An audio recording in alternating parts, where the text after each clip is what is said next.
Welcome into my little humble of abode friends. I hope you guys had a blessed Christmas, if you do celebrate it, of course. Now it's time to get some sleep, so let's snuggle up and go back to medieval England, where the echo of Christmas feasting has faded and the rhythm of winter returns to village life. Tonight you'll step into the shoes of someone navigating their life in medieval times after Christmas. But before we start, I'd love to know how you're doing down below, where in the world you're listening in from, and what time it is for you. Now, while I do my brief little pause, make sure to turn on a fan of some kind for some comforting white noise, and let's get some perfect rest. You wake to a silence that feels different from yesterday's jubilant chaos. The straw mattress beneath you still holds the warmth of your body, and for a moment you lie perfectly still, listening to the absence of bells and singing. Your modest home, shared with your family in a village whose name matters less than its sameness to 1,000 others, sits cold and dim in the pre-dawn darkness. The single room smells of old smoke, damp wool and something else, the faint lingering sweetness of the spiced ale you drank too much of the day before. Your head doesn't pound exactly, but it feels heavy, as though stuffed with wool. Through the shutters you can see the barest suggestion of grey light beginning to leak into the world. It's the day after Christmas, and the peculiar stillness of it settles over you like an extra blanket. No one is shouting. No one is laughing. The village itself seems to be sleeping off its own excess. You push yourself upright, your breath visible in the frigid air. The fire in the central hearth has died to ash and ember, and the cold has crept in through every crack in the wattle and daub walls. Your tunic, hung on a peg near your sleeping area, is stiff with cold. You pull it on anyway, along with your woolen hose and the heavy outer tunic that bears the stains of 100 meals and 1,000 days of work. Your leather shoes, worn soft and shapeless, wait by the door where you left them. Outside, the world is colourless. The sky holds that particular shade of pale grey that promises nothing, not snow, not sun, just more of itself. The village street, rutted and frozen, stretches between the clustered homes like a scar. Smoke rises from a few chimneys, thin and hesitant, as though even the fires are tired. You can hear a cow lowing somewhere, a sound so ordinary it becomes part of the silence rather than breaking it. Your neighbour, a man whose face is as familiar to you as your own hands, emerges from his doorway and nods. Neither of you speaks. There's nothing to say. Christmas is over. The brief, brilliant interruption in the year's hard monotony has passed, and what remains is the long, cold certainty of winter. You feel it in your bones, this return to routine. It's not unwelcome exactly. It's simply what comes next. The church stands at the village centre, its stone walls dark against the pale sky. You walked there yesterday, wearing your best clothes, your stomach warm with anticipation of the feast to come. Today, it looks smaller somehow, less significant. The priest will be inside, preparing for the daily rhythm of prayers and masses that continue regardless of holidays or hardships. You'll see him later, perhaps, when the day has worn on and work has tired you enough to make sitting in the cold church feel like rest. You walk toward the well, your feet crunching on the frozen ground. The well is communal, shared by everyone in the village, and this morning you're the first to reach it. The wooden bucket hangs on its rope and you lower it into the darkness below. The splash echoes up, and you haul the bucket back up, hand over hand, the rough rope burning against your palms even through the cold. The water sloshes, dark and clear, and you drink from your cupped hands. It tastes of earth and stone and winter. Around you, the village begins to stir. Doors open. Children emerge, their faces pinched with cold, their voices subdued. Yesterday they ran and shouted, drunk on honey cakes and freedom. Today they move slowly, their breath clouding, their eyes still heavy with sleep. A woman appears with an armload of kindling, her shawl pulled tight around her shoulders. She doesn't look at you. Everyone is turned inward this morning, wrapped in their own small miseries and comforts. The animals need tending. Your family keeps a pig, 2 chickens and a cow that produces just enough milk to make her worth the trouble of feeding. They live in a rough shelter, attached to one end of your home, separated from your living space by a woven partition that does little to block the smell. You push through the low doorway into the animal space, and the cow turns her enormous head to look at you with an expression of infinite patience. Her breath steams in the cold air. The chickens huddle together on their roost, feathers fluffed, looking affronted by the temperature. You scatter grain for the chickens, check the cow's water, and lean against her warm flank for a moment, stealing her heat. She doesn't seem to mind. Outside, you can hear the village continuing its slow awakening. Somewhere, someone is splitting wood. The rhythmic thunk of the axe carries across the frozen air, steady and unremarkable. It's a sound you've heard every winter of your life, and it brings a strange comfort. The day after Christmas holds no special status in the church calendar, no particular observance or ceremony. It is simply the 26th of December, a day like any other, except that your body remembers yesterday's abundance and finds today's return to scarcity somehow sharper for the contrast. Your stomach, stretched with goose and pottage and sweet things, now sits empty and vaguely dissatisfied.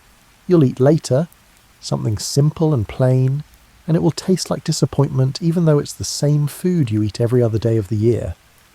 You return to the house, where your family's beginning to move about in the dim interior.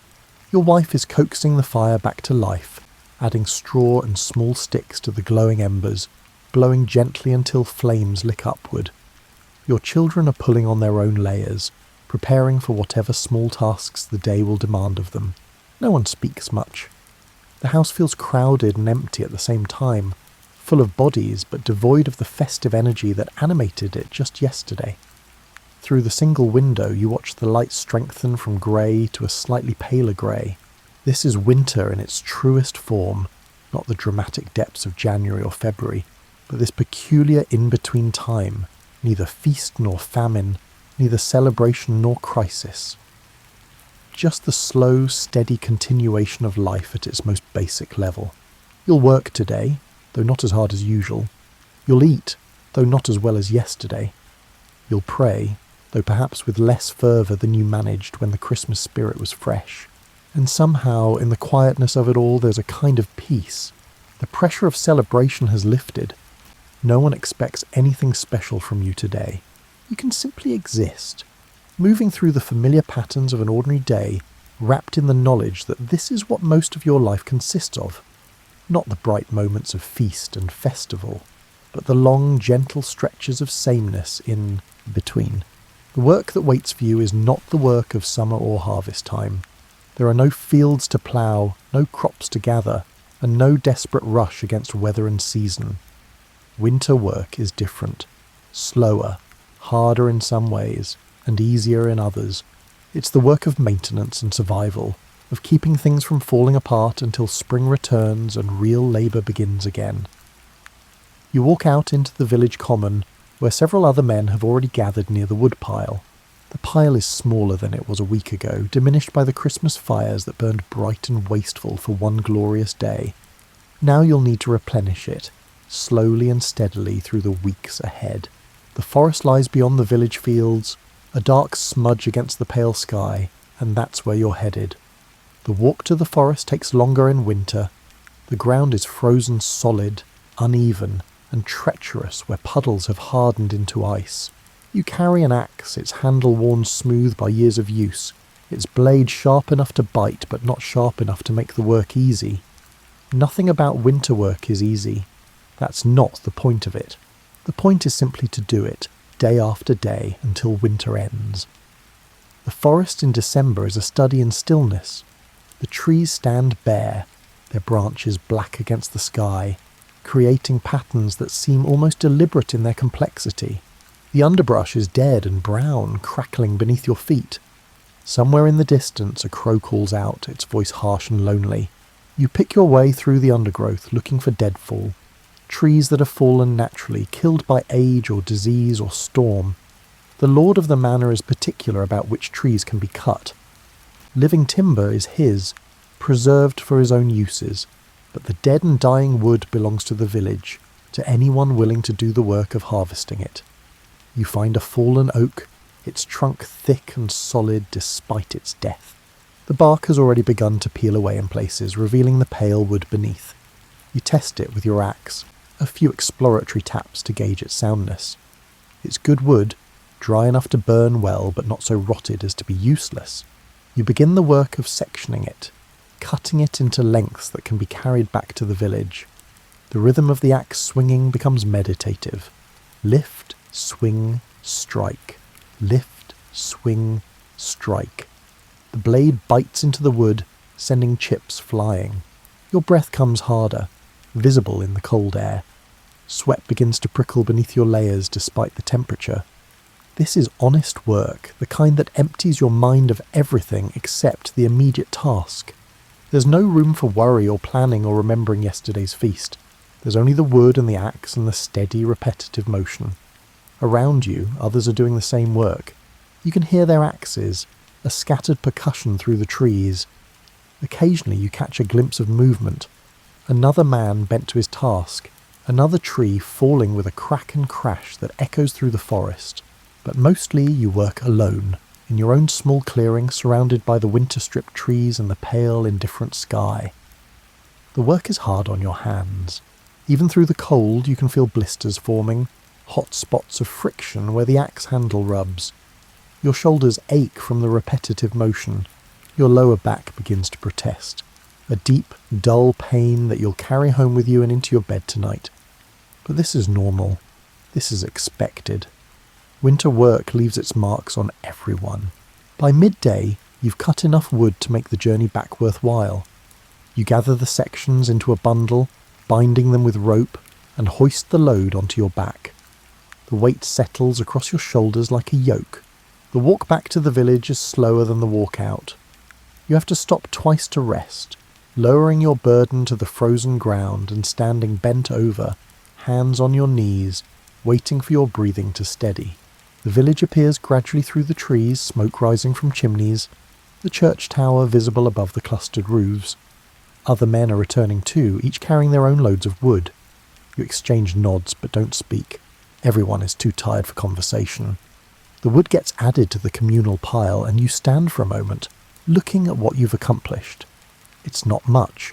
Tomorrow you'll need to do it again, and the day after that, and the day after that. This is how winter passes. One load of wood at a time, one day at a time, the pile growing slowly while the cold continues unabated. Some days, when the weather allows, you'll work on other tasks. There are fences to mend, though the frozen ground makes it nearly impossible to set new posts. There are tools to repair, handles to replace, and blades to sharpen.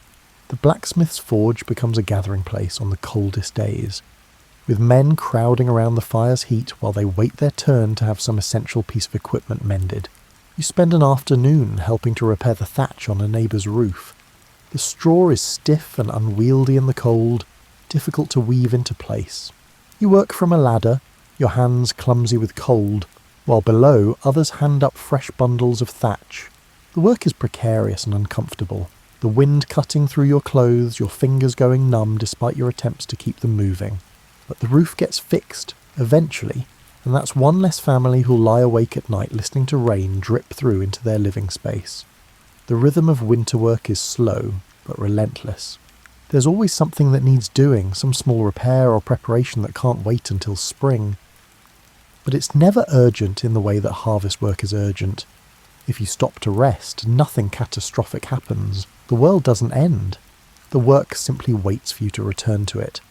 Patient and inevitable. In the evenings, after the light has failed and work becomes impossible, you'll sit by your own fire and feel the day's labour settling into your muscles. Your hands will throb. Your back will ache. But there's satisfaction in it too, the bone-deep contentment that comes from having spent your body on useful tasks. You've gathered wood, you've mended things. You've done your small part in keeping the village functioning through another winter day. Tomorrow you'll do it again. This is the bargain of winter life. Work that's hard enough to make rest feel earned, but not so demanding that it breaks you. Your wife ladles pottage into a wooden bowl, and you accept it without comment. The pottage is grey and thick, made from dried peas and whatever scraps of vegetable could be found. A bit of onion, some withered turnip, herbs that have lost most of their flavour to months of storage. It steams in the cold air of the house, and you eat it slowly, savouring the warmth more than the taste. This is what food becomes after Christmas. Yesterday there was goose. its skin crispy with fat, its meat tender and rich. There was bread made with wheat flour instead of the usual rye and barley mixture. There were sweet things, honey cakes and preserved fruits, luxuries saved all year for this one day of abundance. Your stomach remembers these things with a kind of wistful longing, even as it accepts the reality of today's simple meal. The pottage isn't bad exactly. It's hot and filling, and that's enough to make it acceptable. You soak a piece of dark bread in it, softening the bread's tough crust until it's edible. The bread is dense and heavy, made from flour that contains more chaff than wheat, and baked in the communal oven that serves the whole village. It has the slightly sour taste of bread that's been sitting for several days, but it's still food, still fuel for another day of work. Your children eat their portions quickly, scraping their bowls clean with their fingers. They're old enough now not to complain about the plainness of the meal, though young enough that you can see the disappointment in their faces. Yesterday's feast has reset their expectations and made them temporarily ungrateful for the ordinary provisions that usually sustain them without complaint. By tomorrow, they'll have adjusted again. Memory is short at their age, and the body's needs are insistent enough to make any food welcome. The cow has been milked, and your wife pours some of the milk into cups. It's thin and slightly bluish, not the rich creamy milk of summer when the grazing is good. Winter milk is sparse, rationed carefully, because the cow's production slows when there's nothing fresh for her to eat. You drink yours in small sips, making it last, feeling its coolness against your teeth. In the corner of the room, hanging from the rafters, are the remnants of the year's harvest. Strings of onions, bunches of dried herbs, and a net bag containing the last of the apples, small and wrinkled but still edible. These are your reserves, the buffer between your family and hunger.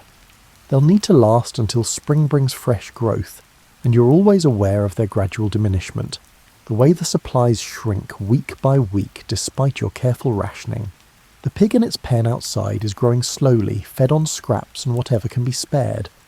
It won't be slaughtered until next autumn, when it's fat enough to make the killing worthwhile. Until then, it represents future food, a promise of abundance that exists only in potential. You'll eat it eventually, but not today, not this week, and probably not this month. The waiting is part of winter's discipline, the understanding that present scarcity as the price of future survival. Some days there's fish, dried and salted, so hard it needs to be soaked before cooking, so salty it makes your mouth pucker. But fish is protein, and protein is precious, so you eat it without complaint when it appears on the table. The church requires fish on certain days anyway, marking the calendar with dietary restrictions that you've followed your entire life without questioning their logic. Friday is a fish day. So are the various saints' days and holy observances that scatter throughout the year like stones in a field. Your wife is skilled at making scarcity look like sufficiency. She can take a handful of grain, a bit of fat, and some dried peas and transform them into something that fills bellies and provides warmth. She knows how to stretch supplies, how to make the stores last through the long winter months without running out before spring. This knowledge is valuable, passed down from mother to daughter, refined through generations of women who learned to feed families on almost nothing. Tonight, there's also porridge, made from oats boiled in water until they soften into a pale, sticky mass. You eat it with a wooden spoon, adding a tiny scraping of butter to give it some flavour. The butter is rancid. Everything goes rancid eventually in winter, but you've learned not to mind the slightly off taste. Food is food. Your body needs fuel, and it's not particular about whether that fuel tastes pleasant or merely adequate. The contrast with yesterday's feast is stark enough to be almost funny. You remember the long table set up in the Lord's Hall, where every household in the village sent representatives to share in the Christmas meal.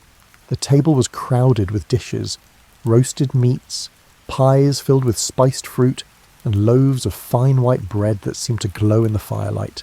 There was wine, actual wine, red and warming, so different from the weak ale you drink every other day of the year. For a few hours you ate like nobility, helping yourself to second and third servings, eating until your stomach hurt from the unaccustomed fullness. But that was yesterday. Today is pottage and hard bread, and this is the food that defines your life. Simple, plain, just barely enough. You don't resent it exactly. You're grateful to have it. Hunger is a real thing in winter, a spectre that haunts other villages if the harvest was bad or the stores were poorly managed. Your village has enough, if barely. You'll all make it to spring without starving. That's a success worth acknowledging, even if it doesn't feel particularly triumphant while you're eating grey peas from a wooden bowl. After the meal, your wife clears the bowls and scrapes them clean, saving every scrap. Nothing is wasted. The pig will get the leavings, mixed with grain husks and vegetable peelings. Even the water used to wash the bowls will be saved and added to tomorrow's pottage to give it extra body. This is the economy of winter.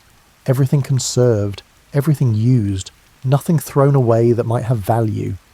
You sit by the fire, your stomach comfortably full, even if not satisfied in the way yesterday's feast satisfied you.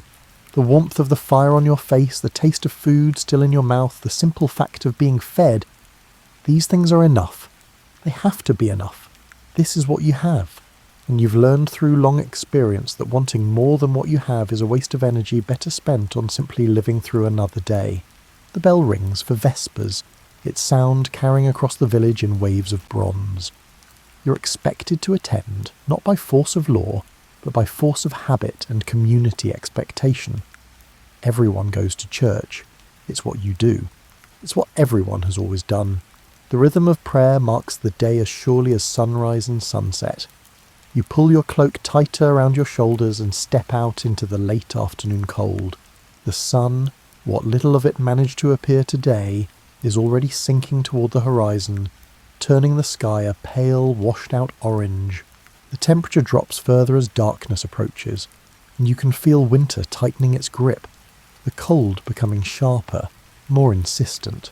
The church is the largest building in the village, built of stone rather than wood and wattle, its walls thick enough to hold back the wind. Inside, it's not warm, there's no heat except what comes from the bodies of the congregation, but it's sheltered, and that's something. The space smells of old incense, candle wax, and damp stone. The ceiling arches overhead, disappearing into shadow, and the windows, filled with expensive glass, filter the remaining daylight into dim, coloured fragments. You take your usual place, standing among the other men of the village. The women stand separately, clustered on the opposite side of the nave.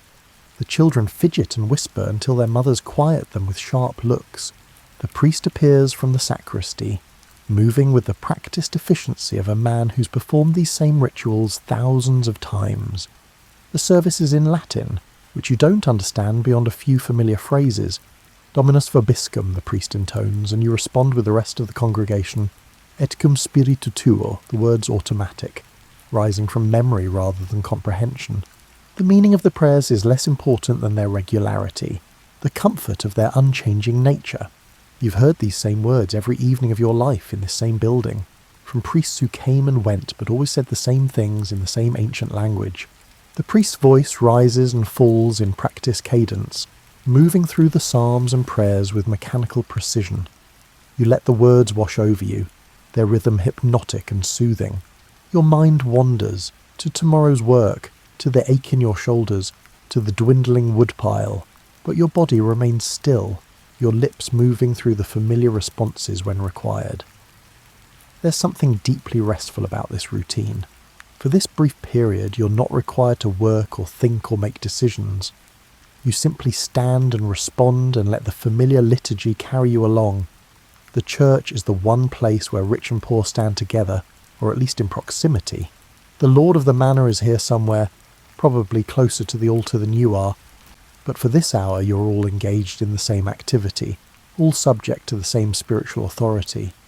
The candles on the altar flicker, their light weak but warm. The priest raises the chalice, consecrating the wine that will become the blood of Christ. You bow your head at the appropriate moment, cross yourself, and kneel when kneeling is required. These gestures are so deeply ingrained that you could perform them in your sleep.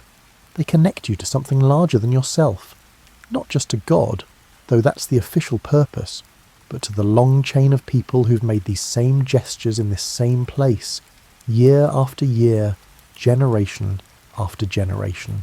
The sermon, when it comes, is brief and predictable. The priest speaks about humility, about gratitude for God's gifts, and about the importance of charity and patience. You've heard variations of this sermon countless times.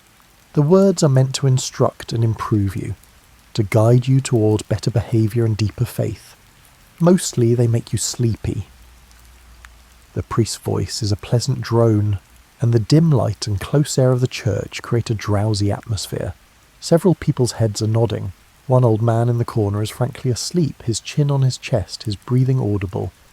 But no one minds. The priest doesn't seem to expect rapt attention. He's fulfilling his duty, delivering the required spiritual instruction, and whether anyone actually listens is between them and God. You make an effort to pay attention, catching phrases here and there, patience and suffering, the rewards of the faithful, trust in divine providence, and let the rest slide past you like water. The service concludes with a final blessing. The priest makes the sign of the cross over the assembled congregation, and you cross yourself in response. Then everyone files out, moving slowly, reluctant to leave the relative shelter of the church for the cold darkness outside. You nod to your neighbours as you pass them, exchange brief pleasantries, God keep you, and step back into the night.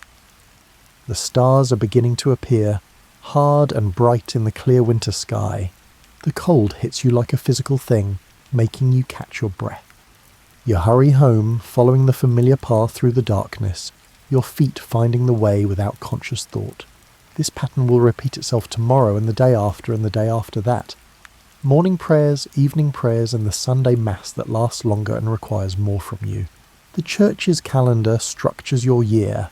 Advent and Christmas, Lent and Easter, and the endless succession of saints' days and holy observances. You mark time by these religious milestones, measuring your life in the space between them. There's comfort in this predictability. The church is constant when everything else is uncertain.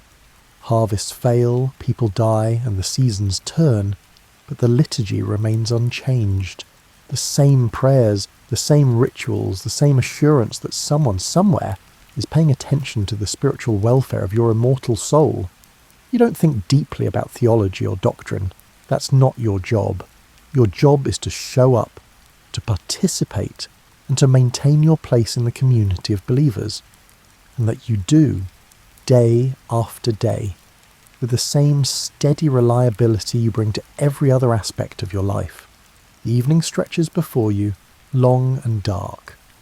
Outside, the temperature continues to drop, frost forming on every surface, the ground hardening further under the assault of cold.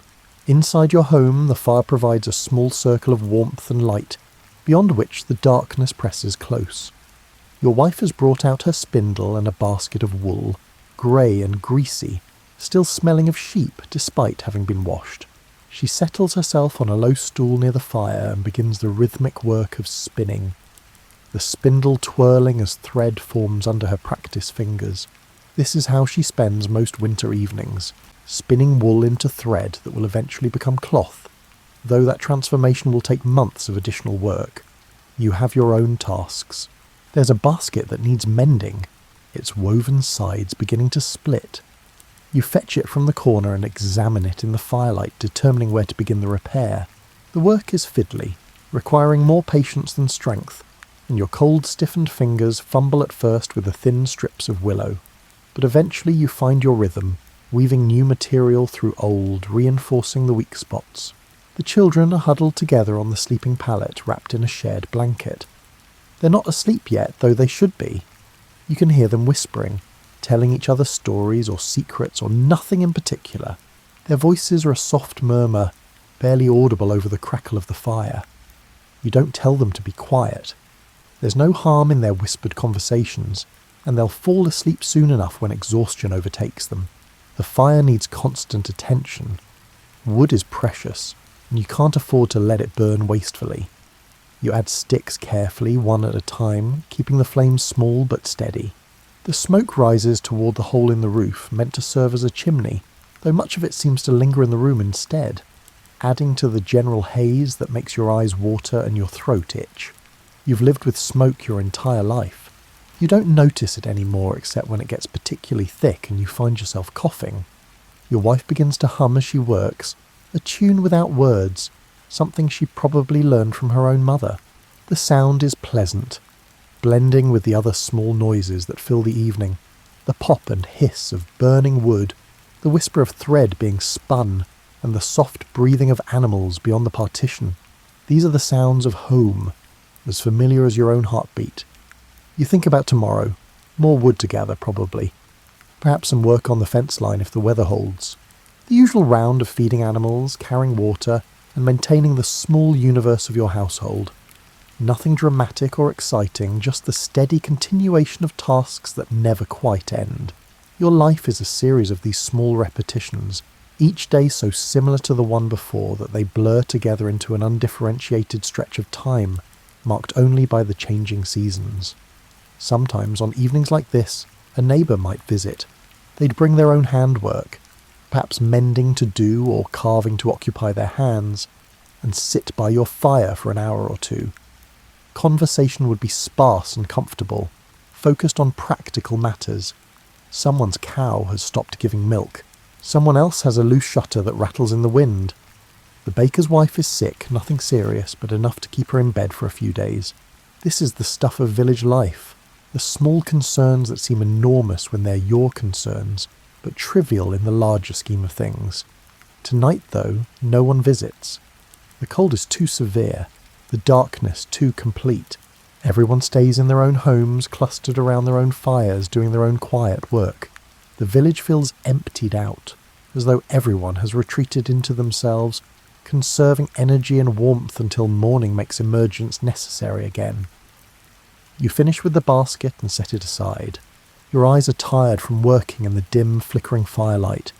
Your fingers ache from the detailed work. You lean back against the wall and close your eyes for a moment, listening to the sounds of your family, your wife's spindle still turning, your children, their whispers growing softer as sleep approaches, the fire settling and crackling. This is peace of a sort. Not the dramatic, joyful peace of festival days, but the quiet, unremarkable peace of an ordinary evening in an ordinary life. You're fed, however plainly. You're warm, however barely. Your family is safe and together. Tomorrow will bring its own challenges, but for now, in this moment, everything is as it should be. Your wife sets aside her spinning and begins to prepare the space for sleep. She banks the fire carefully, covering the coals with ash to preserve them through the night. She spreads the sleeping pallets, thin mattresses stuffed with straw, across the floor near the fire's warmth. The children are already half asleep, easily transferred to their pallets, where they burrow immediately under the blankets. You lie down on your own pallet, your wife beside you. The straw rustles beneath you, poking through the thin fabric in places, but you barely notice. The day's work has left you exhausted in the good way, the way that makes sleep come easily and deeply. You pull the blankets up, feeling their weight settle over you, and let your eyes close. The fire glows behind your eyelids, orange and warm. Outside, the wind picks up, whistling around the corners of the house, finding every gap and crack. But you're inside, protected, surrounded by your family. This is enough. This has always been enough. You drift towards sleep with the knowledge that tomorrow will be much like today, and the day after will be much like tomorrow, and there's a deep comfort in that predictability. The days after Christmas blend into one another with a sameness that's almost comforting. One morning you encounter your neighbour by the well, both of you there to draw water in the grey dawn light. He nods in greeting and you nod back. For a long moment neither of you speaks. The silence isn't awkward, it's simply the natural state of things. Finally he comments on the cold. Bitter, he says, and you agree. Bitter, you echo. This exchange of observations about the weather constitutes most of your conversation. There's nothing else that needs saying. You both know what the day will bring. Work and cold and simple meals. Talking about it won't change it. Later, you see a group of women gathered near the communal bread oven, waiting their turn to bake. They talk in low voices, their breath steaming, their hands tucked into their sleeves for warmth. Their conversation consists mainly of complaints, though the tone is mild, almost cheerful. Someone's husband is lazy, someone else's children are difficult. The baker charged too much for flour last month. These grievances are ritual rather than serious, a way of affirming connection through shared hardship. You pass the blacksmith's forge and see several men standing around the fire, ostensibly waiting to have tools repaired, but really just absorbing the heat. They make room for you without comment, and you join the silent circle, extending your hands toward the flames. The blacksmith works steadily, shaping hot iron with rhythmic hammer blows, sending sparks flying. The men watch him work, occasionally offering opinions. That edge needs more tapering. The handle should sit straighter, which the blacksmith mostly ignores. Social life in winter is like this. Brief encounters, minimal conversation, and the simple pleasure of being near other people without the obligation of extended interaction. The cold makes everyone economical with their energy. Why talk when silence serves just as well? Why gather for long periods when everyone would rather be near their own fires? On Sunday, after Mass, there's slightly more lingering. People stand outside the church in small groups, stamping their feet against the cold, reluctant to immediately disperse to their separate homes. The priest moves among them, offering greetings and gentle reminders about upcoming holy days. The Lord Steward makes an appearance, announcing that rents will be collected at the end of the month, a statement that's met with resigned nods. Everyone knew this already.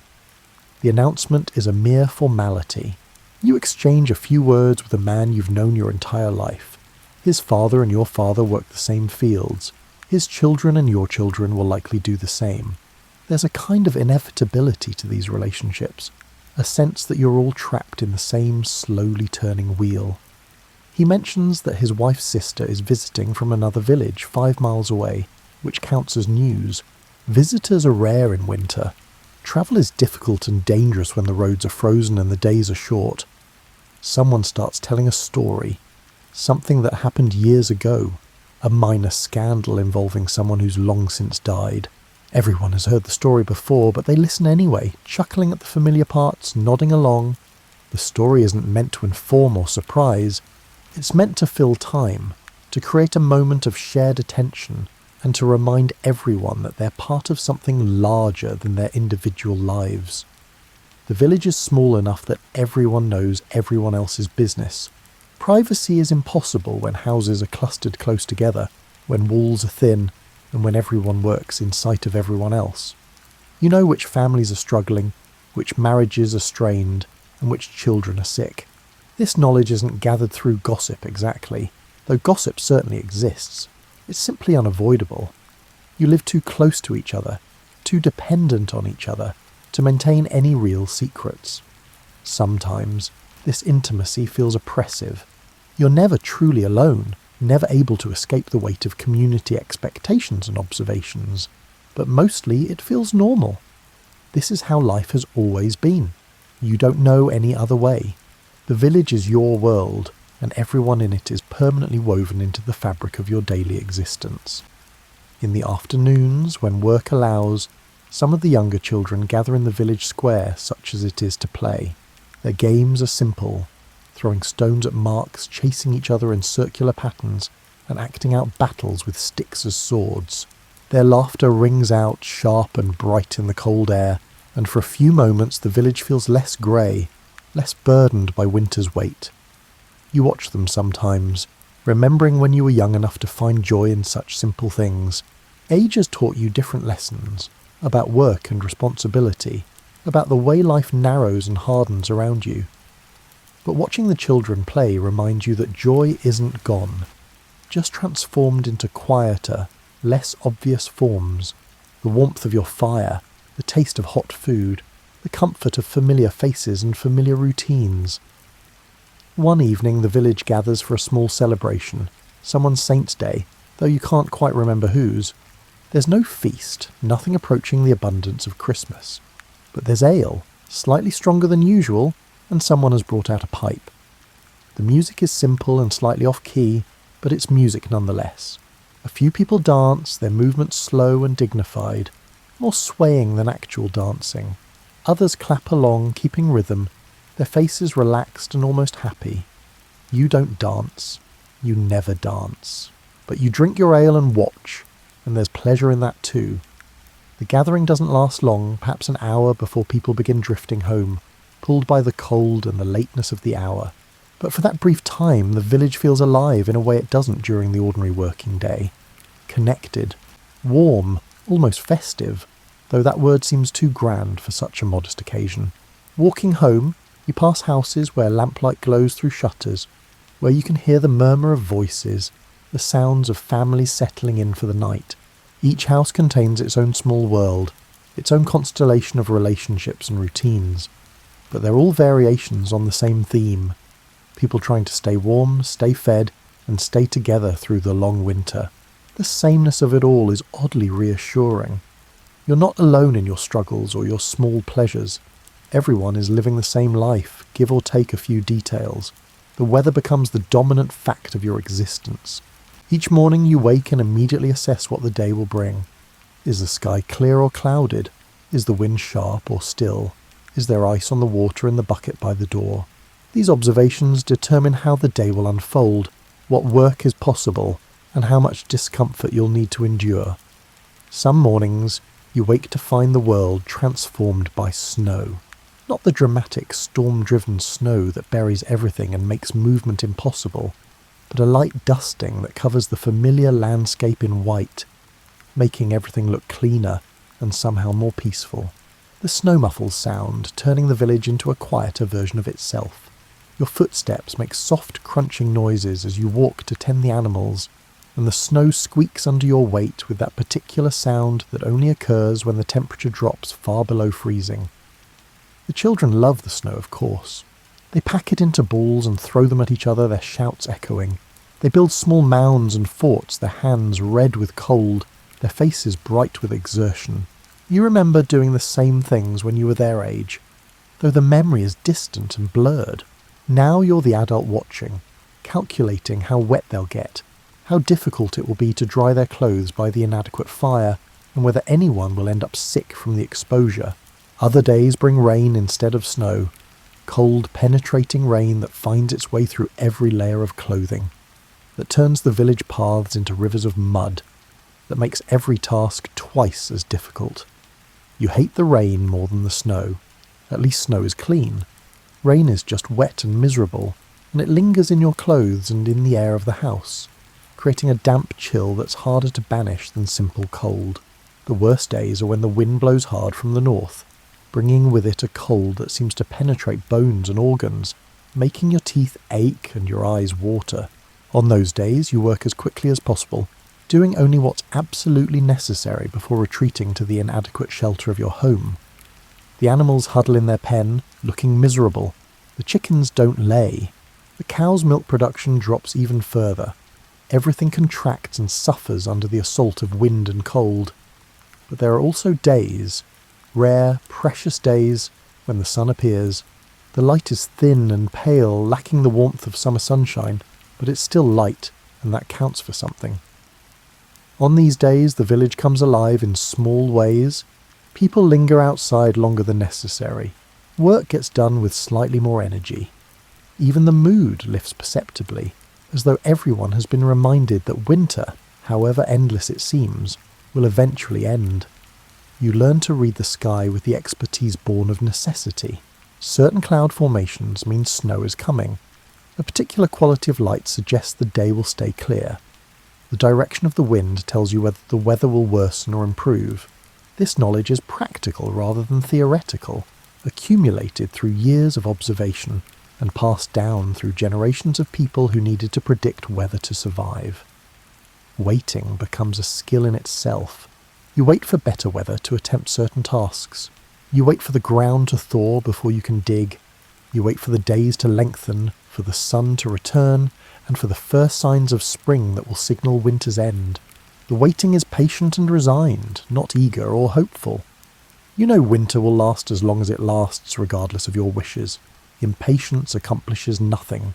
Some nights, lying on your pallet, you listen to the wind howling around the house, feeling the cold draught that seeps in despite your efforts to seal every gap. The house shudders slightly when the strongest gusts hit, and you wonder how well the thatch will hold, whether the walls will stand through another winter. These are normal worries, part of the background anxiety that accompanies winter life. So far your house has stood. Probably it will continue to stand. but there probably isn't certainty, and the wind reminds you of your vulnerability. The animals suffer the weather differently than you do. The cow stands in her pen, steam rising from her body, her eyes patient and dull. She doesn't complain or resist. She simply endures, the same way you endure, because there's no alternative. The chickens fluff their feathers and huddle together, sharing warmth. The pig roots in its shelter, unbothered by cold or discomfort. Sometimes you envy the animals their simplicity, their lack of awareness about how long winter lasts or how much longer it will continue. Time passes strangely in winter. Days blur together, distinguished only by small variations. This day was colder than yesterday. That day brought rain instead of snow. The major markers are the church festivals, the Feast of Stephen, the Circumcision and Epiphany, which break up the monotony without fundamentally changing it. You work, you eat, you sleep, and you attend church. The pattern repeats with minor modifications until eventually, imperceptibly, the days begin to lengthen. But that won't happen for a while yet. For now, you're deep in winter's grip, and all you can do is wait it out. Work when work is possible. Rest when it's not. Keep the fire burning. Keep the animals fed. Keep your family warm and together. These are simple goals, but in the depths of winter, they're ambitious enough. Survival is the victory. Everything else is luxury. February arrives without announcement, bringing with it the peculiar realization that you've survived the worst of winter. The days are still cold, the work still hard, but there's a subtle shift in the quality of light. A barely perceptible hint that the earth is tilting back toward the sun. You don't celebrate this knowledge. You simply note it and continue with the day's tasks. Your body has adapted to winter's demands. The aches and pains that seemed sharp in December have become background sensations, barely noticed. Your hands are calloused and cracked, your skin dry and rough. You've lost a little weight, the winter diet taking its slow toll, but nothing dangerous. You're thin rather than emaciated, tired rather than exhausted. This is normal. This is how everyone looks by late winter. The food stores have diminished noticeably.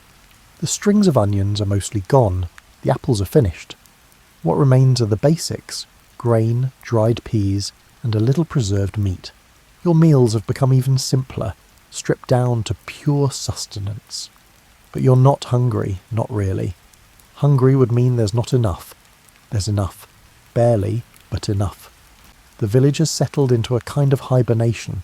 People move slowly, speak little, and conserve their energy for the essential tasks. There's no unnecessary activity, no wasted motion. Everyone has learned to live small, to make their world as compact and manageable as possible. The horizon of your concerns extends only to the next meal, the next load of wood, and the next day's weather. In this state, there's a kind of peace. The pressure to achieve or improve or strive has faded entirely. You're not trying to get ahead or make progress. You're simply trying to continue, to maintain, to endure until spring makes ambition possible again. And there's something liberating about this lack of expectation. You can't fail at winter. You can only survive it or not, and so far you're surviving. Your children have grown quieter too. They play less energetically and tire more quickly. They've learned winter's lessons about conservation and patience. They no longer ask when Christmas will come again, or when they'll get to eat sweet things. They accept the reality of now, the cold, the plainness, the endless sameness, with the adaptability of youth. One afternoon you notice the first small sign of coming spring.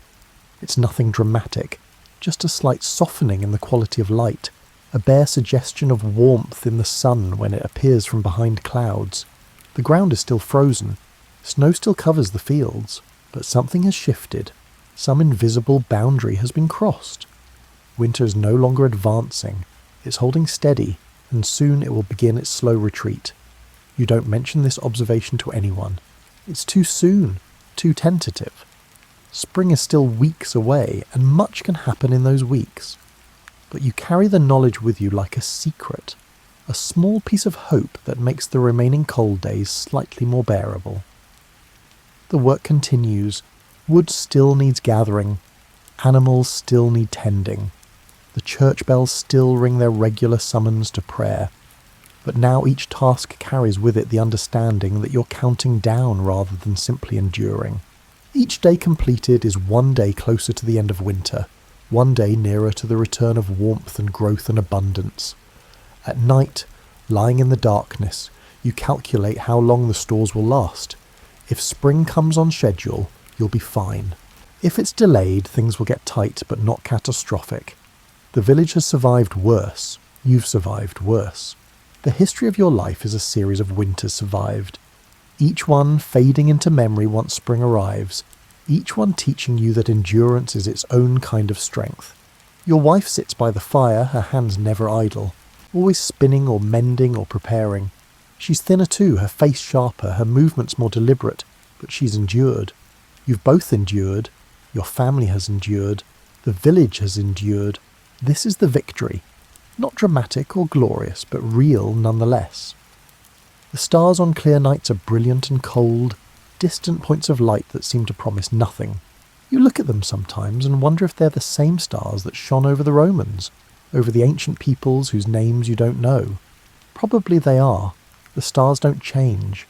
Only people change, living and dying while the stars wheel overhead in their eternal patterns. You're not given to philosophical thoughts normally, but winter has a way of creating space for such reflections. When life is stripped to its essentials, when each day is nearly identical to the one before, the mind turns inward, considering questions that the busy seasons don't allow time for. What is the point of this endless cycle of work and rest, feast and famine, birth and death? You don't arrive at answers. You're not sure there are answers. But the questions themselves feel important somehow, worth holding even without resolution. Morning comes again, as it always does. The sun rises late and sets early, but it rises. The day's tasks wait. The animals need feeding. The water needs carrying. The fire needs tending. You rise from your pallet, your body stiff from the night's rest, and begin again. This is life, not the feast days or the celebrations, but these ordinary mornings, these simple tasks, this steady continuation in the face of cold and difficulty. And somehow it's enough. The day passes, evening comes, you gather with your family around the fire, you eat your simple meal, you do your evening tasks, you lie down to sleep. Tomorrow will be the same, and the day after, and the day after that. But eventually, not today, not tomorrow, but eventually, spring will come. The ice will melt, the earth will soften, green things will push up through the soil, and winter, this long, quiet, enduring winter, will fade into memory, making room for the next season, the next cycle, and the next turn of the great wheel that governs all things. Until then, you endure, you work, you rest, you maintain, you survive, and in surviving you honour the simple, profound dignity of an ordinary life, lived as well as you can manage, in a world that asks for nothing more than your presence and your perseverance through one more day.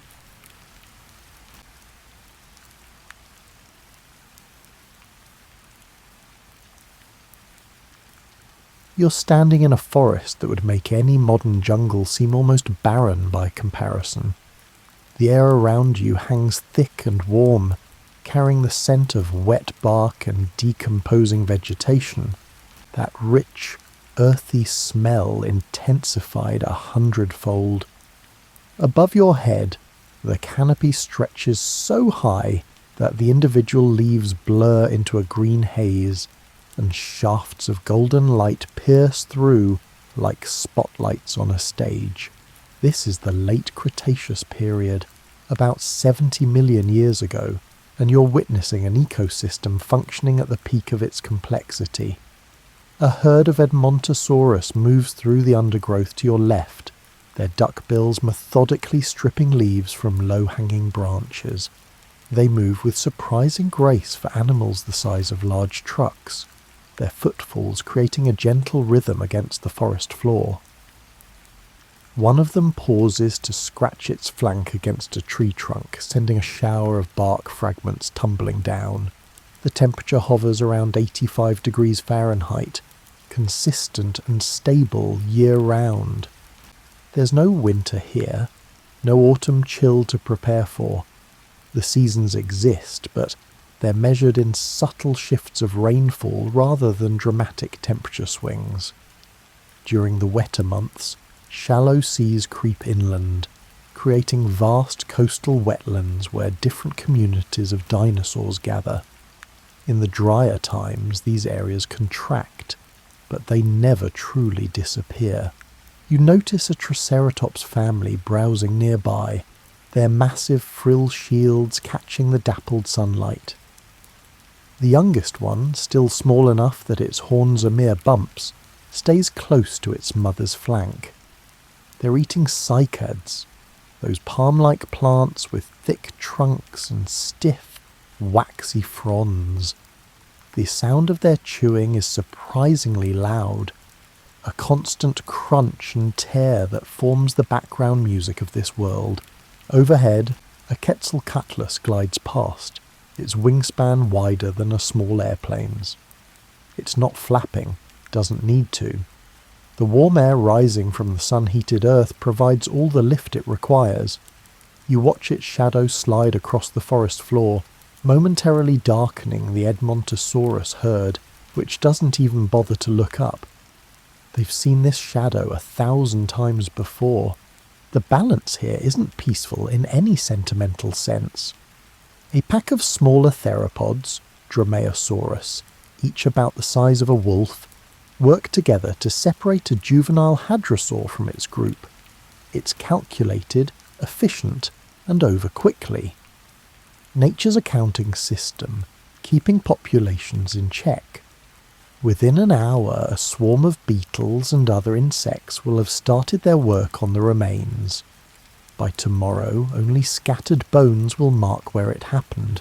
But here's what strikes you most: the sheer abundance. Everywhere you look, something is eating, growing, reproducing, or decomposing. The biomass of this world exceeds anything you've ever experienced.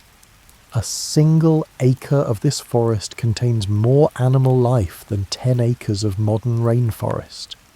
The flowering plants, relatively new arrivals on the evolutionary scene, have exploded into countless varieties, and with them have come new species of insects, which in turn support new species of small mammals and lizards.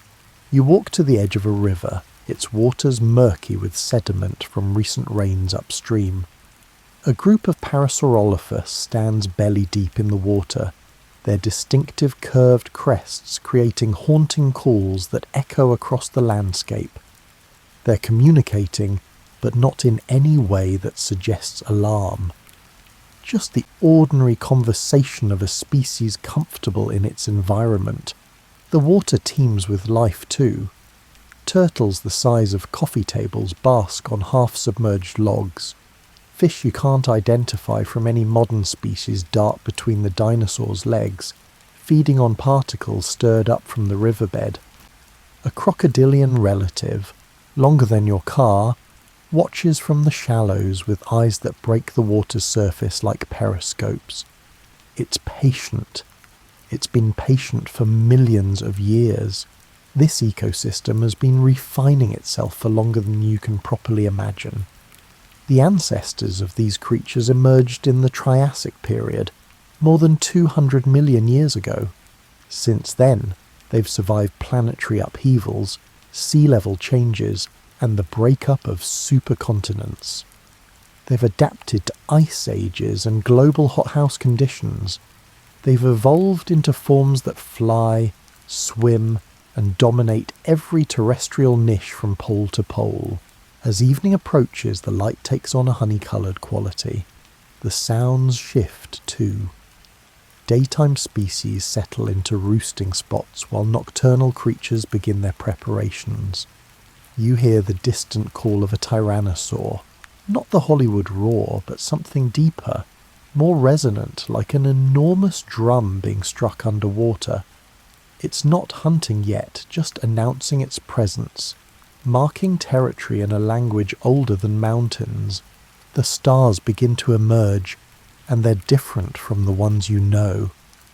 constellations that won't exist for millions of years, arrangements of light that will shift as continents drift and the Earth continues its patient rotation. But tonight, in this moment, everything seems eternal. This world feels like it could last forever, balanced and perfect in its ancient complexity. You're back in the same forest, but something has shifted. At first, you can't quite identify what's different. The Edmontosaurus are still here. The Triceratops still browse the cycads. The temperature feels the same against your skin, that familiar 85-degree embrace. But then you notice, the wet season lasted 3 weeks longer this year, and the dry season that followed wasn't quite as dry as it should have been. This is 10,000 years after your first visit. A blink in geological time, barely a footnote in the grand story of Earth. Yet for the creatures living through it, these 10,000 years represent 400 generations of adaptation, of slight adjustments to changing conditions. The forest looks the same, but if you examined it closely, you'd find subtle differences in which plants thrive and which struggle. The rainfall patterns are becoming less predictable. Some years dump twice the expected amount of water, flooding lowland nesting sites and drowning eggs that were laid in traditionally safe locations. Other years bring drought that lasts just long enough to stress the vegetation, making certain plants flower at the wrong time or not at all. The dinosaurs adjust, of course. They're remarkably adaptable. But adjustment requires energy, and energy that goes toward coping with change is energy that doesn't go toward growth, reproduction, or storing fat reserves. You watch a herd of hadrosaurs migrating earlier than they would have a few thousand years ago. They're following the rain now rather than the calendar. Their internal clocks, set by millions of years of consistent seasonal patterns, are beginning to conflict with external reality. Some individuals migrated in the old time, some in the new.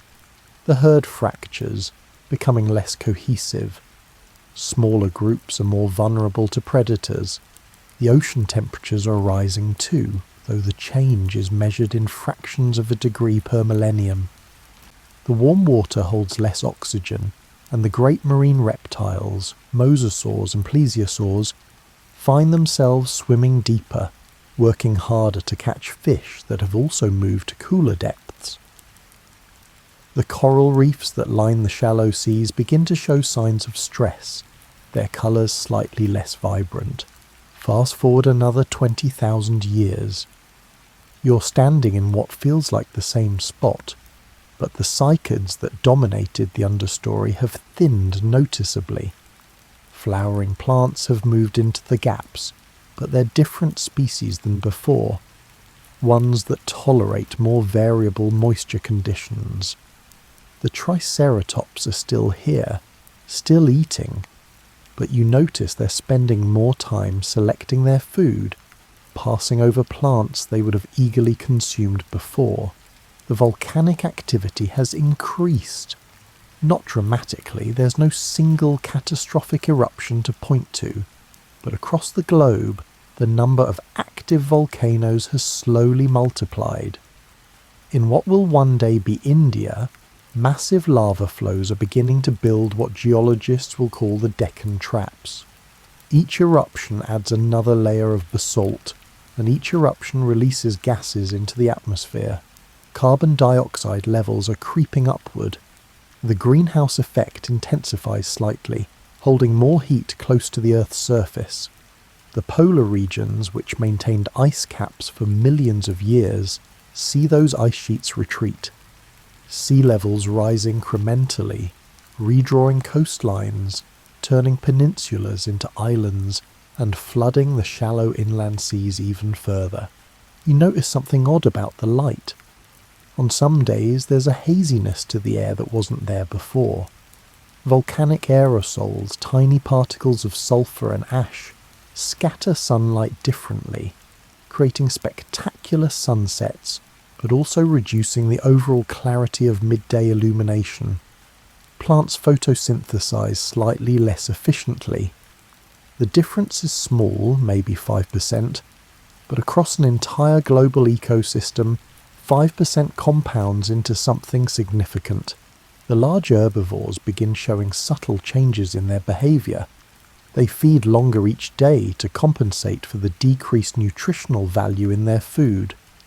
This means less time for social bonding, less time for careful selection of mates, and less time for the elaborate courtship displays that some species developed over millions of years. Evolution starts favoring efficiency over complexity. Another 50,000 years pass. You're now about 1 million years before the end of the Cretaceous period. The changes are no longer subtle.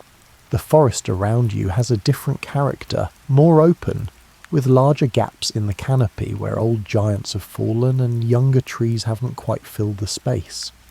The variety of plant species has decreased noticeably. Where there might have been 30 different types of ferns in a given area, now there are 20. The Edmontosaurus herds have grown smaller, not because of predation, but because the carrying capacity of the land has diminished. There's still plenty of food, but it's not quite as nutritious, not quite as abundant in the specific nutrients that massive bodies require. The juveniles take longer to reach adult size. Sexual maturity comes later. Fewer eggs are laid each season, and fewer of those eggs hatch successfully. The temperature swings have become more pronounced. What used to be a stable 85 degrees now fluctuates between 75 and 95 depending on the season.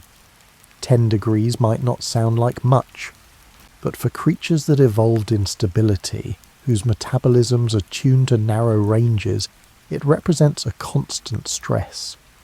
The cold-blooded reptiles struggle most, but even the dinosaurs, whose metabolism fell somewhere between modern reptiles and mammals, feel the strain.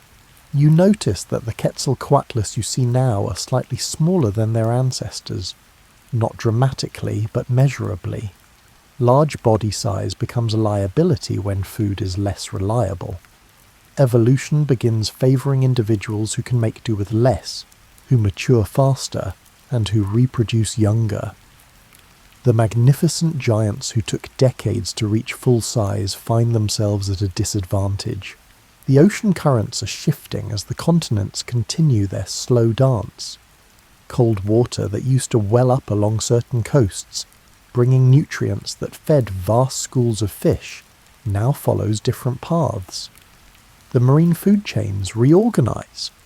Some species of ammonites, those spiral-shelled swimmers that had flourished for hundreds of millions of years, begin to decline. Not disappear, not yet, but their numbers thin. Standing here in this changing world, you can see that it's still beautiful, still functional, still teeming with life. The dinosaurs still dominate, the great herds still migrate, predators still hunt, but the margin for error has shrunk. The buffer that allowed species to weather bad years, to survive local catastrophes and population crashes, has grown thinner. The ecosystem isn't collapsing, but it's becoming less resilient, less able to absorb shocks, and the shocks you sense are coming. You're standing at the edge of a marsh that didn't exist during your first visit. The land here has subsided slightly, not from any sudden earthquake, but from the gradual settling that comes with changing sea levels and shifting sediment. What was once solid forest floor now squelches beneath your feet, and the trees that grew here have given way to reeds and water-loving plants. This is 100,000 years before the end. The ecosystem hasn't collapsed, but it has fundamentally reorganized itself. The food webs you observed in your first visit has been rewired, with new connections forming and old ones severing. The consequences ripple through every level of life. The flowering plants have taken over.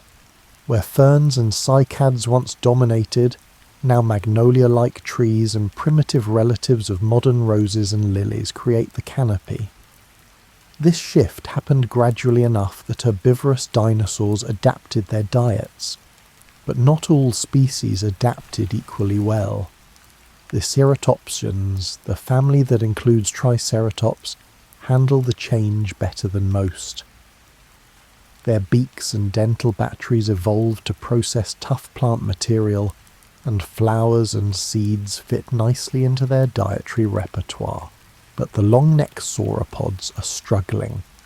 Their massive bodies were optimized for processing huge quantities of relatively low nutrition ferns and conifers. The new plants are more nutritious per bite, but they require different feeding strategies. A creature with a neck 40 feet long can't easily browse the low-growing flowering plants.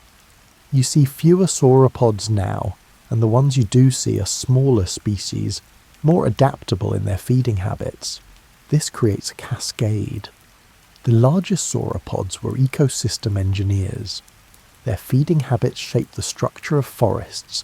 Their migrations created pathways that other species used, and their dung fertilized vast areas and dispersed seeds across hundreds of miles. As their numbers decline, the forests change again. Areas that were kept clear by their browsing fill in with dense undergrowth. Species that depended on open woodland find their habitat shrinking. The insect populations have exploded. The flowering plants and insects evolved together in a feedback loop of mutual dependence. Plants offering nectar and pollen, insects providing pollination. But with more insects come more insect eaters. Small mammals, which spent most of the Mesozoic era as mouse-sized nocturnal creatures, are diversifying into new forms. You spot one now, about the size of a modern raccoon, digging for beetle larvae in rotting wood. Its ancestors would have been terrified of even the smallest dinosaurs.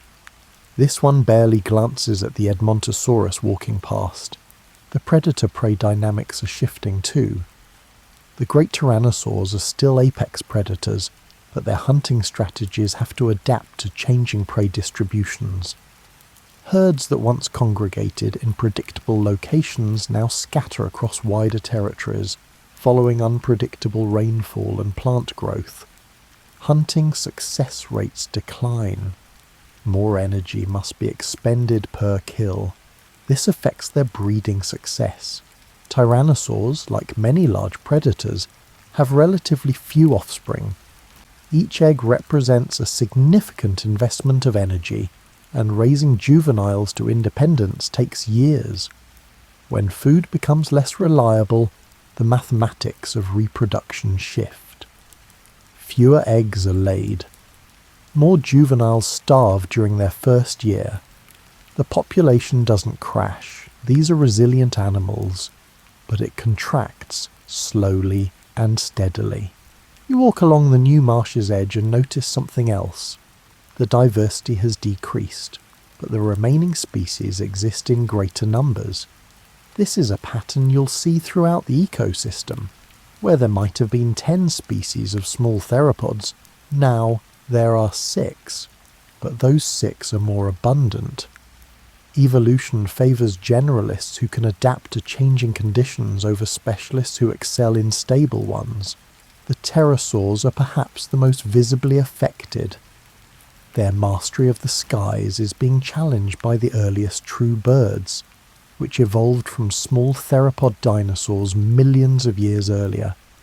Birds, with their more efficient respiratory systems and more advanced flight capabilities, compete increasingly successfully for the same ecological niches. The largest pterosaurs remain unchallenged. No bird can match a Quetzalcoatlus for sheer size, but the medium-sized species find themselves squeezed between birds above them on the evolutionary ladder and below them in efficiency. In the oceans, the changes are even more dramatic. The shallow inland seas are retreating as sea levels fall. These seas were incredibly productive ecosystems, nurseries for a countless species of fish, ammonites, and marine reptiles. As they shrink, they fragment into isolated bodies of water. Populations that could once interbreed find themselves separated. Genetic diversity decreases. Species that depended on the vast extent of these seas find their habitat literally disappearing beneath them. The coral reefs are bleaching more frequently. They recover, but each recovery takes longer and is less complete than the last. The fish populations that depend on the reefs decline. The mosasaurs that hunt those fish must range further to find prey. Energy expenditure increases while food intake decreases. Never a sustainable equation. You notice the sounds have changed. The chorus of calls that filled the Cretaceous forest has grown thinner. There are fewer voices and less variety. The Parasaurolophus still make their haunting calls, but you hear them less frequently. Communication between distant herds has become more difficult as populations fragment, and individuals spread out in search of adequate food. The nesting colonies have shrunk too. Many dinosaur species were communal nesters, gathering in traditional sites that might have been used for thousands of years. But those sites depended on stable conditions, specific soil temperatures, reliable food sources nearby, and protection from flooding. As conditions become less predictable, the communal nesting tradition breaks down. More dinosaurs nest in isolation, and isolated nests are more vulnerable to predators and weather. Standing here, watching a smaller herd of hadrosaurs pick their way through the marsh, you realize you're witnessing something profound.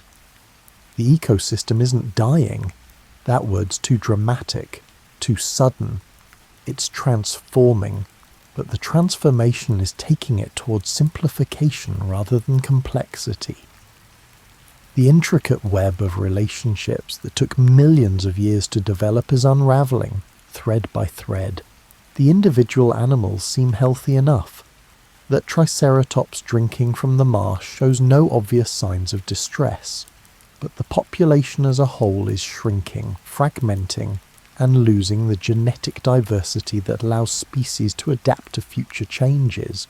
They're using up their evolutionary savings account, drawing down reserves that won't be replenished. And you sense, standing here in this quieter world, that the ecosystem has lost its resilience. It's become brittle. A healthy ecosystem can absorb shocks, droughts, floods, volcanic eruptions, and bounce back. This one has used up its capacity to absorb shocks. It's like a person who's been sick for months. They look okay, they're still going to work, still functioning, but they're one bad flu season away from serious trouble. The bad flu season, is coming. You've arrived at a moment 66,100,000 years ago. The sky above you has taken on a peculiar quality. Not dark exactly, but muted, as if you're viewing the world through tinted glass. The sun still rises and sets, but its light seems filtered, diffused, and less vital than before. The volcanic activity has intensified. Across the globe, but especially in the massive province that will become the Deccan region of India, volcanoes are erupting with increasing frequency. These aren't the explosive, mountain-shattering eruptions that will one day destroy Pompeii. They're effusive eruptions where lava flows steadily from fissures in the Earth's crust, spreading across the landscape like slow-moving floods of molten rock. Each eruption releases more than just lava. Sulfur dioxide rises in tremendous quantities, reaching the stratosphere, where it combines with water vapor to form aerosols, tiny droplets of sulfuric acid suspended in the upper atmosphere. These aerosols reflect sunlight back into space, creating a gradual dimming effect. The temperature drops slightly, maybe 2 or 3 degrees on average, but the reduction in direct sunlight affects plants immediately. You're standing in a forest that feels subdued. The plants are still photosynthesizing and still growing, but more slowly. Leaves are slightly smaller, and colours are slightly less vibrant. The flowering plants that revolutionize the ecosystem are producing fewer blooms. The insects that depend on those flowers are declining. The cascade continues upward through every layer of the food web. The hadrosaurs you observe are feeding almost constantly now, trying to compensate for the reduced nutritional content of their food. A plant grown under optimal sunlight packs more energy into its tissues than one grown under dim conditions. The difference might be 10 or 15%, but over months and years that deficit accumulates. The dinosaurs are slowly starving on full stomachs. You notice the younger individuals most acutely. A juvenile Edmontosaurus that should be half-grown after 2 years is noticeably smaller, its growth stunted by inadequate nutrition. It's not sick, there's no disease to point to, but it's not thriving either. And not thriving in nature's ruthless accounting is often functionally equivalent to dying. The seasons have become more extreme. The dim sunlight affects different latitudes differently, disrupting the atmospheric circulation patterns that drive weather. Some regions experience unprecedented droughts while others flood. The dinosaurs, who evolved their migration patterns over millions of years to follow predictable seasonal changes, find themselves arriving at traditional feeding grounds to discover the food isn't there, or it's already been consumed by herds that arrived early due to their own climate-driven desperation. The acid rain has begun. Those sulfur aerosols eventually fall back to Earth, carried down by precipitation.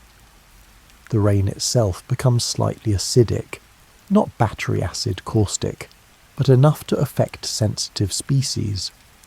Amphibians and freshwater fish suffer first. The insects that spend part of their life cycle in water decline. Again, the cascade ripples upward. You watch a triceratops herd bunched together beneath a rocky overhang, waiting out a rainstorm. Their behaviour seems normal enough, but if you could measure the pH of that rain, you'd find it's more acidic than any rainfall their ancestors experienced. The water running off the rocks carries dissolved minerals at concentrations that will, over time, alter the soil chemistry of the entire region. The forest floor is changing. The layer of organic matter, fallen leaves, dead wood and decomposing plants, seems thinner than before. The decomposers, the beetles and fungi and bacteria that break down dead material and return nutrients to the soil, are stressed by the changing chemistry. Nutrients cycle more slowly. The soil becomes less fertile. Plants grow even more poorly, and the spiral tightens. 50,000 years pass. You're now just 16,000 years before the end, though you don't know that yet. The skies have darkened further. Some days the sun appears as a pale disk, behind a veil of atmospheric haze. The temperature fluctuates wildly. Cold snaps that would have been unthinkable a million years ago, followed by brief periods of intense heat, as the greenhouse gases continue to accumulate despite the cooling effect of the aerosols. The dinosaur populations have contracted significantly. You're seeing perhaps a tenth of the individuals you observed during your first visit. The great herds have fragmented into small scattered groups. The Edmontosaurus family you're watching now numbers only 12 individuals, what would once have been a herd of hundreds. They're the survivors, the lucky ones whose genetics or circumstances allowed them to cope better than others, but even the survivors are struggling. You notice signs of malnutrition, prominent ribs on the herbivores and a certain lethargy in their movements. The triceratops you observe has an infection in one of its horns, probably from a fight over increasingly scarce resources. In better times, its immune system would have fought off the infection easily. Now, compromised by chronic stress and poor nutrition, the infection is winning.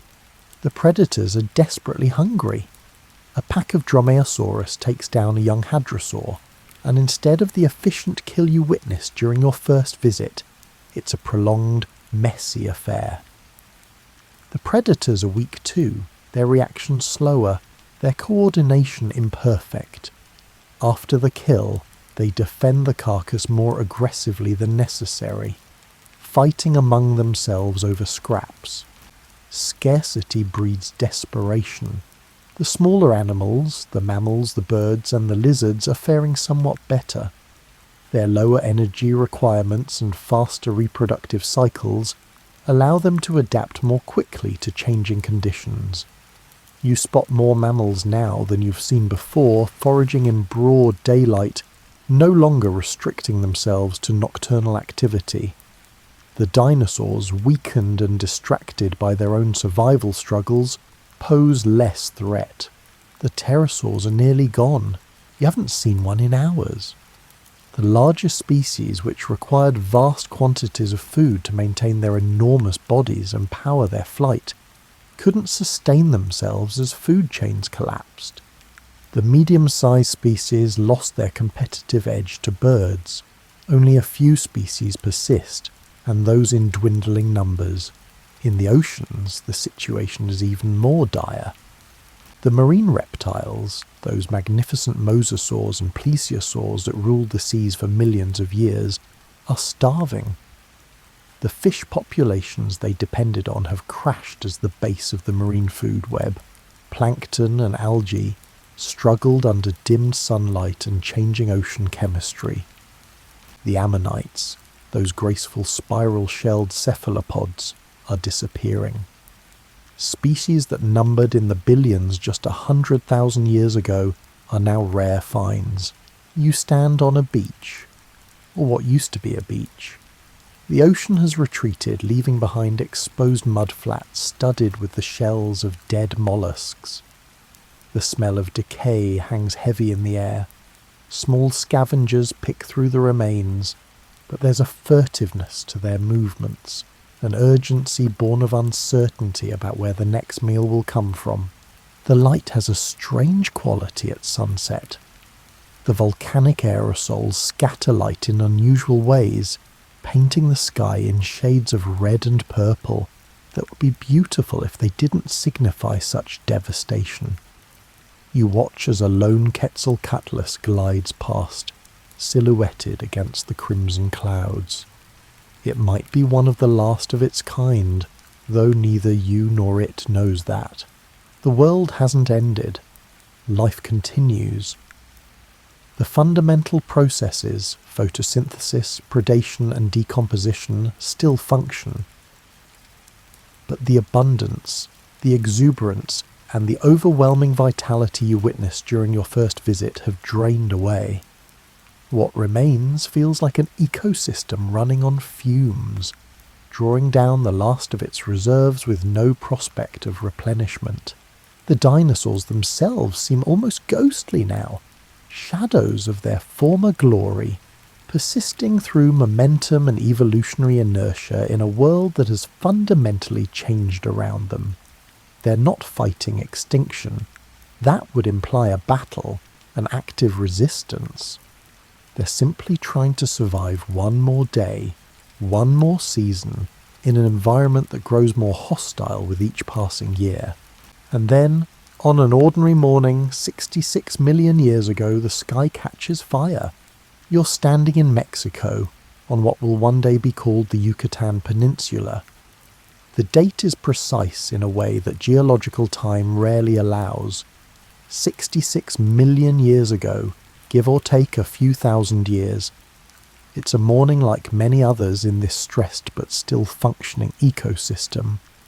The sky is overcast with volcanic haze, the temperature cool for this latitude. A small herd of hadrosaurs feeds on the beach vegetation, their duck bills methodically stripping seeds from low shrubs.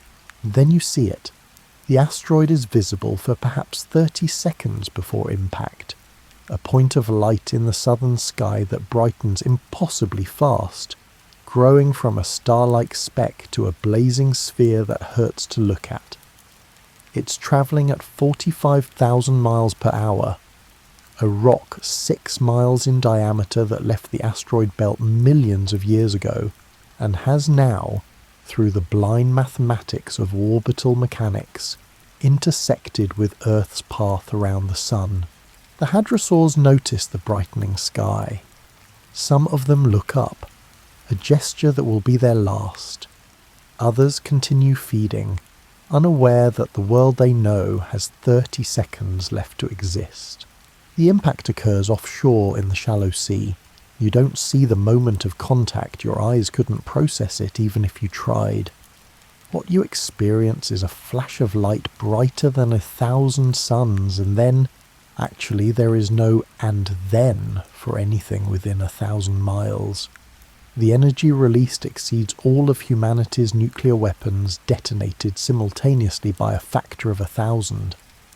The asteroid vaporizes instantly, along with millions of tons of rock from the Earth's crust. A crater 12 miles deep and 100 miles wide excavates itself in less time than it takes to read this sentence. The hadrosaurs on the beach cease to exist. Not killed, existence simply revoked. The thermal pulse incinerates them before their nervous systems can register heat. The shockwave that follows, travelling faster than sound, pulverizes what's left. Within seconds, nothing remains of them, or of any living thing within 500 miles of the impact site, but you're observing from a safe distance, 1,000 miles away in what will become Texas. Even here the effects are immediate and devastating. The sky lights up as if someone turned on a cosmic floodlight. The horizon glows orange-red. The temperature spikes 20 degrees in less than a minute. Then the shockwave arrives. It's not the crushing, building-flattening blast you might imagine from a bomb. This is a planetary-scale phenomenon, an atmospheric wave that encircles the globe.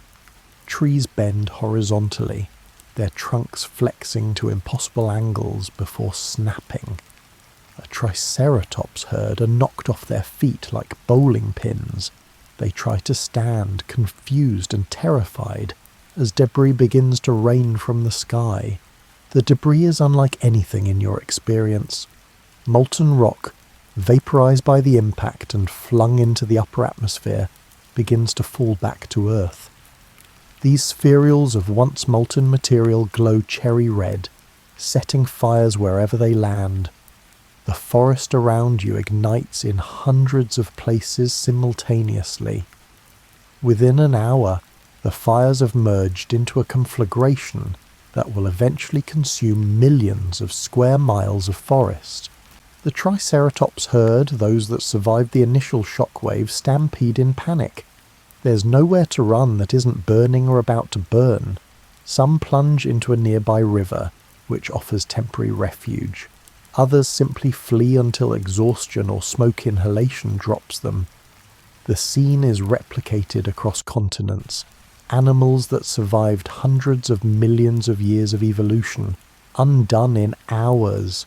The sky darkens as dust and soot rise into the atmosphere. Not the gradual dimming of volcanic aerosols, but a swift occlusion of sunlight.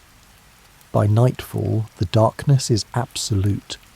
No stars, no moon, just the orange glow of continent-spanning wildfires reflecting off the dust-choked clouds. Days pass. You're somewhere in North America, watching what survives.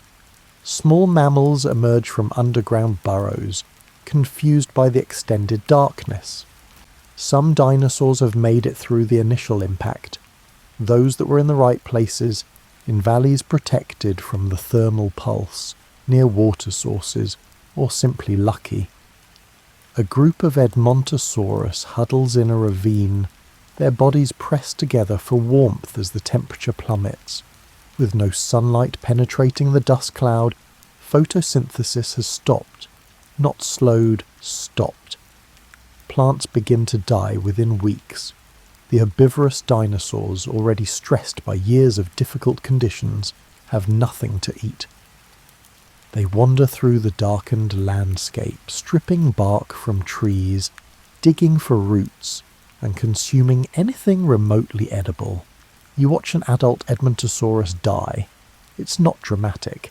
The animal simply lies down one afternoon and doesn't get up again. Starvation, hypothermia, or possibly both. Its herd mates investigate the body briefly, then move on. They're focused entirely on their own survival now, and the social bonds that once held herds together have frayed under the pressure of catastrophe. The predators fare even worse. A Tyrannosaurus, apex predator of its ecosystem, reduced to scavenging.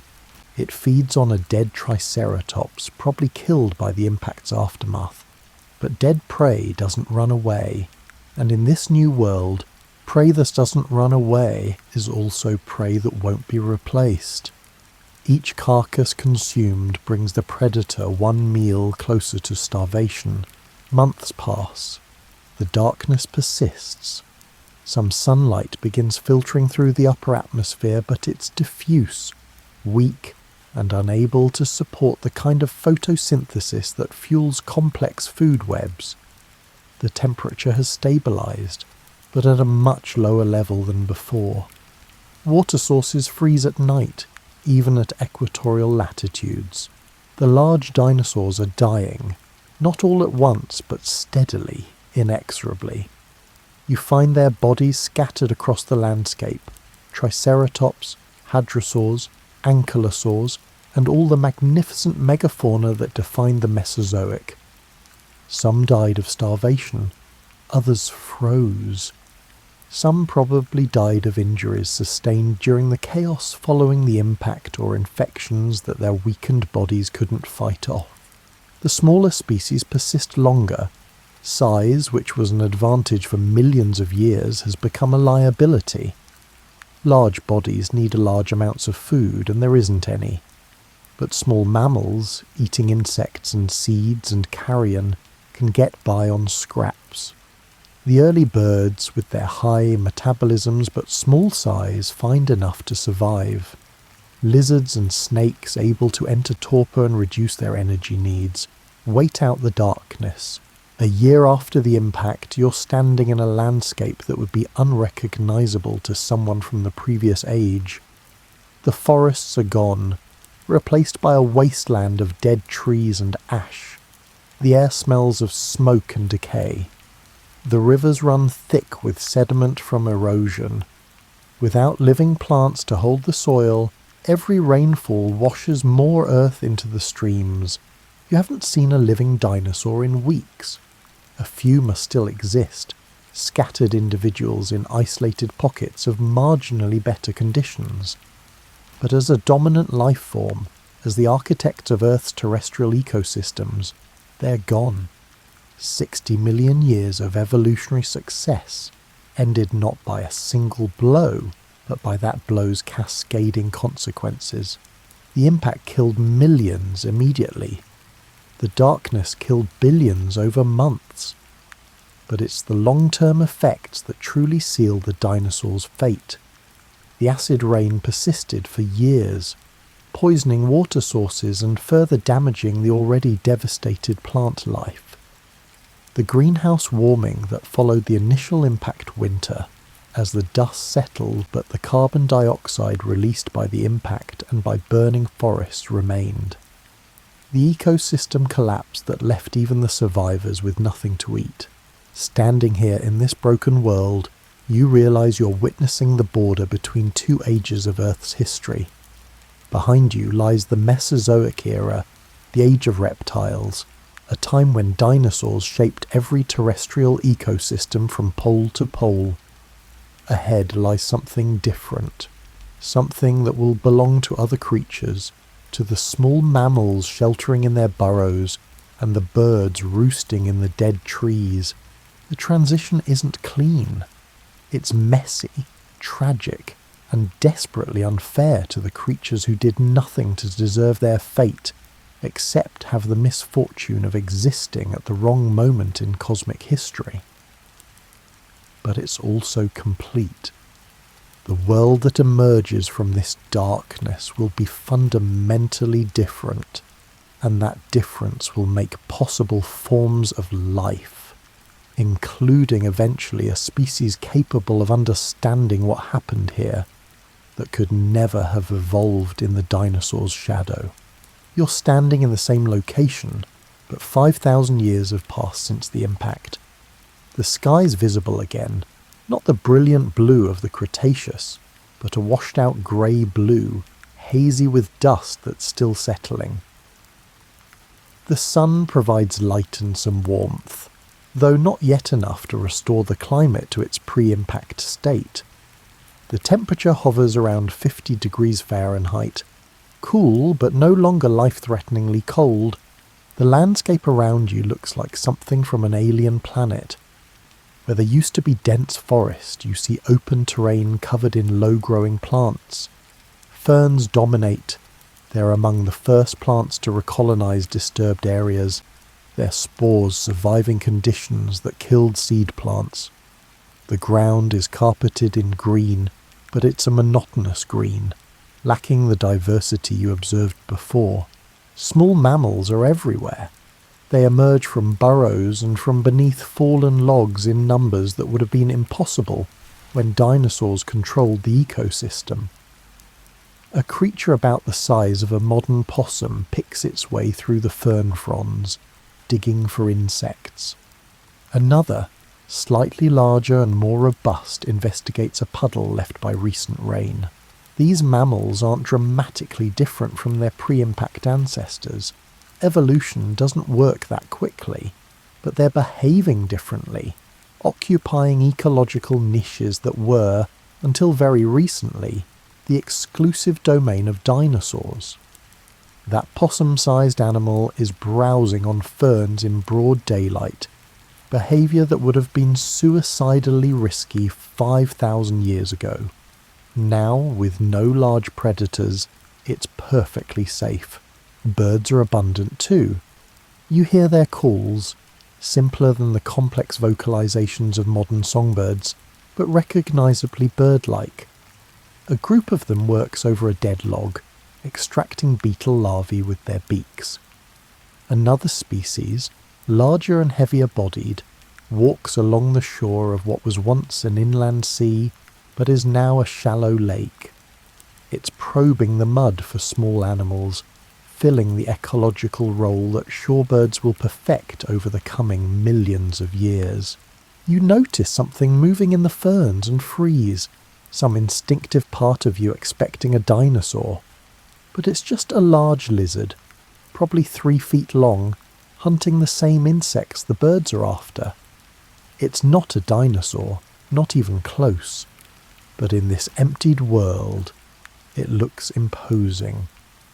Give it a few million years, and its descendants might evolve to fill some of the niches the dinosaurs left vacant. The water bodies are recovering faster than the land.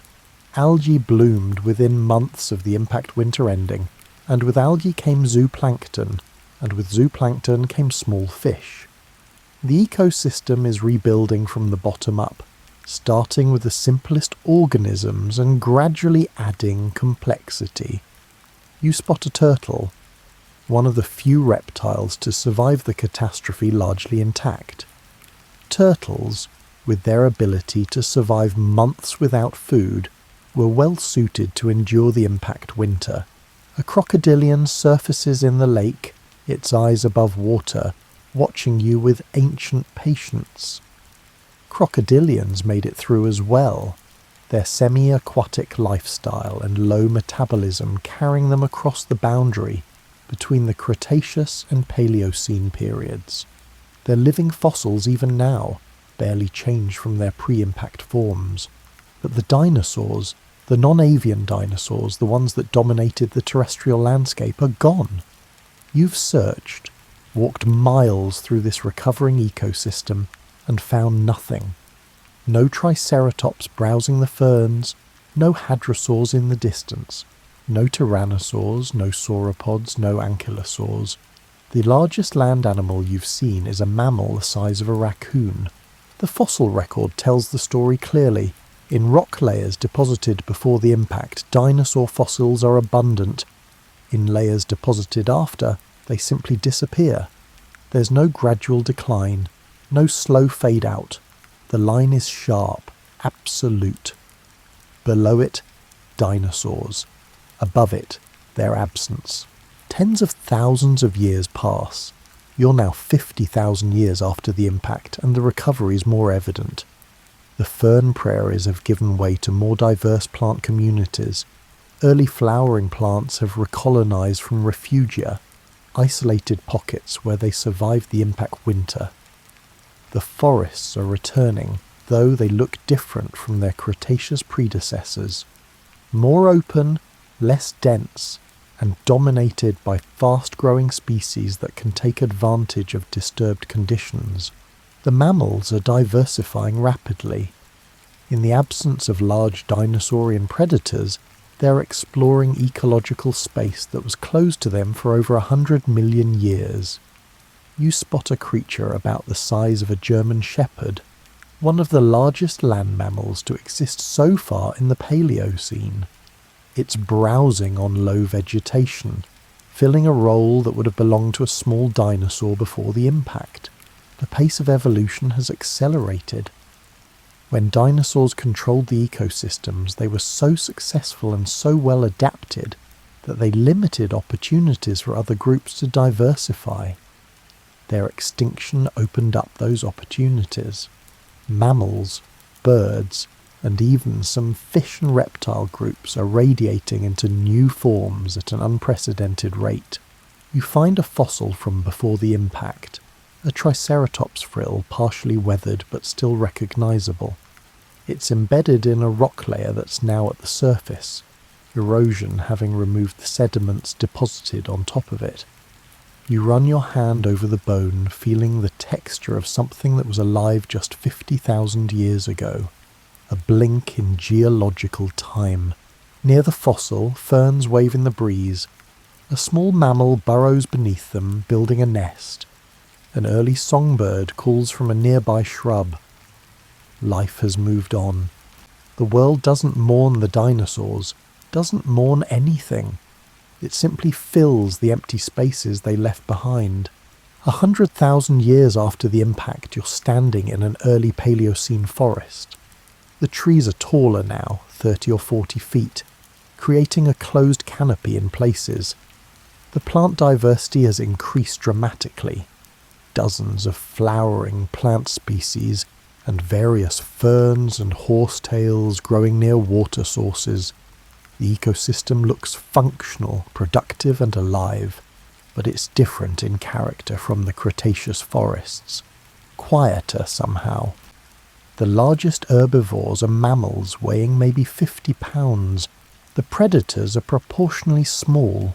The overall biomass, the total weight of all living things in a given area, is perhaps a tenth of what it was before the impact. The world is healing, but it's healing into something new. The age of reptiles is over. The age of mammals is beginning, though it will take millions of years to fully develop. Birds, the only dinosaurs to survive, are carving out their own evolutionary trajectory. One that will eventually produce the incredible diversity of modern avian life. You watch a group of small mammals feeding together in a clearing. They're cautious, constantly alert for danger, but there's also a sense of opportunity in their movements. This is their world now. The mammals inherited the earth not through superiority or better design, but through luck and circumstance, because they happened to have characteristics: small size, burrowing behaviour, omnivorous diets, that allowed them to survive when larger, more specialised creatures couldn't. As night falls, you hear sounds that would never have existed in the Cretaceous. Early primates calling from the trees, small predatory mammals stalking through the undergrowth. The world is being rebuilt by creatures that spent the Mesozoic era in the dinosaurs' shadow, and they're building something different, something that will eventually lead to grasslands and coral reefs and rainforests, to whales and elephants and eagles, and, in a humid African forest about 65 million years from now, to a species of primate that will develop the capacity to look back at this moment, to understand what happened, and to mourn creatures they never met and can only know through the fragmentary record of fossilized bones. You're now 1 million years after the impact. The transformation of Earth's ecosystems has progressed remarkably. Standing in what will one day be Wyoming, you're surrounded by a dense subtropical forest. The climate has warmed considerably from the impact winter. In fact, it's warmer than it was even in the late Cretaceous. The carbon dioxide released by the impact and its aftermath has created a greenhouse effect that will persist for millions of years. The trees around you include early relatives of modern oaks, walnuts and palms. They're not identical to their modern descendants, but recognisably related. A canopy stretches overhead, creating layers of habitat. Epiphytes, plants that grow on other plants, drape from branches. The forest has regained its three-dimensional complexity. You hear something moving in the canopy and look up to see a mammal about the size of a house cat leaping between branches. It's an early primate ancestor, though it would look strange to modern eyes, more like a lemur than a monkey, with large eyes adapted for nocturnal activity and a long tail for balance. Its descendants will diversify into the entire primate lineage, but right now it's just one of many small mammals exploiting the resources of the recovering forest. On the ground, larger mammals are beginning to appear. You spot a creature about the size of a sheep, one of the early ungulates, ancestors to the hoofed mammals that will eventually dominate grasslands that don't yet exist. It's browsing on low vegetation, its teeth showing adaptations for processing plant material that are more advanced than those of its immediate ancestors. The forest floor is alive with insects. Ants march in columns along fallen logs. Butterflies and moths visit flowers, continuing the co-evolutionary dance between insects and flowering plants that survived the impact. Beetles of astonishing variety crawl through the leaf litter. The insect diversity has recovered to, or perhaps exceeded, its pre-impact levels. Birds are everywhere, and they're diversifying rapidly. You see early representatives of modern bird groups, something that might be an ancestor to modern parrots, and another that resembles a primitive woodpecker. They're filling niches that flying pterosaurs once occupied, but they're doing it in their own way, with their own unique evolutionary solutions to the challenges of aerial life. The rivers and lakes teem with life. Fish populations have not only recovered but also diversified. Turtles sun themselves on logs. Crocodilians lurk in the deeper pools, unchanged by the passage of 1 million years. The aquatic ecosystems bounce back faster than the terrestrial ones, and they show it in their abundance and variety. You find another fossil, this one a hadrosaur bone, mineralized and weathered, protruding from a riverbank. The river has cut through millions of years of sediment, exposing layers that tell the story of the impact and its aftermath. Below the hadrosaur bone, layers filled with dinosaur fossils. Above it, layers containing mammal fossils. And at the boundary between them, a thin layer of clay enriched with iridium, a rare element more common in asteroids than on Earth's surface. Physical evidence of the impact that changed everything. 5 million years after the impact, you're in what will become Germany.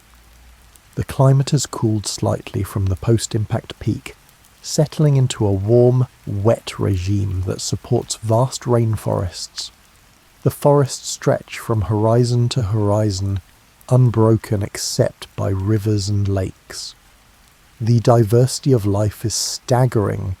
You estimate hundreds of species of plants within a square mile, countless insects, and dozens of mammal species. The mammals have grown larger. You observe a creature the size of a modern tapir, a browser that feeds on leaves and shoots. Another mammal, built more like a modern cat, stalks through the undergrowth, an early predator, experimenting with the hunting strategies that will eventually produce everything from weasels to lions. The ecological roles are being filled, but by different actors than in the Cretaceous. Birds have achieved remarkable diversity. Early representatives of most modern bird orders now exist. You spot something that might be an ancestor to modern ducks paddling in a lake. In the trees, early relatives of owls and hawks are developing the predatory skills that will make birds so successful. The songbirds are beginning to appear, their vocalizations still simple, but showing the potential for the complex songs that will evolve later. The plant communities have developed sophisticated structure. There are emergent trees that tower over the main canopy, creating a tier system that maximizes light capture. Vines and lianas connect trees, creating aerial highways for climbing mammals and insects. The forest floor supports shade-tolerant plants that can survive on the dim light that filters through the canopy. You notice that certain plant families have come to dominate. The legumes, the palms, and early grasses in open areas. These are the groups that recovered fastest from the impact, and that had characteristics allowing them to colonize disturbed habitats and thrive in changing conditions. The forests of the Paleocene aren't random assemblages, but communities shaped by the selection pressure of the extinction event and the recovery that followed. 10 million years after the impact, you're observing the transition from the Paleocene to the Eocene epoch. The climate is warm, warmer than any time in the past 10 million years. Crocodilians live in what is now the Arctic. Palms grow in Alaska. The Earth has entered a hothouse phase, possibly the warmest climate of the past 100 million years. The mammals have exploded in diversity and size. You see creatures that resemble modern horses, though they're much smaller and have multiple toes instead of hooves. Early whales, still retaining vestigial legs, hunt in shallow coastal seas, showing how some mammal lineages are returning to the water that their distant ancestors left hundreds of millions of years ago. Bats, the only mammals to achieve powered flight, swoop through the evening air, using echolocation to hunt insects. The first grass-dominated ecosystems are beginning to appear in drier regions. Grasses, which existed before the impact but were never dominant, are expanding their range. With them come new types of herbivores, mammals developing teeth that can handle the tough, silica-laden grass blades. The stage is being set for the savanna ecosystems that will characterize much of the later Cenozoic. You stand on a hilltop at sunset, watching the landscape spread before you. The forests, the rivers, the diversity of life, it's all magnificent. Perhaps as magnificent as the Cretaceous ecosystems you observed at the beginning of this journey, but it's different. The dominant players have changed. The evolutionary strategies have shifted. This is Earth renewed, but not Earth restored. The dinosaurs won't come back. Their ecological roles have been filled by other creatures, and those creatures are now established, evolving, adapting, and creating their own evolutionary trajectories. The window during which dinosaurs could re-evolve has closed. The Earth has moved on, but looking at this thriving, complex ecosystem, you realize something important. The planet itself is resilient in a way that individual species and lineages are not. The impact killed the dinosaurs and countless other species, fundamentally restructured ecosystems, and altered the course of evolutionary history. But it didn't kill life itself. It didn't prevent the rebuilding of complex, diverse ecosystems. It changed what existed, but not the existence of life itself. In 56 million years, descendants of the small mammals you see here will have diversified into creatures ranging from blue whales to shrews, from giraffes to bats, and from humans to elephants. The birds will have produced penguins and peacocks, hummingbirds and eagles. The plants will have created everything from giant sequoias to tiny orchids. The impact was a tragedy for the dinosaurs and a catastrophe for the ecosystems they inhabited. But for Earth as a whole, it was a transition, a reshuffling of the deck that opened up possibilities that wouldn't have existed otherwise. Standing here, watching the sun set over this renewed world, you can appreciate both the loss and the emergence, both the ending of one age and the beginning of another. You're no longer in deep time.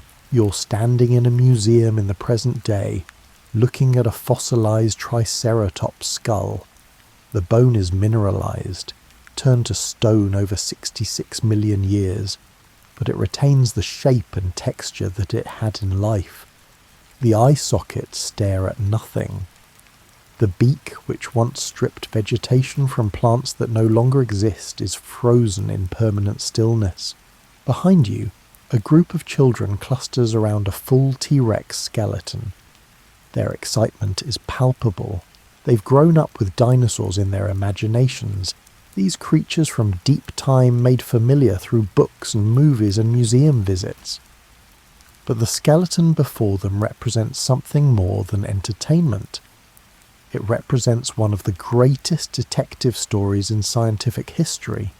The understanding of what happened to the dinosaurs came slowly, built from countless observations and measurements, from decades of painstaking work by geologists, paleontologists, physicists and chemists. For over a century after the first dinosaur fossils were recognized and described, scientists knew that dinosaurs had gone extinct, but they didn't know why. Some proposed that the dinosaurs had simply grown too large, too specialized, and too slow to adapt to changing conditions. Others suggested disease, or climate change, or competition from mammals. Each theory had problems. The dinosaurs had survived climate changes before. They weren't all large. Many species were small and agile. Disease doesn't typically cause worldwide extinction of multiple unrelated groups. The breakthrough came in 1980, when physicist Luis Alvarez and his son Walter, a geologist, published a paper proposing that an asteroid impact had caused the extinction. Their evidence was a thin layer of clay found at the boundary between the Cretaceous and Paleocene periods, the KPG boundary, that contained unusually high concentrations of iridium, an element rare on Earth but common in asteroids. The scientific community was skeptical. Catastrophic events weren't popular in geology at the time, which favoured gradual processes operating over long timescales. But the evidence accumulated. The iridium layer was found at sites around the world. Shocked quartz crystals fractured by immense pressure appeared at the boundary. Soot from continent-spanning wildfires. Tiny glass spherules formed from vaporized rock. The final piece of evidence came in 1991 with the identification of the impact crater itself, the Chicxulub crater, buried beneath the Yucatan Peninsula. Precisely the right age, the right size, and in exactly the kind of coastal location that would maximize the destructive effects of an ocean impact. You walk through the museum, passing displays that illustrate this scientific journey. Here's a map showing iridium concentrations around the world. There's a sample of shocked quartz, its crystal structure deformed by pressures that only asteroid impacts or nuclear explosions can generate. In another case, you see computer simulations of the impact and its immediate aftermath. But understanding that an impact occurred doesn't fully explain why the dinosaurs died while other groups survived. You pause at a display that addresses this question. The key factors scientists now understand were size, diet, and habitat. Large animals require more food. When the impact shut down photosynthesis and collapsed food chains, large herbivores starved first, followed quickly by the large predators that depended on them. Smaller animals with lower caloric needs could survive on the scraps, seeds, insects, and carrion that persisted through the impact winter. Diet mattered too. Specialists, creatures that depended on specific food sources, fared worse than generalists, who could eat whatever was available. The hadrosaurs you watched, with their specialized teeth for processing particular types of vegetation, couldn't switch to a different diet when their preferred plants died. The small mammals you saw surviving, omnivorous and flexible, could and did. Habitat provided protection. Burrowing animals could escape the thermal pulse and find shelter from the cold. Aquatic animals were buffered from temperature extremes. Flying animals could migrate in search of food. The large terrestrial dinosaurs, built for life on land and unable to escape underground or underwater, were maximally exposed to the catastrophe. You reach a display about the survivors, the birds of course, technically dinosaurs themselves, though small enough and adaptable enough to make it through. The mammals, sheltering underground and eating whatever they could find. The crocodilians and turtles, their low metabolisms allowing them to survive months without food. The fish and insects and plants with seed banks or spores that could wait out the darkness. The extinction wasn't random, the display explains, it was selective. The survivors shared characteristics that happened to be advantageous during a short-lived but extreme environmental catastrophe. Those characteristics had nothing to do with being better or more advanced in any general sense. In normal times, being large, specialized, and living exclusively on land were perfectly good strategies. They'd worked for millions of years. But when the asteroid hit, those strategies became liabilities. You move to a section on the aftermath. Scientists now understand that the recovery took much longer than the extinction itself. The impact killed the dinosaurs in decades to centuries, but rebuilding complex ecosystems took millions of years. The fossil record shows a slow progression from simple communities dominated by ferns and other disaster species to more diverse forests to the complex ecosystems of the Eocene and later epochs. There's a display about impact winter, illustrating how the dust and soot blocked sunlight. Another was about the greenhouse warming that followed once the particulates settled, but the carbon dioxide remained. A third is about ocean acidification from sulfur aerosols. The extinction wasn't a single event, but a cascade of environmental catastrophes, each one weeding out species until only the most resilient or lucky remained. You find yourself in front of a timeline showing extinction events throughout Earth's history. The KPG extinction, the one that killed the dinosaurs, is marked clearly, but it's not the largest. That distinction belongs to the Permian-Triassic extinction 250 million years ago, which killed over 90% of marine species and 70% of terrestrial vertebrates. The dinosaurs themselves rose to dominance in the aftermath of that earlier catastrophe. The timeline illustrates a humbling truth. Extinction is normal. The vast majority of species that ever existed are extinct. The average species lifetime is measured in millions of years, long by human standards, but brief in geological time. What's unusual about the KP extinction isn't that it happened, but that it happened so quickly. and was caused by an external extraterrestrial event rather than by Earth-based processes like volcanism or climate change, you pause at a display about modern extinction rates. Scientists estimate that species are currently going extinct at rates 100 to 1,000 times higher than the background rate, not because of asteroids, but because of human activity. Habitat destruction, climate change, pollution, overhunting. The causes are different, but the results may be comparable. Some scientists call it the sixth extinction, placing it in the same category as the event that killed the dinosaurs. The comparison makes you uncomfortable, as it should. The dinosaurs couldn't prevent their extinction. They had no agency, no ability to change course or mitigate the impact's effects. They were victims of cosmic bad luck. Humans, in contrast, understand what's happening and have the capacity to change it. The knowledge gained from studying the dinosaurs' extinction isn't just historical curiosity, it's a warning. You finish your museum visit in a hall displaying living reptiles and birds. There's a parrot, its intelligence and social complexity rivaling many mammals, a crocodile, outwardly unchanged from its Cretaceous ancestors, a turtle, carrying a body plan that has worked for over 200 million years, and prominently a display about bird evolution, showing how the small theropods that survived the impact diversified into the 10,000 species of birds alive today.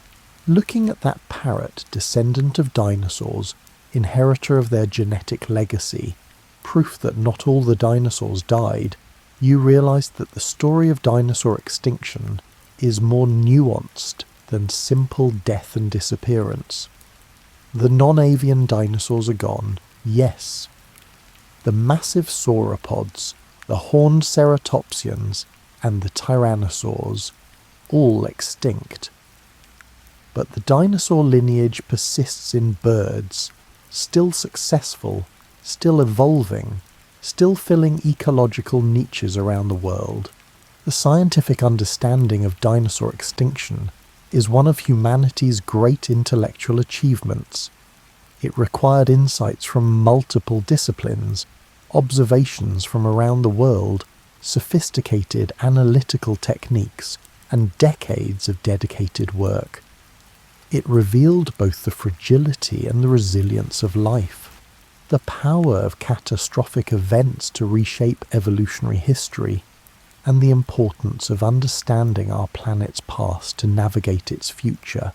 As you leave the museum, you carry with you not just knowledge about what happened 66 million years ago, but perspective about where we are now, what we're doing to the planet, and what we might need to do differently if we want to avoid becoming the next Triceratops, the next T-Rex, successful for millions of years until we weren't, leaving only fossils for some future intelligence to puzzle over. You're standing in a forest in Papua New Guinea, watching a cassowary pick its way through the undergrowth. The bird stands nearly 6 feet tall, its body covered in black feathers, its head sporting a bony casque that looks almost helmet-like. Its legs are powerful, equipped with claws that could easily disembowel a predator. Looking at it, you can't help but see the dinosaur heritage. This is what survived. Not the giants, not the terrible lizards of popular imagination, but this, a lineage of small theropods that happen to have feathers, happen to be small enough to survive the impact winter, and happen to be adaptable enough to thrive in the aftermath. The cassowary's ancestors walked among T-Rex and Triceratops, and they're still here. The cassowary moves with a distinctive gait, head bobbing with each step. The same basic movement pattern you'd see in any ground bird, from chickens to ostriches. It's a locomotion style inherited from bipedal theropod dinosaurs, modified over millions of years but fundamentally unchanged. The bird's eyes, positioned on the sides of its head, provide nearly 360-degree vision, a trait shared with its dinosaurian ancestors, useful for detecting both predators and prey. You notice the bird's feet, 3 toes pointing forward, 1 pointing back, arranged in the same pattern as theropod trackways found in rock formations around the world. Paleontologists recognized this connection long before the broader scientific community accepted that birds are dinosaurs. The anatomical evidence was always there, in the bones and the footprints, waiting to be properly interpreted. Moving to a different location, you're now in the Amazon rainforest, observing a hoatzin, a bizarre bird that retains juvenile claws on its wings, which the chicks use to climb through vegetation. It's one of the most primitive birds, showing characteristics that hint at its dinosaurian origins more clearly than most modern species. Watching it clamber awkwardly through the branches, you can imagine the transitional forms, the creatures that were neither fully dinosaurs nor fully birds but something in between. The fossil record has provided spectacular examples of these transitional forms. Archaeopteryx, discovered in 1861, showed a mixture of reptilian and avian features so perfect that it could have been manufactured to prove evolutionary theory. More recently, discoveries in China have revealed dozens of feathered dinosaurs, showing that feathers evolved long before flight, probably for insulation or display, and were later co-opted for aerial locomotion. You're holding a hummingbird in your hand, not literally, but watching one hover at a flower, its wings beating too fast to see clearly. This tiny creature, weighing less than a nickel, is as much a dinosaur as T-Rex. Its high metabolism, its hollow bones, and its 4-chambered heart, all inherited from theropod ancestors. The hummingbird represents an extreme elaboration of the basic dinosaur body plan, optimized for a lifestyle that requires hovering in mid-air and feeding on nectar. The evolutionary path from T-Rex to hummingbird seems almost absurdly improbable, but it's documented in the fossil record and confirmed by genetic analysis. Birds and crocodilians are each other's closest living relatives, a fact that would surprise most people, but makes perfect sense when you understand that they're both archosaurs, members of the group that dominated the Mesozoic. Crocodilians represent one line of archosaur evolution. Dinosaurs, including birds, represent another. You're now in Antarctica, watching penguins dive into the frigid ocean. These birds have evolved to a lifestyle so different from their flying ancestors that they seem almost alien. Their wings have become flippers, optimized for swimming rather than flight. They can dive hundreds of feet deep and stay underwater for 20 minutes. Yet they're still dinosaurs, still carrying the genetic legacy of creatures that walked on land 66 million years ago. The adaptability that allowed birds to survive the KPG extinction has served them well in the subsequent millions of years. They've diversified to fill ecological niches on every continent and in every habitat type. Seabirds like albatrosses spend years at sea, almost never touching land. Forest birds like woodpeckers have evolved specialized skulls that allow them to hammer on trees without getting concussions. Owls hunt silently in the darkness, their feathers modified to eliminate flight noise. Walking through a city park, you're surrounded by pigeons, descendants of rock doves that humans domesticated thousands of years ago. These birds have adapted to urban environments so successfully that they thrive in cities worldwide. They nest on buildings instead of cliffs, eat food scraps instead of seeds, and navigate around traffic with ease. Their success in human-dominated landscapes is testament to the evolutionary flexibility inherited from their dinosaurian ancestors. You notice a crow investigating a puzzle box using tools to extract food. Corvids, the family that includes crows, ravens, and jays, display intelligence that rivals great apes. They can recognize individual human faces, hold grudges, plan for the future, and even understand concepts like zero. This cognitive sophistication evolved independently from mammalian intelligence, showing that the dinosaur lineage was capable of producing complex brains and behaviors. In a laboratory, you're watching a chicken embryo develop. In the early stages, it has teeth and a long bony tail, characteristics its ancestors lost millions of years ago, but which are still encoded in its DNA. Scientists can reactivate these dormant genes, creating chickens with dinosaur-like features. The experiment demonstrates that evolution doesn't create new features from nothing, but modifies and recombines existing genetic material, and that modern birds retain in their genomes the instructions for building features their ancestors possessed. The genetic studies have revealed fascinating details about bird evolution. The high metabolic rate, the efficient respiratory system with air sacs extending into hollow bones, and the sophisticated colour vision.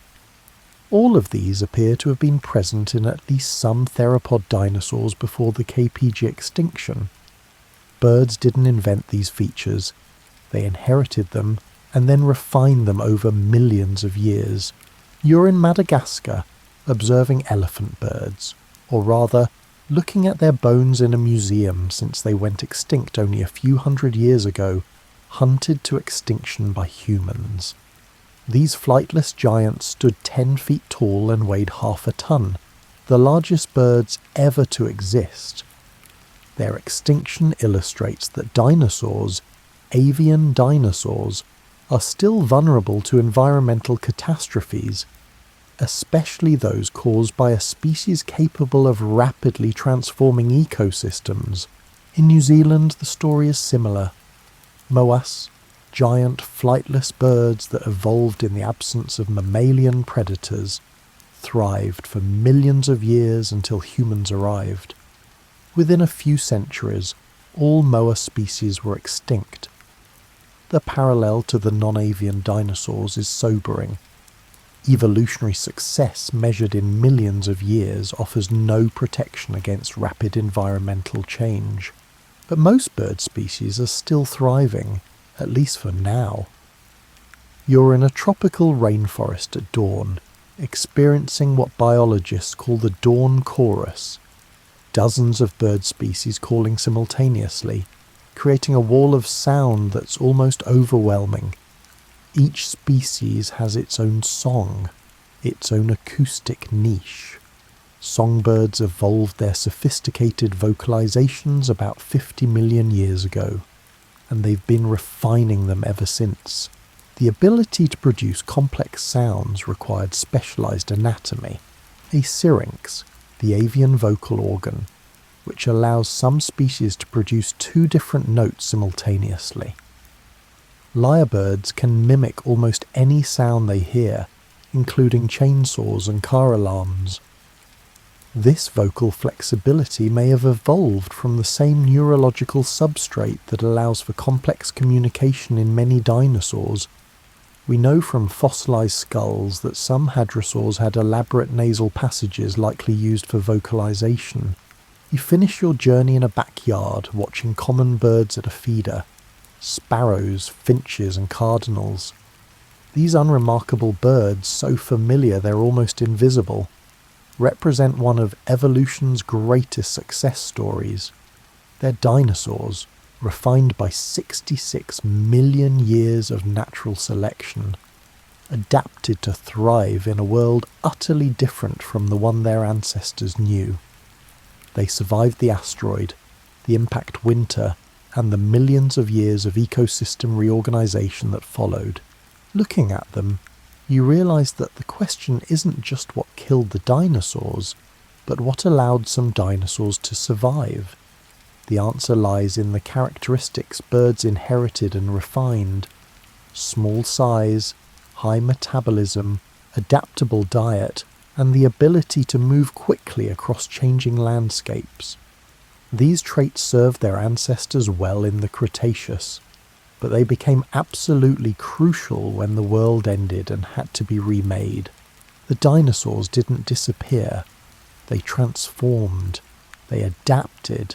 They persisted through the worst catastrophe to hit Earth in hundreds of millions of years, and they're still here, still evolving, still successful. Every bird you see is a living dinosaur, carrying genetic information that traces back through an unbroken chain to the Triassic period, more than 200 million years ago. That's not extinction. That's survival. You're standing in the Badlands of Montana as evening settles across the landscape. The eroded hills glow pink and orange in the fading light, layers of sedimentary rock exposed like pages in a book.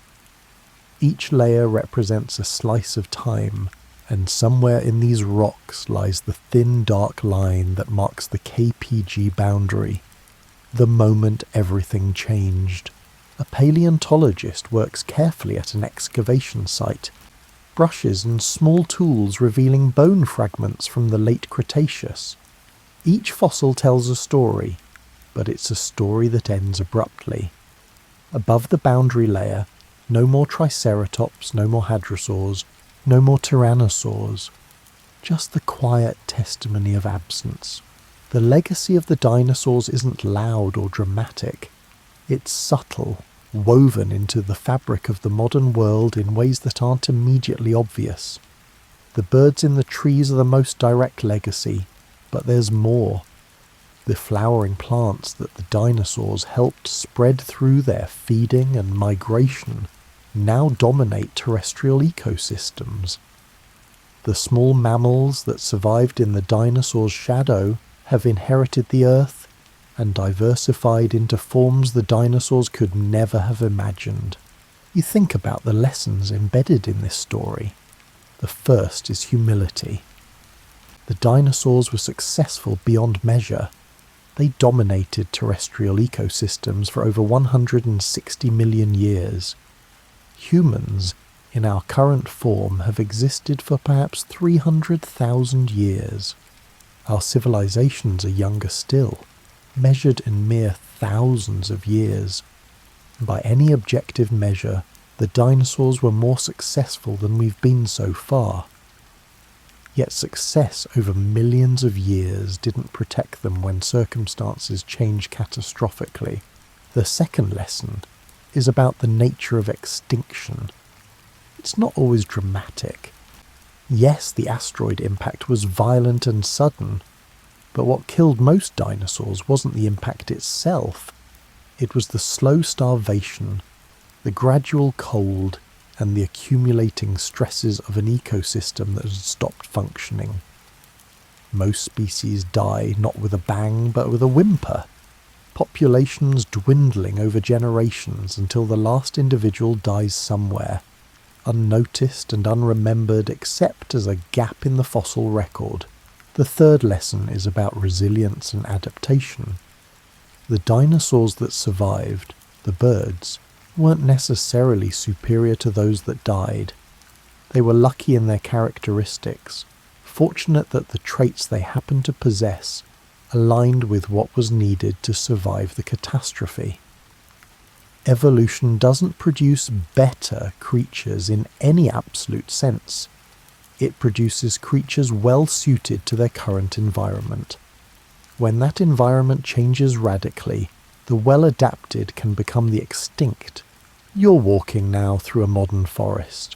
Oak trees, maple trees, songbirds calling, and a deer in the distance. This ecosystem has no direct connection to the Cretaceous forest you visited at the journey's beginning, and yet it's built on the same fundamental principles. Sunlight converted to chemical energy through photosynthesis, herbivores eating plants, carnivores eating herbivores, and decomposers recycling nutrients. The players have changed, but the play continues. Somewhere in this forest, a fossil lies buried. Perhaps a tooth from a Cretaceous mammal. Perhaps a fragment of petrified wood from a tree that grew in the dinosaur's shadow. The rock will erode eventually, exposing the fossil to weather and chance. Maybe someone will find it, recognize it for what it is, and add it to the accumulated knowledge of deep time. Or maybe it will crumble to dust, its story untold. The dinosaurs left behind more than fossils. They left behind ecological space that other creatures filled. They left behind evolutionary experiments, feathers, hollow bones, efficient respiratory systems that birds refined and carried forward. They left behind lessons about the fragility of dominance and the arbitrary nature of survival. Standing here, you realise that humans are writing our own chapter in Earth's history. We're altering climate, driving species extinct and transforming landscapes on a global scale. We're conducting an experiment whose outcome is uncertain. The dinosaurs didn't choose their fate. They were victims of a cosmic accident. We're different. We see what we're doing. We understand the consequences. We have the knowledge and potentially the ability to choose a different path.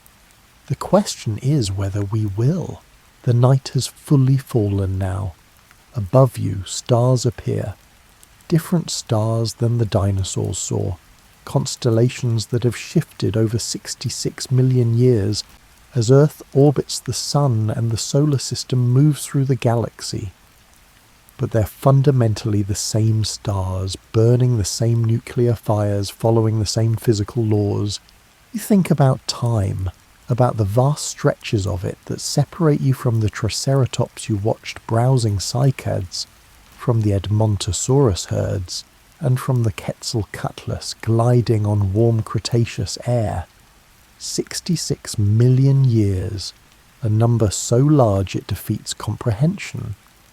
Yet in Earth's 4.5 billion year history, it's just a brief moment, less than 1.5% of the planet's total age. The dinosaurs rose, dominated, and fell within a portion of that history. They didn't fail. Failure implies they were trying to achieve something and didn't succeed. They simply existed, evolved, adapted, and eventually encountered circumstances they couldn't adapt to quickly enough. Their ending was neither tragic nor triumphant.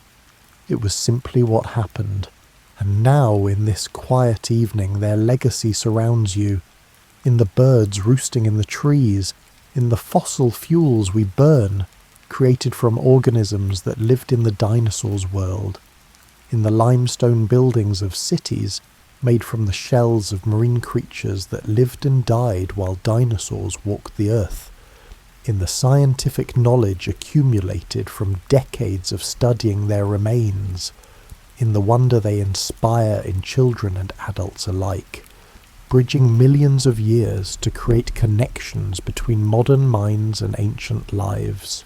The gentle disappearance of the dinosaurs, gradual at first, then catastrophically accelerated, then slowly fading from memory except for the clues they left behind, speaks to the impermanence of all things. Species arise and vanish. Continents drift. Mountains erode. Even the stars eventually burn out. Nothing lasts forever, no matter how successful, how well adapted, or how dominant. But while things last, they matter. The dinosaurs mattered to the ecosystems they inhabited, to the evolution of countless other species, and to the shape of the world they left behind. They matter now to the scientists who study them, to the people who marvel at their reconstructed skeletons, and to the writers and artists and filmmakers who bring them back to life in imagination. You're heading back now, leaving the Badlands behind. The fossils remain, locked in stone, waiting. Some will be found and studied. Others will erode away, their stories permanently lost. And in the fullness of time, Even the fossils that are found and carefully preserved in museums will eventually return to dust, as everything does. But for now, they endure. The bones remember, even if the creatures are gone. They speak of a world fundamentally different from ours, yet governed by the same principles. They remind us that Earth's history is long, that our tenure here is brief, and that the planet existed for billions of years before us, and will likely exist for billions more after us. The dinosaurs slowly disappeared, but they left behind more than absence. They left behind a record of what's possible, of how life can diversify and adapt and fill every available niche. They left behind warnings about what can happen when conditions change faster than evolution can respond. And they left behind inspiration. The sheer wonder of creatures so different from anything alive today, yet so magnificently suited to their time. As you settle in for sleep, the day's journey through deep time fading into dream, you carry with you an understanding. The dinosaur's story isn't separate from our own. We're all part of the same grand narrative, the story of life on Earth, unfolding across billions of years. The dinosaurs had their chapter. We're writing ours now. How it ends is still up to us. Sleep well. The stars that watched over the dinosaurs are watching still, patient and unchanging, as Earth continues its ancient rotation through the vast darkness of space.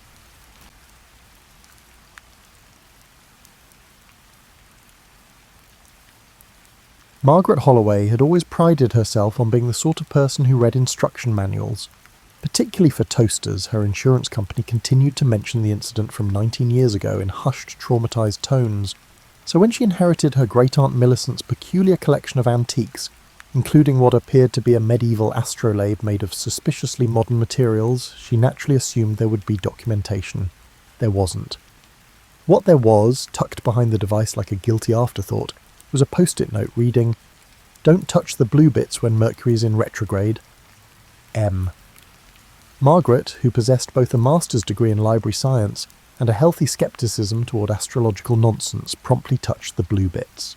It was Tuesday morning. She had already dealt with 3 passive-aggressive emails from her supervisor, and Mercury could frankly retrograde itself into the sun for all she cared. The astrolabe hummed. This was Margaret's first indication that perhaps Great-Aunt Millicent had been more eccentric than previously documented. The second indication was the way her kitchen began folding itself inside out like origami designed by a mathematician having an existential crisis.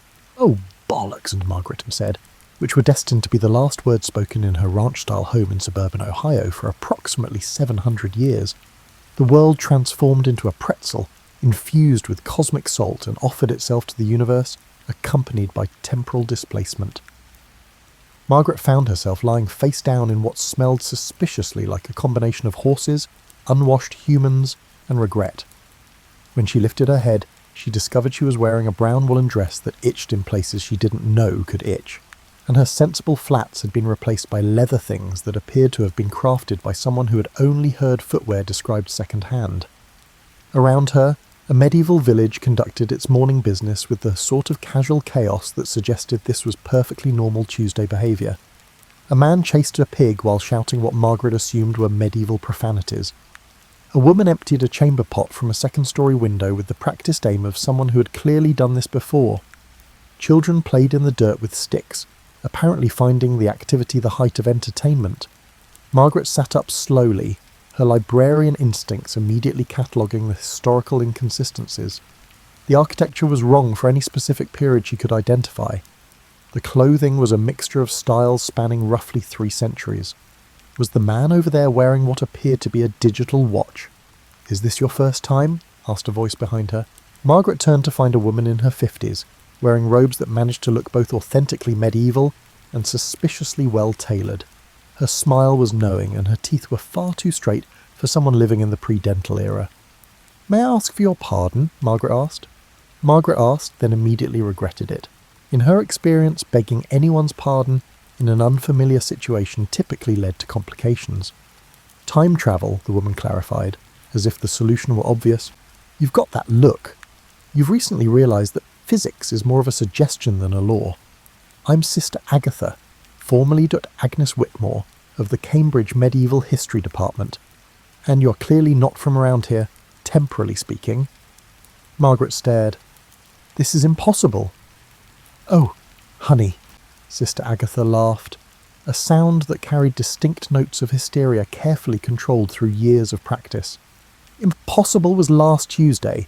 This is just inconvenient. Come on, let's get you oriented before the anachronism police show up." "The what now?" But Sister Agatha was already walking away, her robes swishing with the authority of someone who had learned to navigate both medieval politics and university bureaucracy. Margaret scrambled to follow, her new shoes making sounds like frustrated cats on the cobblestones. As they walked through the village, Margaret noticed more inconsistencies. A blacksmith hammered what looked suspiciously like a smartphone case. A merchant sold authentic medieval remedies from bottles that clearly bore modern safety seals. And everywhere people moved with the particular sort of resigned efficiency that Margaret recognised from her office environment. "Right," Sister Agatha said, stopping outside what appeared to be a tavern with a sign reading, "The Temporal Refugee." "Here's the situation. Welcome to Kronos Commons, the accidental dumping ground for temporal tourists, displaced individuals, and the generally temporally confused. We've got Romans, Victorians, a perplexed gentleman from 1623 who keeps asking about the location of the nearest Starbucks, and last week we acquired a flapper from the 20s who has already revolutionised our cocktail menu." Margaret felt a familiar sensation that she usually associated with faculty meetings, the gradual realisation that she was trapped in something that made no sense but would somehow become her responsibility. "How do I get home?" she asked. Sister Agatha's smile took on the sort of kindness typically reserved for delivering catastrophic news. "Well, that's the question, isn't it? Some people figure it out, others don't. But the good news is, we've developed quite a nice little community here. We've got running water, thanks to a Roman engineer, decent food courtesy of a Victorian chef, and surprisingly progressive social policies implemented by a group of suffragettes who arrived last spring." Margaret looked around at the village with new eyes. It wasn't medieval at all, she realised. It was something entirely new, a place where time had hiccuped, collected its mistakes, and decided to make the best of things. "How long have you been here?" she asked. 5 years is a subjective time. It could be 5 minutes or 5 decades in the real world. Time's a bit wobbly here. Sister Agatha shrugged. "But I've got to say, the research opportunities are unparalleled. Where else can you get primary source material from actual primary sources?" Margaret felt herself beginning to panic, which was unfortunate because panic had never been particularly useful in her experience. "But I have a job, I have a mortgage, I have a cat." "Had," Sister Agatha corrected gently. Past tense is crucial when you're dealing with temporal displacement, but look on the bright side. No more mortgage payments. The temporal refugee turned out to be precisely what it sounded like. A tavern for people who had accidentally fallen through the cracks in time and were making the best of it with varying degrees of success. The proprietor was a cheerful woman named Gladys, who claimed to be from 1943 and had arrived during the Blitz expecting to find an air raid shelter. Instead, she'd found herself the accidental mayor of history's most confused municipality. "New arrival," Gladys announced as Sister Agatha led Margaret through the door. "Welcome to the club that no one desired to join, yet everyone inextricably finds themselves a part of. The first drink is free, the second is on credit, and the third is your responsibility because you should know our economy by then." The tavern's interior was a fascinating collision of architectural periods.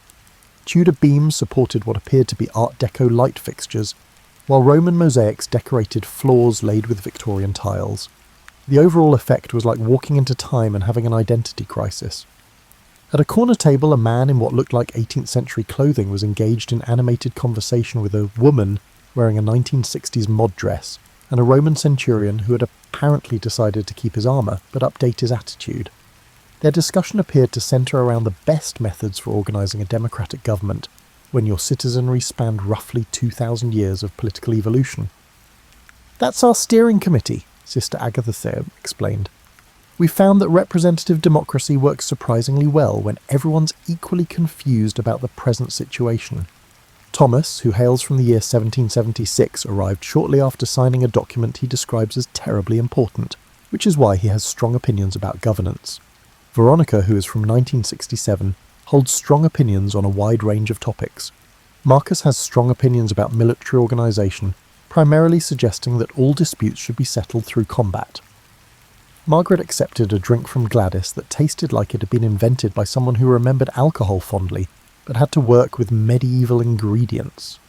Although it wasn't entirely unpleasant, the drink felt like a metaphor for her entire situation. "So how does this work?" Margaret asked. "The day-to-day, I mean. You can't all just sit around drinking and forming committees." "Oh, heavens no," Gladys laughed. "We've got quite the economy going. It turns out when you put together people from different times, you get a lot of useful knowledge exchange. Marcus taught us Roman construction techniques, which the Victorian engineer improved with modern material science, which Thomas enhanced with democratic labour practices, which Veronica revolutionised with modern efficiency methods." She gestured toward the window where Margaret could see people working on what appeared to be a construction project involving both medieval stonework and suspiciously modern-looking plumbing. "We're building a proper town hall," Sister Agatha explained, "complete with meeting rooms, a library, and what Veronica insists on calling a social services department. Apparently temporal displacement comes with its own unique set of bureaucratic needs." "But surely someone's trying to get home?" Margaret asked. The tavern went quiet in a way that suggested she'd touched on a sensitive subject. Gladys polished a glass with unnecessary intensity, while Sister Agatha developed a sudden interest in the pattern of the tablecloth. "Well," Thomas said from the corner table, his colonial American accent carrying clearly across the room, "that's rather the central question, isn't it? Some folks spend all their time trying to figure out the way back. Others come to the conclusion that staying in the present isn't necessarily a bad thing. And some—" He trailed off. "Some?" Margaret prompted. "Some discover that home isn't quite what they remembered," Veronica finished, her London accent crisp despite the anachronistic setting. "Turns out when you've been gone for subjective years, certain assumptions about what you want to return to start looking rather questionable." Marcus, the Roman centurion, nodded gravely. "I was fleeing Gaul when I arrived here. The situation, which involved a superior officer's wife and a misunderstanding about Roman marriage customs, was rather embarrassing. Point is, going back would involve considerably more crucifixion than I'm comfortable with." Margaret felt the weight of her life settling around her like an ill-fitting coat. Her job at the library, while stable, had become increasingly automated and decreasingly fulfilling. Her marriage had ended 2 years ago when her husband discovered that his midlife crisis required a motorcycle and a 25-year-old named Crystal. Her mortgage was for a house that had always felt too large for one person and too small for the life she'd imagined she'd have. "How do you know if you want to go back?" she asked quietly. "That," said Sister Agatha, "is the question everyone asks, and nobody can answer for anyone else. But I will say this. In 5 years here, I've published more original research than I did in 20 years at Cambridge. It turns out that primary source material is much easier to obtain when your sources are sitting at the next table." Gladys set down her glass and leaned against the bar.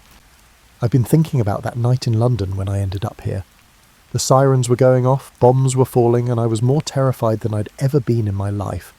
But I was also more alive than I'd felt in years. 3 years had passed since my husband's death. My children had grown and left, and I was merely existing. You need me here. I'm building something." "But don't you miss it?" Margaret asked. "Your real life?" "This is my real life," Gladys said simply. "The other one was just what happened before I started living."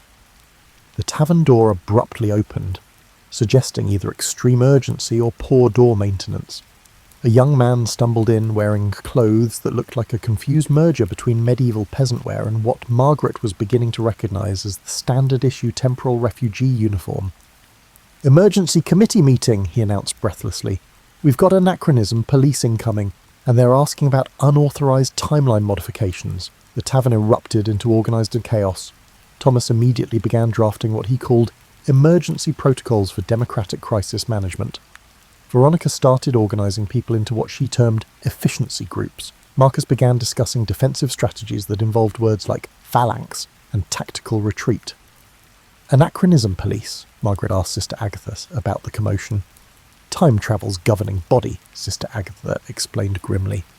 Consider them to be the universe's hall monitors, but with the authority to erase entire timelines if they think things have gotten too messy.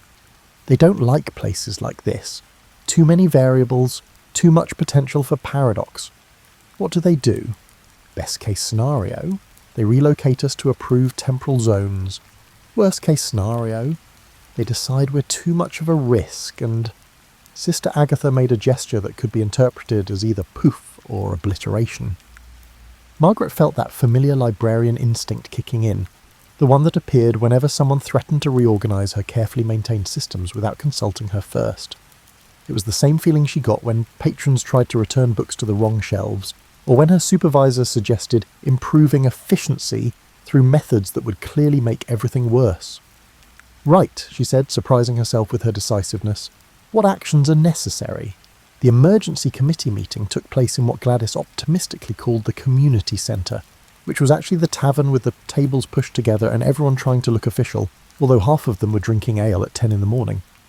Margaret found herself appointed as Secretary of Records primarily because she was the only one present who knew what carbon paper was and could also operate the hand-cranked printing press that a Victorian gentleman named Nigel had constructed from memory and spare parts.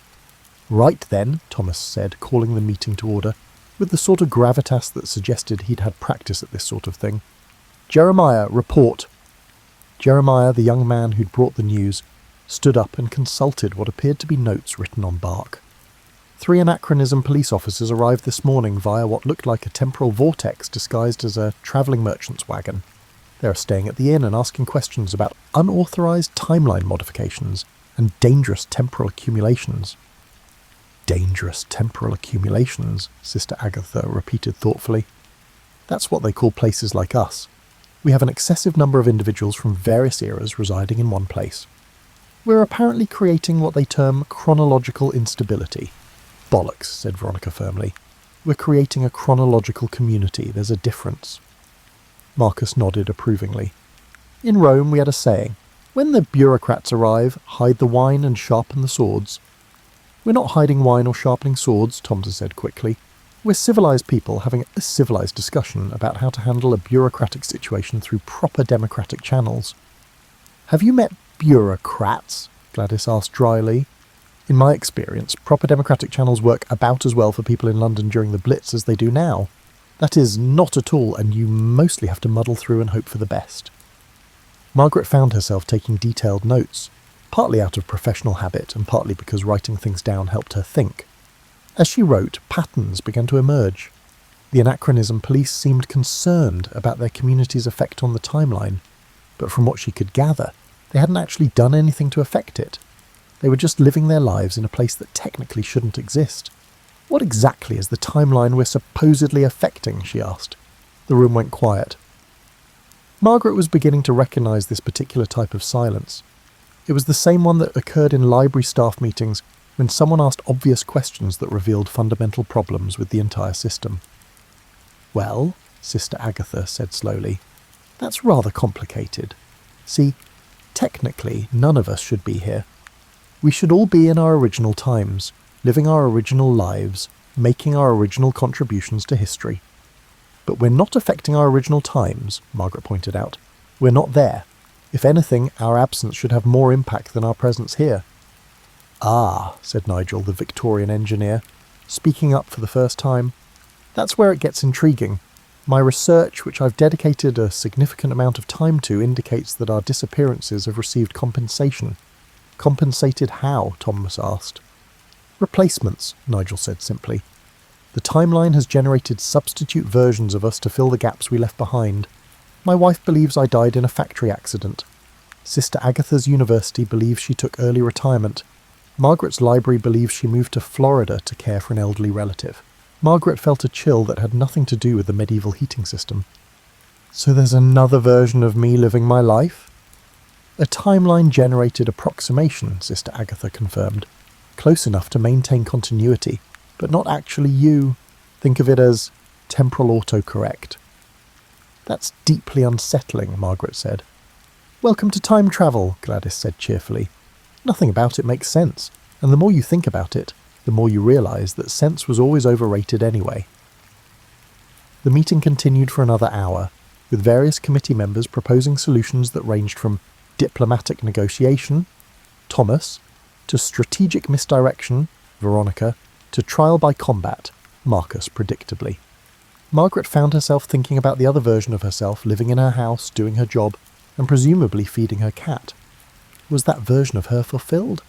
Was she living the life Margaret had been too afraid to lead? "I propose," she said, interrupting a discussion about the proper protocol for addressing temporal law enforcement, "that we find out what the anachronism police actually want before we decide how to respond to them." "Revolutionary thinking," Veronica said approvingly. "Gather intelligence before forming strategy. I like her." "It's called reconnaissance," Marcus added. "Basic military procedure." "It's called common sense," Gladys said. "But I suppose that's revolutionary enough in most situations." Thomas nodded thoughtfully. "Margaret raises an excellent point. We've been assuming they want to shut us down or relocate us, but perhaps their concerns are more specific. Jeremiah, what exactly were they asking about?" Jeremiah consulted his bark notes again. They wanted to know about unauthorized historical documentation, anachronistic technological development, and unsanctioned temporal education programs. Margaret felt her librarian instincts tingling. Those are very specific concerns. Not general timeline protection, specific activities. "Sister Agatha's been writing papers about medieval life based on direct observation," Nigel said slowly. "I've been developing hybrid technologies using knowledge from multiple times, and we've all been sharing knowledge across historical boundaries." "We've been learning from each other," Margaret said, "and apparently that's what they're worried about." The room fell silent again, but this time it was the thoughtful silence of people realizing they were in more trouble than they'd initially understood, but also possibly more right than they'd dared to hope. "So," Thomas said finally, "we're not just temporal refugees, we're temporal revolutionaries." "Accidental temporal revolutionaries," or Sister Agatha corrected. "The best kind," Veronica said with satisfaction. "Nobody expects the accidental revolutionaries." Margaret looked around the room at her fellow temporal misfits and felt something she hadn't experienced in years. The sense that she was precisely where she was supposed to be, doing exactly what she was supposed to do. She appeared to be tasked with challenging the fundamental principles of temporal law enforcement by radically establishing a functional community. "Right then," she said, surprising herself again with her decisiveness. "Let's go talk to these anachronism police and find out exactly what kind of revolution we're accidentally leading." Based on her experience with various forms of bureaucratic authority, Margaret expected the anachronism police to be polite, efficient, and firmly convinced that their approach was the only logical one. They had taken up residence in the village's only inn, which was run by a cheerful woman from the 14th century who had adapted to her unusual clientele by developing what she called a flexible approach to customer service. The three officers were sitting in the inn's common room when Margaret's diplomatic delegation arrived. Thomas had insisted on formal protocols, Veronica had insisted on strategic positioning, and Marcus had insisted on bringing weapons, ceremonial purposes only, he'd assured them, while checking the edge on his gladius. Margaret had insisted on bringing tea service because, in her experience, any difficult conversation went better with proper refreshments. The lead officer was a woman who introduced herself as Inspector Kronos, which Margaret suspected was either an assumed name or evidence that the Anachronism Police had a department devoted entirely to ironic nomenclature. She was wearing what appeared to be a uniform designed by someone who had been told to create timeless professional attire and had interpreted the term as a boring grey suit that could plausibly exist in any century. "Thank you for meeting with us," Inspector Kronos said as Margaret arranged the tea service on the inn's largest table. "We appreciate your cooperation in this matter." "Our pleasure," Thomas replied smoothly, "though I confess we're uncertain about the nature of the matter that requires our cooperation." Inspector Kronos consulted a tablet that definitely hadn't existed in any time period Margaret could identify. "You're aware that this settlement exists in violation of several temporal accords?" "We weren't aware there were temporal accords," Sister Agatha said mildly. "Perhaps you could enlighten us?" Margaret poured tea while listening to Inspector Kronos explain the complex legal framework that apparently governed time travel. According to the temporal accords, unauthorized time travel was prohibited, temporal settlements were forbidden, and cross-temporal knowledge sharing was considered a Class 3 chronological offence punishable by timeline rehabilitation. Timeline rehabilitation sounds ominous, Veronica observed. It's a humane process, Inspector Kronos assured her. We simply relocate individuals to appropriate temporal zones where they can live productive lives without disrupting historical continuity. Separate us, you mean, Margaret said, offering the sugar cubes. Send us back to our original times, whether we want to go or not. The personal preferences of temporally displaced persons are secondary to the stability of the timeline, Inspector Kronos replied, accepting her tea with the sort of politeness that suggested she'd been trained in diplomatic protocols but found them tedious. Margaret felt that familiar librarian anger rising, the specific fury that came from dealing with people who prioritised systems over people and called it necessary efficiency. And who decided that timeline stability was more important than personal autonomy? Inspector Kronos looked genuinely puzzled by the question. The temporal authority, of course. Timeline stability maintains the proper order of historical events. Whose proper order? Thomas asked, his colonial revolutionary instincts clearly activated. Who gave this temporal authority the right to determine how people should live their lives? The authority derives from temporal law, which exists to prevent paradoxes and maintain historical accuracy, Inspector Kronos explained patiently, as if speaking to children who couldn't understand basic concepts. Historical accuracy according to whom? Sister Agatha asked. I've spent 5 years here conducting primary research that's revealed significant errors in accepted historical narratives. Are you more interested in preserving factual accuracy or in upholding your own interpretation of accuracy? Margaret watched Inspector Kronos' face carefully. Years of dealing with library patrons had taught her to recognise the exact moment when someone realised their position might not be as unassailable as they'd assumed. Inspector Kronos was having that moment right now. Your research is part of the problem, one of the other officers said, speaking for the first time. You're creating unauthorised historical documentation that could alter scholarly understanding of past events. You mean it could improve scholarly understanding, Margaret said sweetly, refilling his teacup. Isn't that what research is supposed to do? Not when it disrupts established historical consensus, the officer replied. Established historical consensus has been wrong before, Veronica pointed out. I should know. I lived through the 60s, and the established historical consensus about that decade is almost entirely bollocks. Margaret could see that this conversation was heading toward the sort of philosophical impasse that typically resulted in either violence or very long meetings. In her experience, violence was messier, but often more efficient than meetings. However, both typically ended with someone feeling aggrieved and nothing actually resolved. Inspector Kronos, she said, interrupting what appeared to be the beginning of a lecture about the importance of historical stability. May I ask you a personal question? Inspector Kronos looked wary. I suppose. When did you last have a vacation? The question clearly wasn't what Inspector Kronos had expected. That's not relevant to this investigation. Humour me, Margaret said, employing the same tone she used with particularly stubborn library patrons. When did you last take time off from work? Temporal authority agents don't take vacations, Inspector Kronos said stiffly. We have important work to do. Everyone needs time off, Margaret said gently.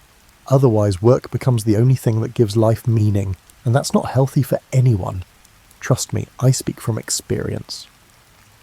She gestured around the inn's common room, where the afternoon light was streaming through windows that had been designed by someone from the 18th century, built by someone from ancient Rome, and decorated by someone from the 1960s. The result was chaotic, but somehow harmonious, like a visual representation of their entire community. This place works, she said. We have people from a dozen different times living together, sharing knowledge, building something new. We're not disrupting the timeline. We're creating something the timeline never had before, something beautiful. Unauthorized beauty is still unauthorized, Inspector Kronos said, but her voice lacked conviction. According to the temporal accords, yes, Margaret agreed. But have you considered that the temporal accords might be wrong? The silence that followed was different from the previous uncomfortable silences. This silence was the result of someone who had blindly followed the rules for years, suddenly forced to question their logic. The accords exist for good reason, Inspector Kronos said finally. I'm sure they do, Thomas said diplomatically, but good reasons can become bad reasons if circumstances change. In my experience, the best laws are the ones that can adapt to new situations.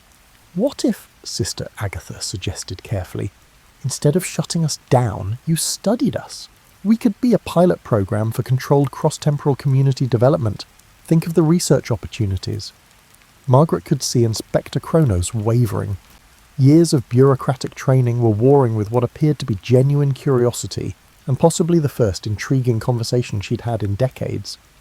That would require authorization from the temporal authority, Inspector Kronos said slowly.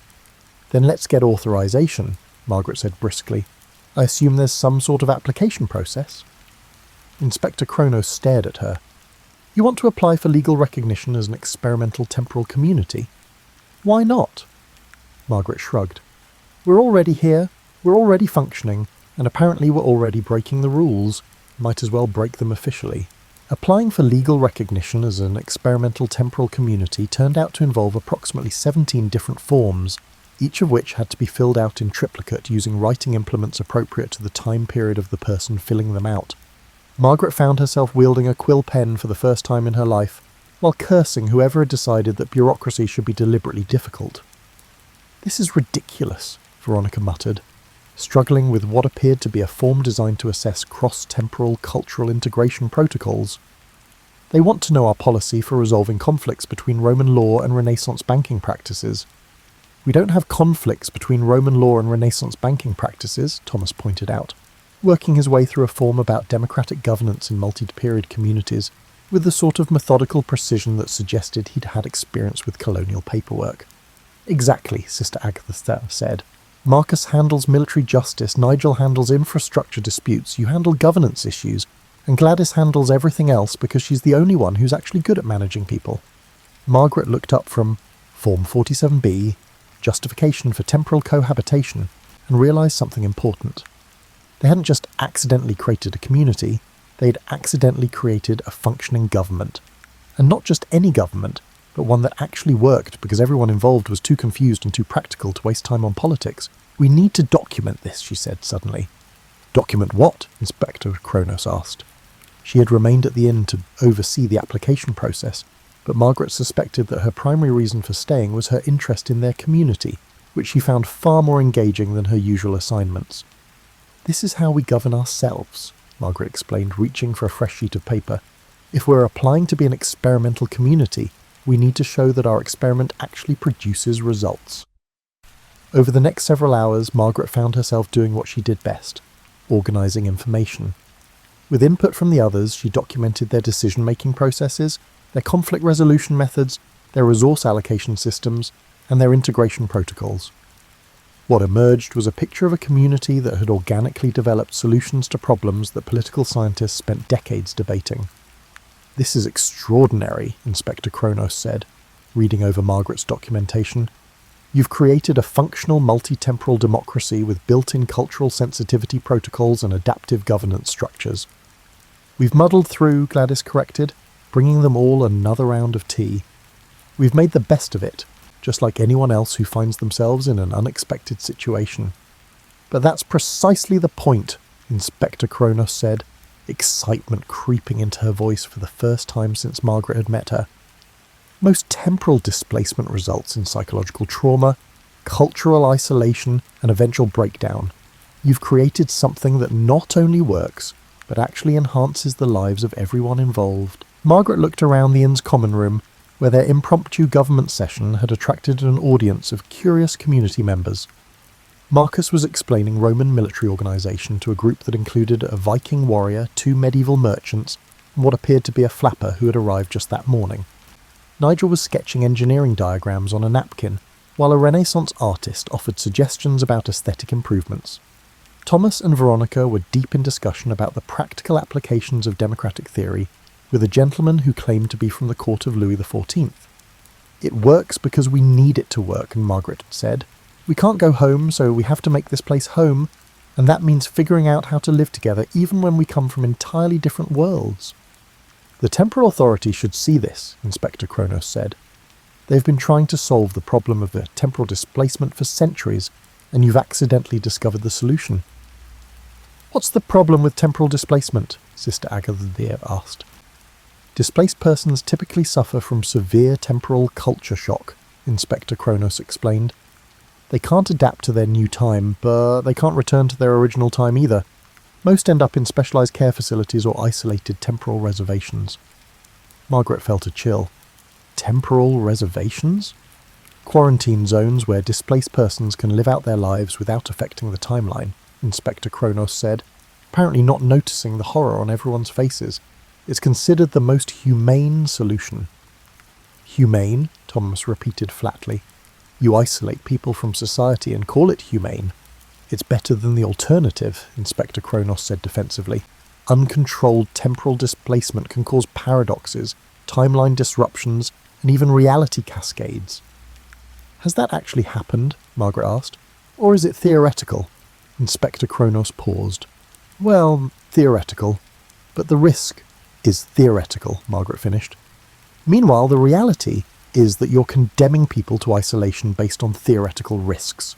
She stood up, feeling the same sense of righteous indignation that had sustained her through years of fighting budget cuts and bureaucratic interference at the library. Inspector Kronos, I think it's time the Temporal Authority met with some people who have actually made temporal displacement work. You want to petition the Temporal Authority directly? Inspector Kronos asked, looking alarmed. I want to invite them to visit, Margaret corrected. Let them see what we've built here. Let them meet our community. Let them understand that temporal displacement doesn't have to be a problem to be managed. It can be an opportunity to be embraced. The room went quiet again, but this time it was the excited silence of people who had just realised they were about to do something either very brave or very stupid, and weren't entirely sure which. That, said Veronica slowly, is either brilliant or completely insane. In my experience, Gladys said cheerfully, the best ideas are usually both. Inspector Kronos looked around the room at the faces of people who had accidentally revolutionised temporal community planning, and were now proposing to take their revolution directly to the highest levels of temporal authority. Margaret could see her trying to calculate the potential consequences, weigh the risks against the benefits, and figure out whether supporting this plan would advance or destroy her career. I'll need to send a preliminary report first, she said finally. Prepare them for the possibility of an unconventional solution to the displacement problem. Unconventional solutions are the best kind, Marcus said approvingly. In Rome we had a saying, when conventional tactics fail, try something so unexpected that your enemies defeat themselves through confusion. Did Romans actually say that? Thomas asked. No, Marcus admitted cheerfully, but they should have. It's excellent advice. Margaret looked at Inspector Kronos, who was staring at their community with the expression of someone who had come to enforce the rules and instead discovered that they might need changing. Inspector, she said gently, when did you last do something that made you excited about your work? Inspector Kronos was quiet for a long moment. I can't remember, she said finally. Then maybe it's time to try something new, Margaret suggested. Maybe it's time to help us show the Temporal Authority that some problems are actually opportunities in disguise. The Temporal Authority's response to Inspector Kronos' preliminary report arrived 3 days later in the form of what appeared to be a medieval messenger who rode a horse that moved slightly too smoothly and cast no shadow. The message itself was written on parchment that looked authentic but felt like high-quality printer paper, and the ink had the peculiar property of remaining wet until someone read it, at which point it dried instantly. Margaret had become fascinated by these temporal inconsistencies. Everything about the Temporal Authority seemed designed to look period-appropriate while functioning with modern efficiency, as if they couldn't decide whether they wanted to blend in with history or transcend it entirely. They're sending a delegation, Inspector Kronos announced, reading the message aloud to the assembled community. Senior Inspector Paradox, Inspector Causality, and Director Temporal will arrive tomorrow to assess the viability of Kronos Commons as an experimental temporal community. Director Temporal, Sister Agatha asked. That's either a critical person or someone with a deeply unfortunate name. Both, probably, Veronica said. In my experience, the most important bureaucrats always have the most ridiculous titles. Margaret felt the familiar flutter of anxiety that preceded any important inspection, whether it was library auditors, health department officials, or, apparently, temporal law enforcement. But underneath the anxiety was something else. Excitement. For the first time in years, she was part of something that mattered, something worth fighting for. "Right then," she said, standing up with the sort of decisiveness that surprised everyone, including herself. "We have one day to prepare for the most important visitors this community has ever received. I suggest we show them exactly what we've accomplished here." The next 24 hours passed in a blur of organised chaos that would have made any event planner weep with either admiration or despair. Gladys organised a feast that showcased culinary techniques from 12 different times. Nigel provided the entire village with a comprehensive overview of infrastructure improvements, highlighting the innovations that emerged from the fusion of Roman engineering, Victorian precision, and modern material science. Thomas prepared a presentation on their governance structure that managed to be both academically rigorous and practically applicable. Margaret found herself coordinating the entire effort, which felt remarkably similar to organising the library's annual fundraising gala, except with more times involved and significantly higher stakes. She discovered that her years of managing library events had prepared her surprisingly well for managing temporal diplomacy. The delegation arrived precisely at noon, stepping out of what appeared to be a travelling merchant's wagon that definitely hadn't been there moments before. Director Temporal turned out to be a woman who looked like she could have been anywhere between 30 and 300 years old, wearing robes that managed to suggest both medieval authority and modern professionalism. Senior Inspector Paradox was a tall man with the sort of precisely groomed appearance that suggested he took temporal regulations very seriously indeed. Inspector Causality was younger, with the eager expression of someone who had recently been promoted and was determined to prove worthy of the position. "Welcome to Kronos Commons," Margaret said, stepping forward with the sort of confidence usually reserved for dealing with particularly difficult library board members. "We're honoured by your visit." Director Temporal looked around the village square, where the community had assembled to greet their visitors. Her expression was carefully neutral, but Margaret caught her pausing to study the architectural innovations, the way people from different times were naturally interacting, and the general atmosphere of purposeful activity.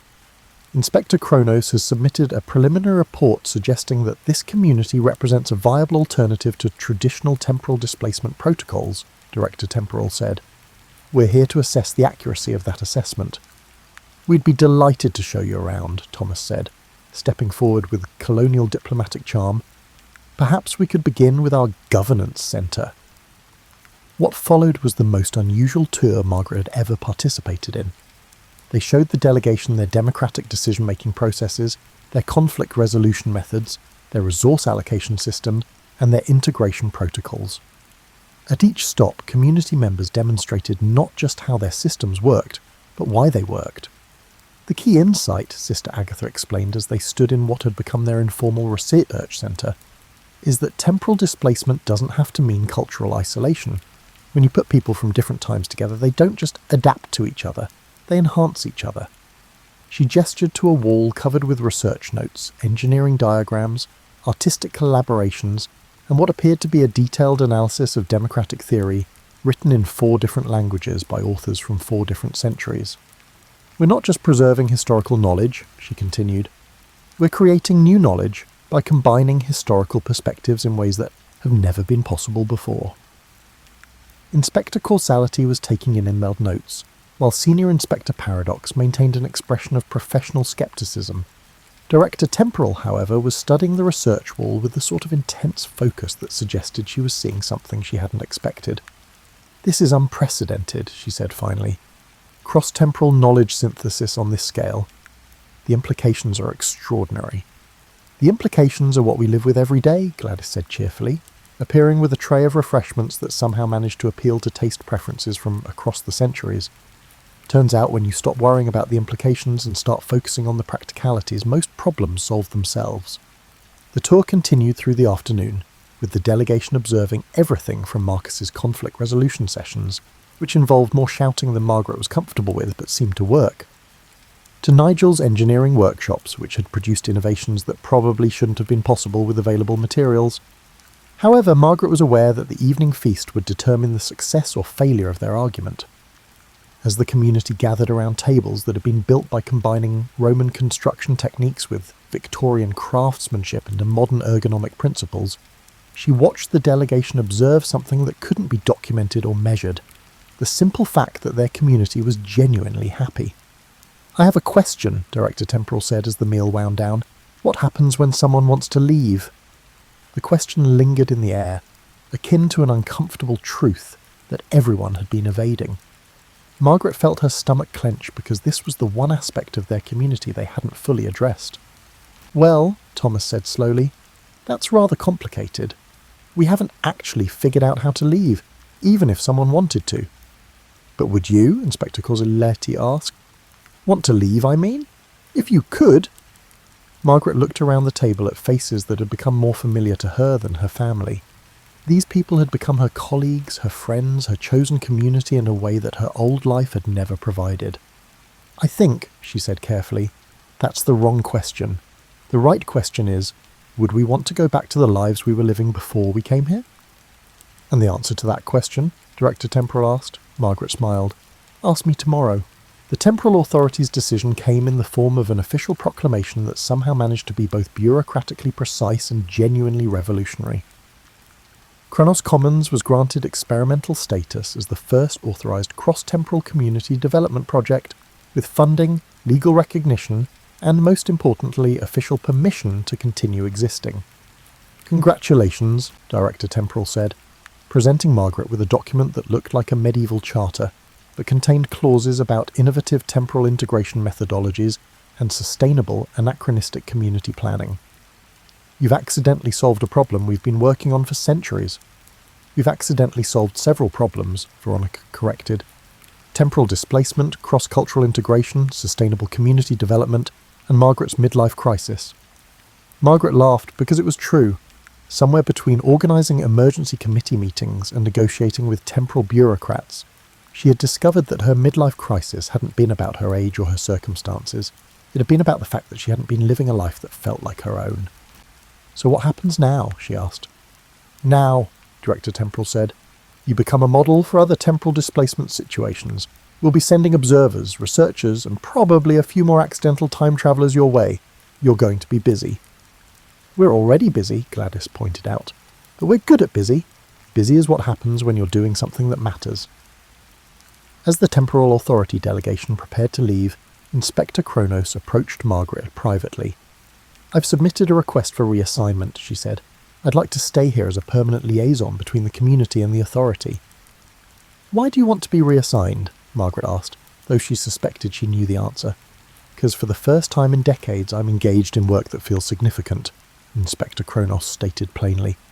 And because someone needs to document what you're accomplishing here.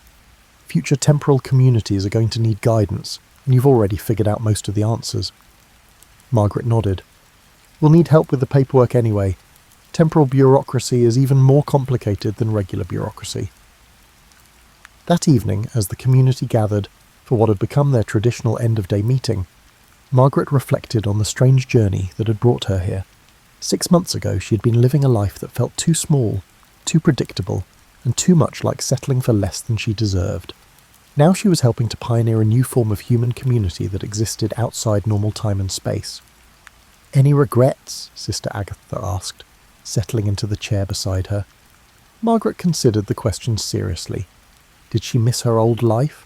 Did she miss her house, her job, her routine? Or did she miss the person she had been when those things had felt like enough? I miss my cat, she said finally. But cats are adaptable. If he could see me now, he'd probably approve. He always thought I was capable of more than I believed. Cats are excellent judges of character, Thomas agreed. They see potential that humans often miss. Speaking of potential, Veronica said, what do we want to be when we grow up? Now that we're officially experimental, we get to decide what we're experimenting with. The questions sparked the sort of enthusiastic discussion that Margaret had learned to associate with her new community. Ideas flew around the room like butterflies, establishing a university for cross-temporal studies, developing sustainable technologies that combine knowledge from multiple time periods, creating artistic collaborations that had never been possible before, and writing the definitive guides to temporal community planning. We could change how people think about time itself, Nigel suggested. Demonstrate that past, present and future aren't separate things. They're different perspectives on the same human experience. We could revolutionise historical research, Sister Agatha added. Imagine what we could learn if historians could actually talk to the people they study. We could perfect democracy, or Thomas said with the enthusiasm of someone who had spent centuries thinking about political theory. Test different approaches with people who have lived under different systems. We could just keep being ourselves and see what happens, Gladys said pragmatically. In my experience, the best revolutions are the ones that happen naturally, because people are living the lives they want to live. Margaret listened to the conversation swirl around her and felt something she had never experienced before, complete certainty that she was precisely where she belonged, doing exactly what she was meant to do, with exactly the people she was meant to do it with. I have a proposal, she said, and the room quieted to listen. What if we stop defining ourselves and just become who we want to be? We're not just a temporal community or an experimental project or an accidental revolution. We're people who found each other across time and space and decided to build something beautiful together. That, said Marcus approvingly, is the sort of proposal that wins wars. Are we at war?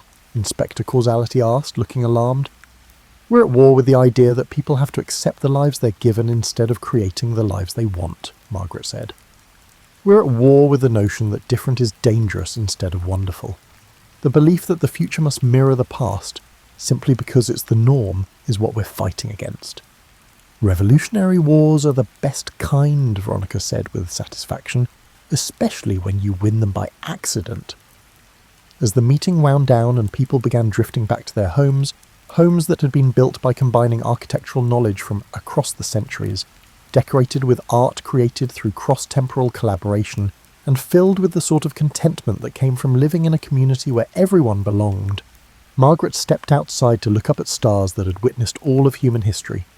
Tomorrow would bring new challenges, new visitors, and new opportunities to prove that their accidental experiment in temporal community building could work on a larger scale.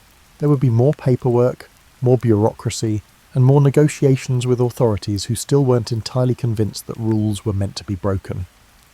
But tonight, Margaret was simply a woman who had accidentally time-travelled into the best life she had never imagined living, surrounded by friends she had never expected to make, working on projects that mattered in ways she was still discovering.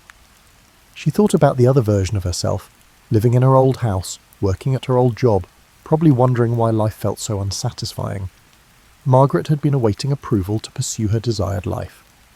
This Margaret had learned that sometimes the best thing you can do is stop waiting for permission and start creating the life you deserve.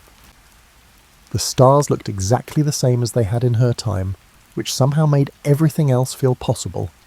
Time was more flexible than anyone had imagined, community was more important than anyone had realised, and revolution could happen accidentally when people simply decided to treat each other with kindness and respect across the barriers that were supposed to divide them.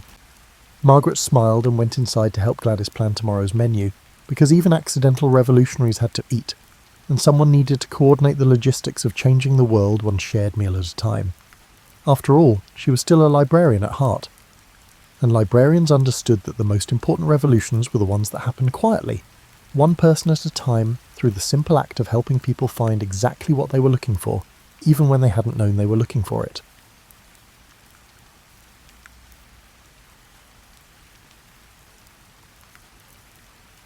You stand in mud that never quite freezes solid, despite the bitter December cold seeping through every layer of your uniform. The trench stretches before you in a zigzag pattern, carved into Belgian farmland that 5 months ago grew sugar beets and wheat. Now it grows nothing but more trenches, more wire, more reasons for men to crouch below the earth's surface like reluctant miners. The walls around you weep with moisture. Sandbags sag under their own weight, and wooden boards laid across the trench floor float slightly when you step on them, releasing brown water that smells of clay and something organic you've learned not to think about too carefully. Your boots, good British leather that your mother saved up for, are permanently damp. You've forgotten what dry socks feel like. Above the trench, the winter sky hangs low and grey, the colour of old pewter. It's the 23rd of December, 1914, and you've been in this particular stretch of hell for 11 days. The landscape beyond the sandbags offers no comfort. Bare trees reduced to splintered stumps, fields churned into moonscapes of craters and wire, farmhouses that are now just collections of broken brick gradually sinking into the mud. The cold works its way into your bones with patient persistence. It's not the dramatic, knife-sharp cold of mountain winters, but something more insidious. A damp chill that settles into your joints and makes everything ache. Your fingers are always slightly numb, even inside your gloves. The tip of your nose feels like it belongs to someone else. Other men share this trench with you. Shapes bundled in khaki wool, faces reddened by wind and sprouting beards that never quite look intentional. Young Thompson from Sheffield works on a brazier, coaxing reluctant flames from scraps of wood. The smoke rises in a thin column before the wind snatches it away. Sergeant Davies sits on a firing step, methodically cleaning his rifle, with movements that have become automatic after months of repetition. You've learned the rhythm of trench life. Stand to at dawn, when attacks are most likely. The long stretches of waiting. Brief periods of activity when supplies arrive or orders come down the line.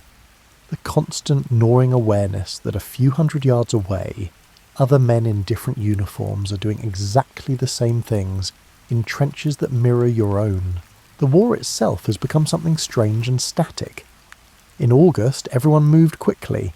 Armies marching, battles fought across open fields, cavalry charges that belonged to earlier centuries. By September, the movement slowed. By October, it stopped entirely. Now both sides face each other across a strip of devastation called no man's land, neither able to advance, neither willing to retreat. Your trench connects to others in a vast network that runs from the English Channel to the Swiss border. Hundreds of miles of ditches, all filled with men who'd rather be somewhere else. You think about this sometimes during the quiet hours. How many trenches? How many soldiers standing in cold mud?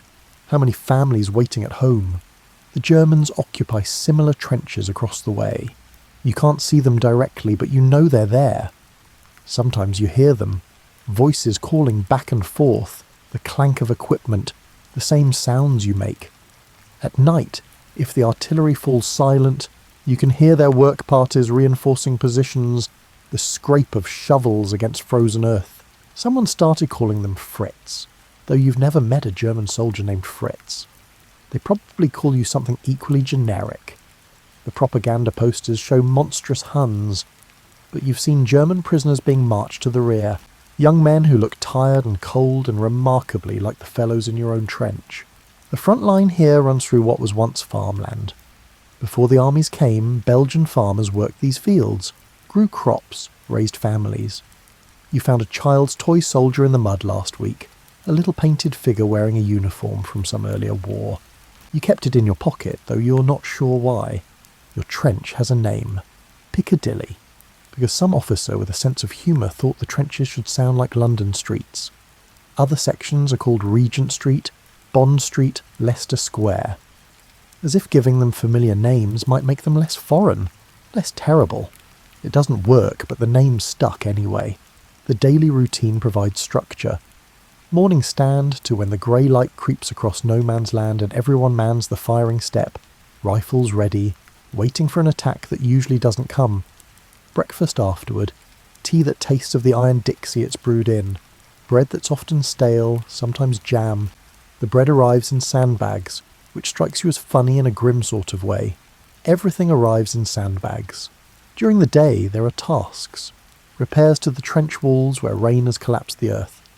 Filling new sandbags, cleaning weapons, writing letters home, though you've run out of things to say that won't worry your mother. The letters all sound the same after a while. I'm well, the food's adequate, don't worry about me. You don't mention the mud, the cold, the rats, the body you saw last week still hanging on the German wire. The rats deserve their own paragraph. They're everywhere, bold and fat, unafraid of men. They scurry along the trench at night and you've stopped trying to chase them away. They were here before you, and they'll be here after you leave, one way or another. At least they're warm-blooded company. Winter darkness comes early this far north. By 4 in the afternoon the light starts failing. By 5 you need lanterns for any detailed work. The long nights stretch ahead, cold and damp, filled with the small sounds of men trying to stay comfortable in uncomfortable places. But tonight feels different somehow. Maybe it's because tomorrow is Christmas Eve. Maybe it's the rumour that's been passing up and down the line about packages arriving from home. Maybe it's just the human need to believe that something somewhere might be different from the grinding sameness of trench warfare. You pull your coat tighter and stamp your feet, trying to restore circulation. Somewhere in the distance, artillery rumbles, but far away, someone else's problem. Here, in your section of Piccadilly, the evening settles into something approaching quiet.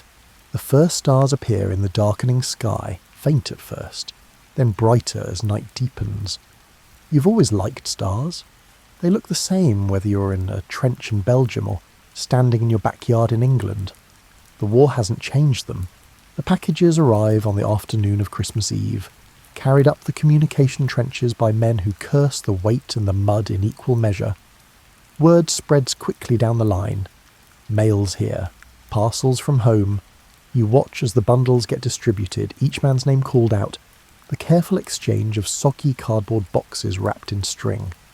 Some packages have clearly had difficult journeys, dented, stained, retied multiple times. Others look remarkably intact, as if they've stepped through a portal from the normal world directly into this strange one. Your own package bears your mother's handwriting, and you recognise the paper she saved from last year's holiday, the pattern of holly and bells now strangely out of place in a trench.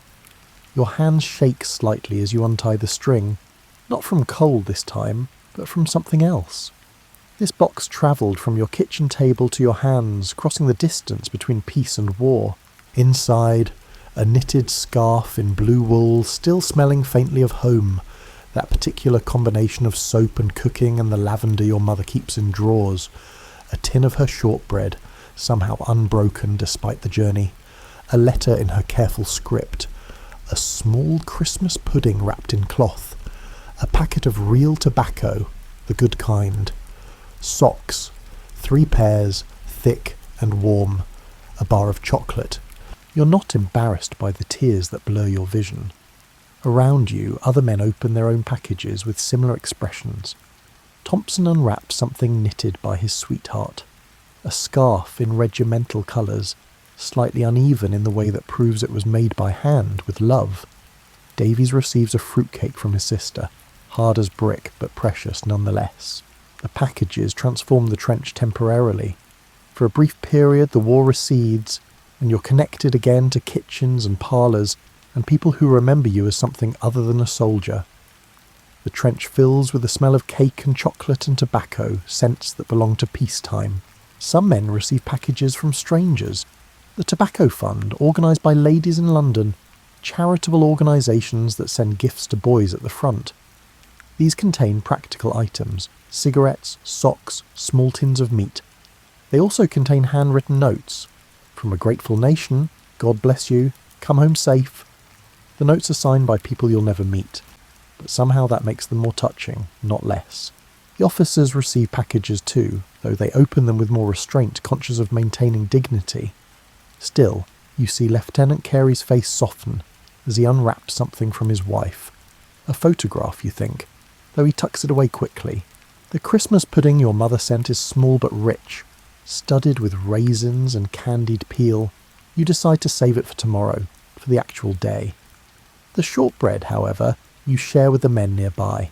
It breaks into crumbs easily, and you all eat it slowly, making it last, letting the butter and sugar dissolve on your tongues. Your mum's a good baker, Thompson says, shortbread crumbs in his moustache. She'd be pleased to hear you say so, you reply. The chocolate goes into your pocket for later. You've learned to ration treats, to spread them out over days rather than consuming everything at once. The future is uncertain enough without also running out of chocolate. As evening approaches, the packages are mostly opened, their contents distributed or stored away. The trench settles back into its usual rhythms, but something has shifted. The presence of these objects from home, these tangible connections to another world, has reminded everyone of what exists beyond the wire and mud. This sky clears as darkness falls, unusual for December in Belgium. Stars appear, bright and sharp in the cold air. No clouds means the temperature will drop further tonight, but it also means visibility. You can see all the way across no man's land to where the German trenches are marked by similar lines of sandbags. Then someone notices the trees, small evergreen trees appearing along the German parapet. At first, you're not sure what you're seeing. Are they camouflage? Some new defensive arrangement? But no, they're Christmas trees. Small pines and firs set up along the German trench line, and as darkness deepens they begin to glow with candles. The sight stops conversation in your trench. Men stare across no man's land at the tiny points of light flickering in the darkness. It seems impossible, absurd even, decorating trenches as if they were parlours. Yet there they are, little trees glowing in the winter night, each candle a small defiance of the war's darkness. Well, I'll be damned, Davies mutters. The candles multiply as more trees appear along the German line. Dozens of small lights, warm and golden, utterly incongruous with the landscape of war. Someone has carried those trees to the front lines, has set them up, has lit candles despite the cold and wind. Someone decided that Christmas mattered, even here. You think about the effort involved. The trees would have come from supply lines carried through communication trenches, placed carefully on fire steps or sandbags. The candles, precious, scarce candles, used not for reading maps or writing letters but for decoration, for beauty, for Christmas. The German trenches are perhaps 200 yards away, close enough to see the candles clearly, too far to make out individual faces. But you know men are standing over there, looking at their Christmas trees, perhaps thinking the same thoughts you're thinking now. They've got the right idea, Thompson says quietly. It's Christmas Eve, isn't it? Ought to have a tree. Nobody responds, but the sentiment hangs in the air. It is Christmas Eve. The calendar doesn't stop for war. Somewhere in England, families are gathering, churches are being decorated, children are being tucked into bed with promises about Father Christmas. The world continues its old rhythms, even when part of it is frozen in Belgian mud. The temperature continues to drop. Your breath makes clouds in the air. The frost begins to sparkle on the sandbags, on the rim of the trench, on the wire stretched across no man's land. In the cold, clear air, sounds carry differently.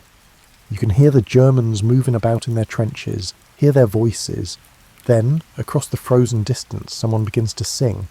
The voice carries across no man's land, clear and strong in the cold air. German words, but the melody is unmistakable. Stille Nacht, heilige Nacht, silent night.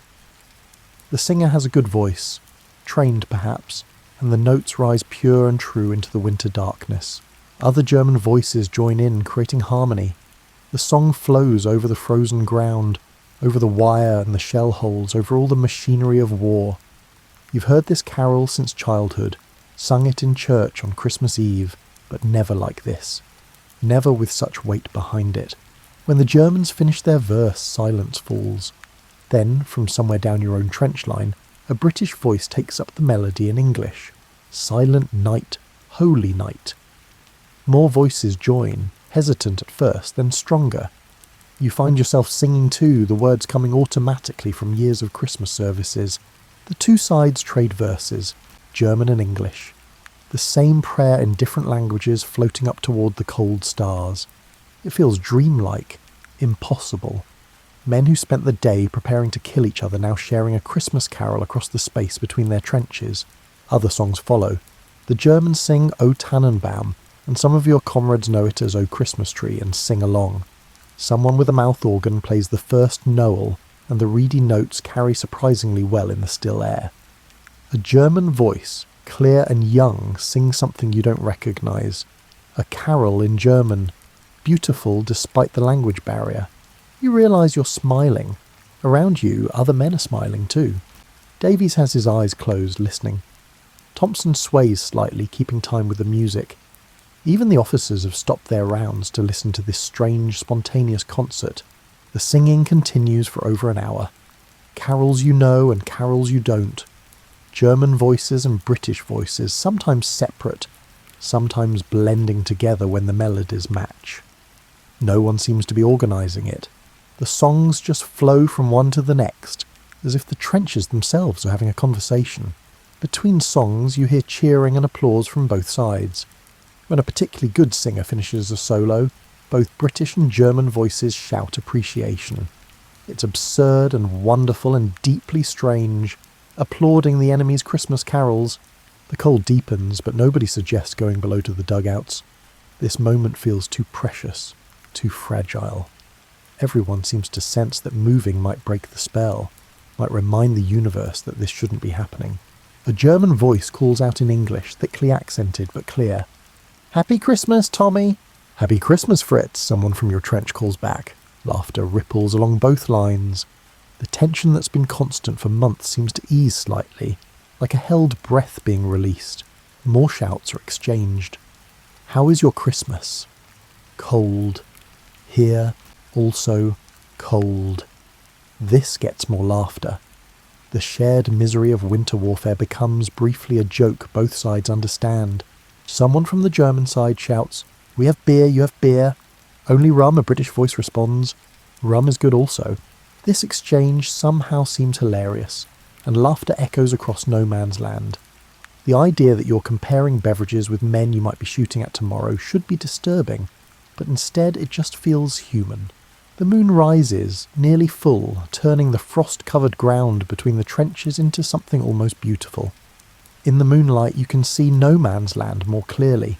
The wire, the shell holes, the scattered debris of war, but also the untouched patches of earth, the stubble of last summer's crops poking through the snow. A German soldier appears on their parapet, silhouetted against the candlelit trees. He's waving something, a bottle maybe. For a moment everyone tenses. Is this a trick? But no, he's clearly just showing off their Christmas beer, proving they really have it. A British soldier from further down your trench line stands up on a firing step visible above the parapet. Your heart stops. This is how men die, exposing themselves like that. But nobody shoots. The German soldier waves, the British soldier waves back, then both drop back into their respective trenches, and you realise you've been holding your breath. Lieutenant Carey appears, moving along the trench. He's been to the command post and he carries news. "Stand down from alert," he says quietly. "Normal watch only tonight. Command says the Germans seem to be observing an informal truce." He pauses, then adds, "It's Christmas Eve, try to get some rest." "I too." Rest seems unlikely with all the singing and shouting, but the order to stand down from full alert means something. It means the officers recognise that tonight is different. It means perhaps that they trust the strange peace that's settled over the front line. More carols drift across the frozen ground. You recognise as Deste Fideles, "O Come All Ye Faithful," sung in Latin, the old traditional version. The Latin works across language barriers. Both sides can sing it together. The combined voices create something powerful. Hundreds of men singing the same words to the same God under the same stars. Thompson produces a harmonica from somewhere and plays along with the singing. He's not particularly skilled, but the effort is genuine, and the simple notes add to the strange beauty of the moment. A German voice calls out, "Bravo, harmonica," and Thompson laughs, delighted. The singing gradually winds down as the night deepens. Voices grow tired, the cold becomes harder to ignore, and men begin to remember that tomorrow still exists, with all its uncertainties. But the candles on the German Christmas trees continue to burn, small flames steady in the still air. You settle onto a firing step, wrapped in your coat and the new scarf your mother sent. The scarf still smells like home, and you pull it up around your nose and mouth, breathing in that scent. Around you, the trench grows quieter, men finding places to rest or wrapping themselves in blankets for watch duty. But sleep doesn't come easily. You keep thinking about the singing, about the German voices blending with British ones, about the man who stood up on the German parapet and waved, about how easy it would be to imagine him as a friend rather than an enemy. The stars wheel overhead in their ancient patterns. Somewhere far away, in another world that still exists despite the war, church bells are probably ringing for midnight services.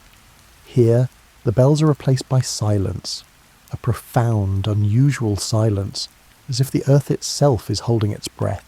Tomorrow's Christmas Day? What that will bring you don't know. But tonight there was music and light and something that felt remarkably like peace. Christmas morning arrives with frost thick on everything, turning the world into a study in white and grey. You wake stiff and cold, your breath making clouds in the dugout's dim interior. Above, you can hear movement. The usual sounds of morning stand to, men taking their positions along the firing step. You climb the dugout steps, your joints protesting, and emerge into surprising sunlight.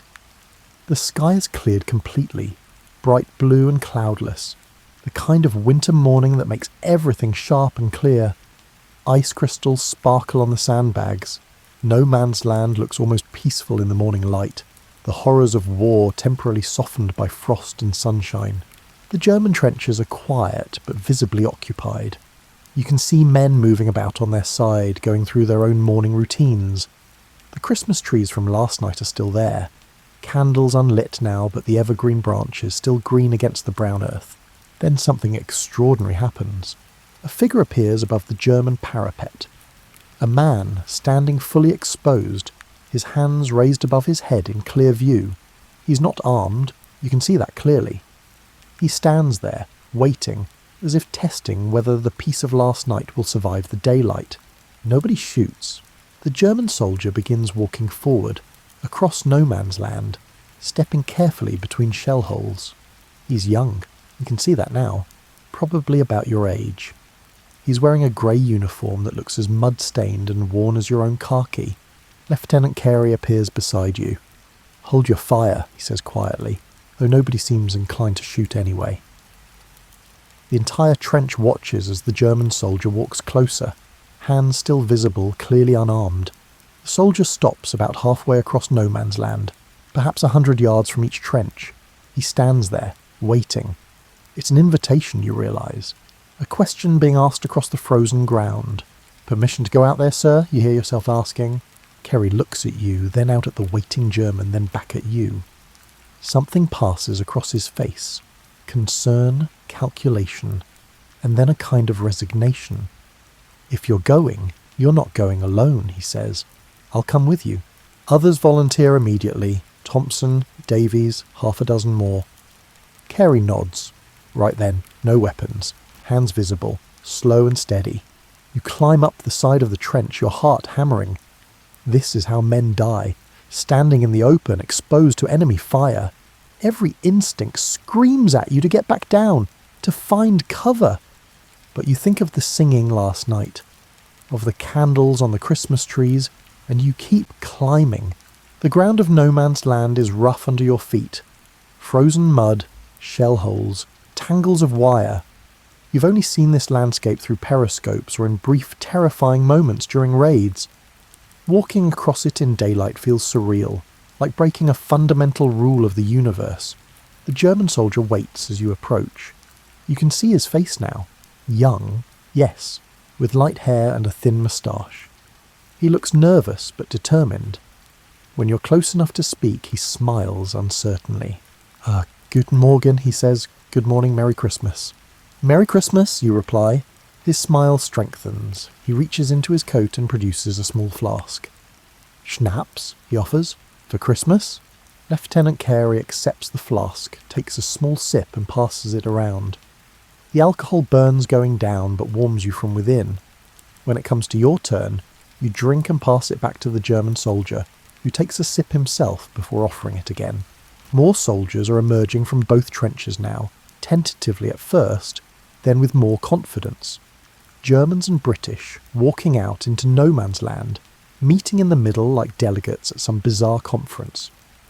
The space between the trenches, which has been a killing ground for months, becomes a meeting place. You find yourself shaking hands with the German soldier who offered the schnapps. His name is Hans, he tells you, from Bavaria. He shows you a photograph of his family, parents, a sister, a sweetheart. You show him the photograph you carry of your mother and father. Neither of you speaks the other's language well, but photographs need no translation. Around you, other meetings are happening. Soldiers trading cigarettes, showing photographs, attempting conversation in broken English and German, and lots of gesturing. Someone has produced a soccer ball from somewhere. You're not sure which side. And men are kicking it around, playing an impromptu game in the frozen mud. Thompson is engaged in an animated exchange with a young German who speaks surprisingly good English. They're comparing rations, apparently, with Thompson offering a tin of bully beef, while the German contributes some kind of sausage. The trade is made with all the solemnity of a diplomatic treaty. Davies is attempting to communicate with an older German soldier, a sergeant by his insignia. They have no common language, but they're both sergeants, and apparently that transcends language barriers. They stand together, nodding at each other, sharing the universal knowledge of men responsible for keeping younger men alive. The soccer game grows more organised. Someone has set up goals using coats and helmets. The teams are mixed. Germans and British playing together.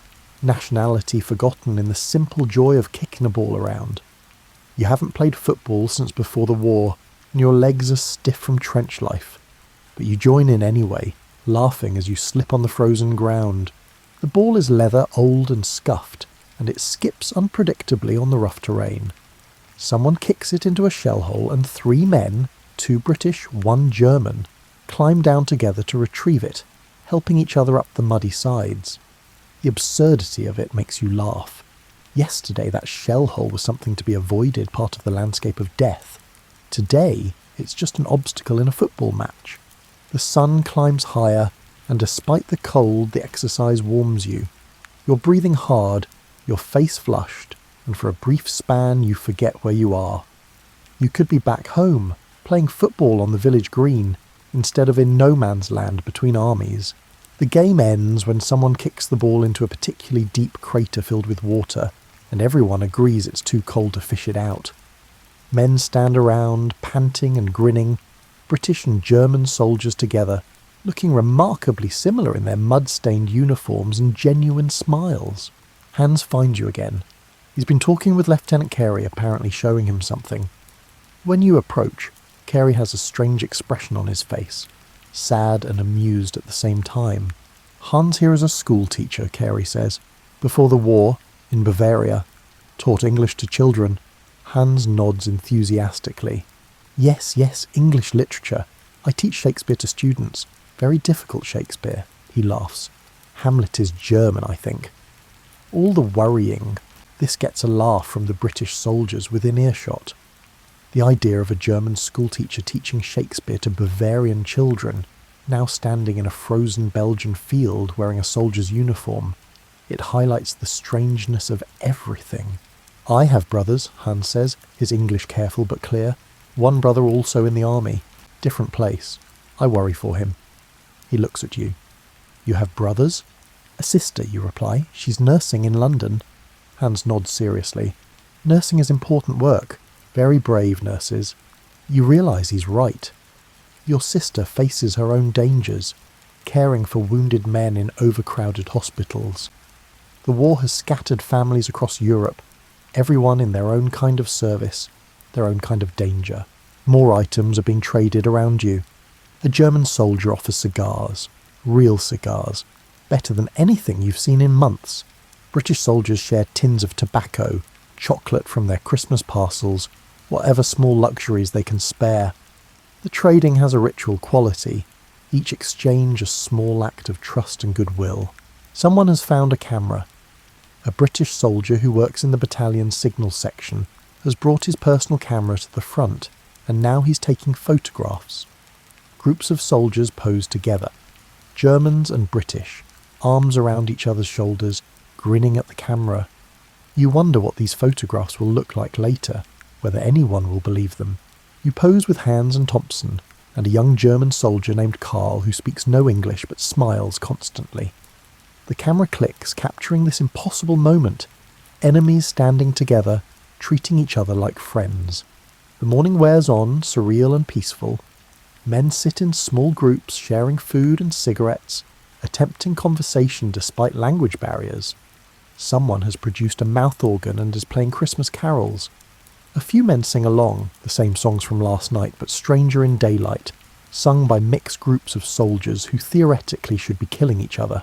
You notice something else happening, the recovery of bodies. No man's land has held casualties from both sides, men who died in previous raids and skirmishes, lying where they fell because retrieving bodies under fire was impossible.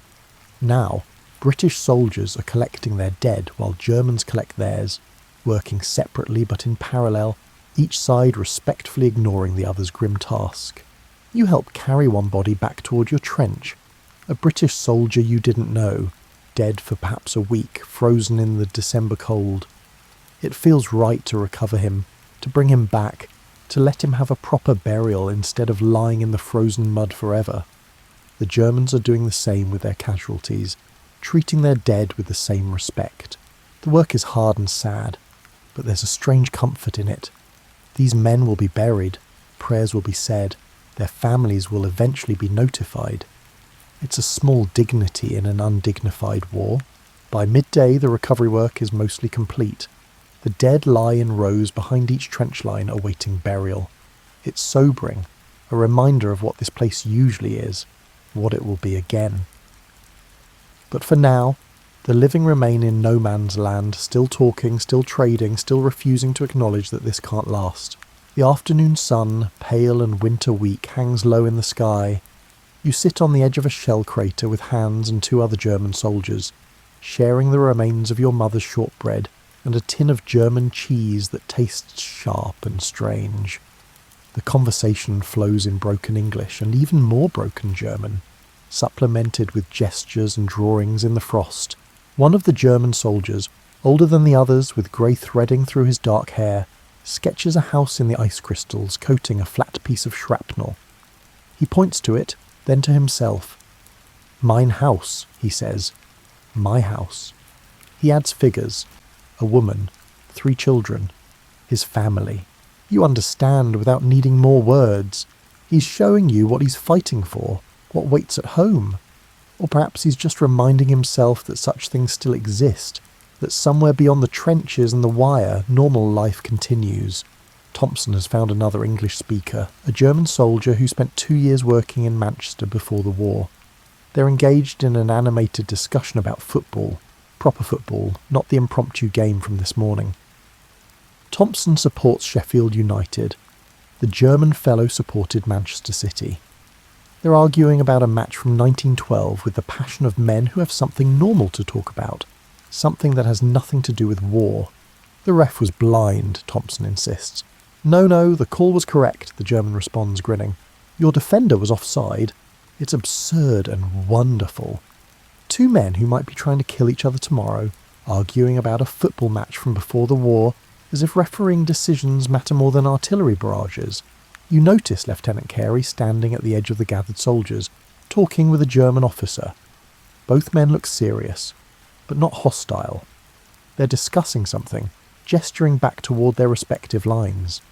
You wonder what officers talk about during a spontaneous truce. Probably logistics, boundaries, how long this can reasonably continue before someone higher up notices and orders it stopped. The sun continues its descent and the temperature drops noticeably. Men begin to shift, pulling coats tighter, stamping feet. The day has been extraordinary, but cold eventually reasserts itself, reminding everyone that standing in a frozen field in December has its limits, even during a truce. Hans pulls out a small package wrapped in brown paper. He opens it carefully. Precious things are always opened carefully, and reveals a photograph and some kind of sweet bread. He breaks the bread in half and offers you a piece.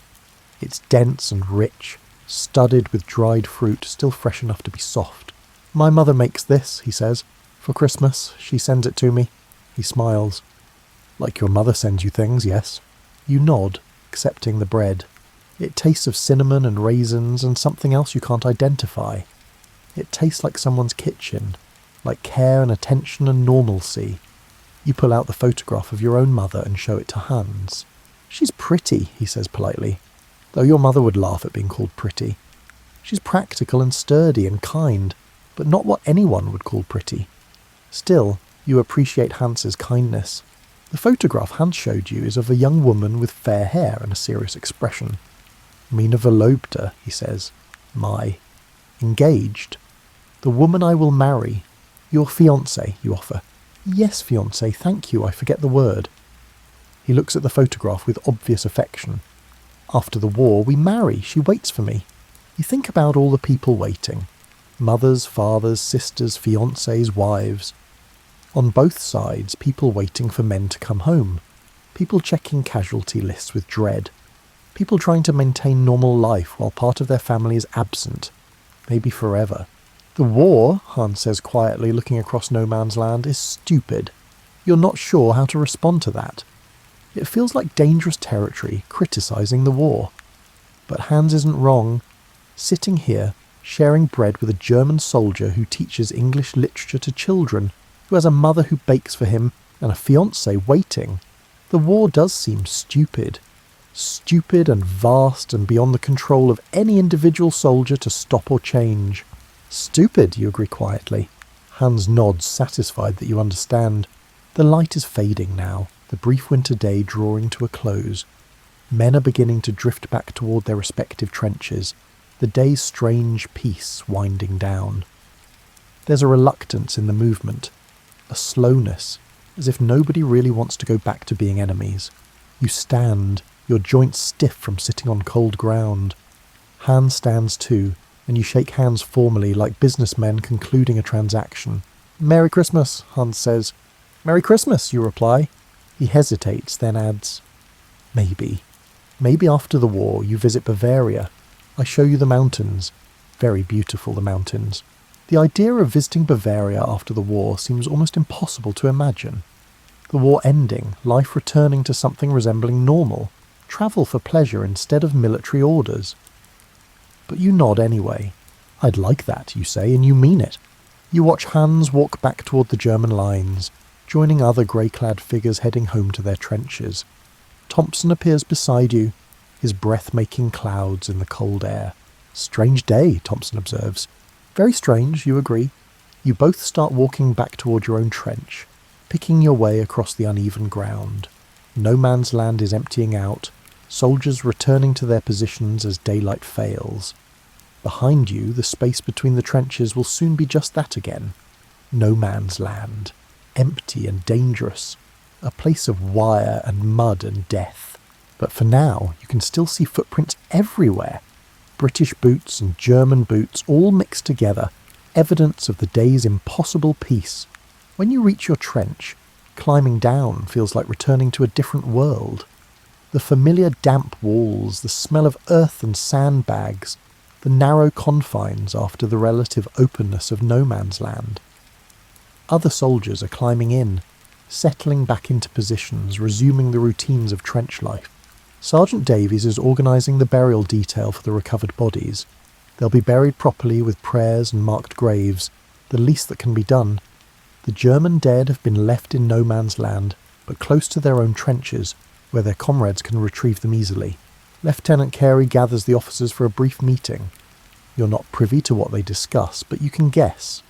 What to report to higher command, how to explain the day's events, whether the truce will continue or if tomorrow brings a return to war. You find a spot on a firing step and settle in, wrapping yourself in your coat and scarf. The Christmas pudding from your mother is still in your pack, along with the rest of the chocolate. You decide to eat the pudding now, while Christmas Day still has a few hours left. The pudding is dense and sweet, rich with dried fruit and brandy. You eat it slowly, making it last, letting each bite dissolve on your tongue. It tastes of home, of your mother's kitchen, of Christmas mornings before the war. You save a small piece and offer it to Thompson, who accepts gratefully. "Best pudding I've had in months," Thompson says, which isn't saying much given the usual rations, but you appreciate the compliment anyway. Darkness settles over the trenches. The stars come out again, bright in the clear sky. Across no man's land, you can see the German Christmas trees being lit once more, candles flickering to life in the gathering dark. The sight still seems miraculous, small flames burning in defiance of everything the war represents. Someone starts singing again, a German voice from across the way. Stille Nacht once more, but quieter tonight, more intimate. A few British voices join in softly, the words floating up into the cold air like prayers. You think about Hans, probably sitting in his own trench now, perhaps thinking about you, perhaps looking at the photograph of his fiancée, perhaps wondering if tomorrow will bring more peace, or a return to violence. The singing fades, the night deepens. Men settle into watch rotations, the normal rhythm of trench life reasserting itself. But everything feels different somehow, changed by the day's events in ways you can't quite articulate. You close your eyes, not really expecting to sleep, but the day has been long and emotionally exhausting. Images drift through your mind, Hans showing you his photograph, the soccer game in no man's land, the German sergeant trading tobacco with Davies, the candles on the Christmas trees, all those footprints in the frost.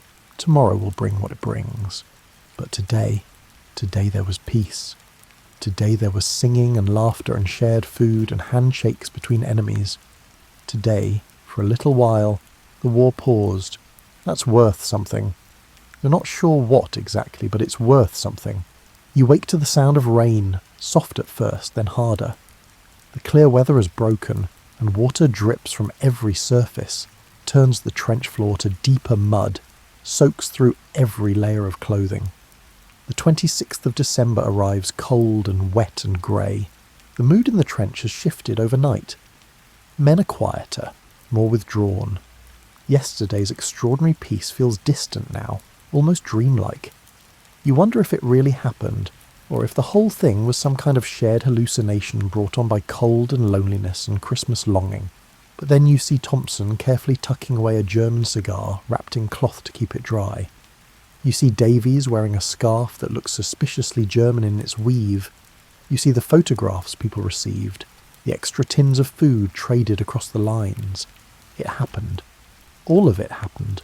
Lieutenant Carey makes his rounds early, his face serious. He stops at each group of men, speaking quietly. When he reaches your section, his message is brief and clear. "Orders from command," he says. "The truce is over. We're to resume normal operations immediately. No more fraternization with the enemy." He pauses, then adds more quietly, "I'm sorry, lads. Yesterday was yesterday. Today is today."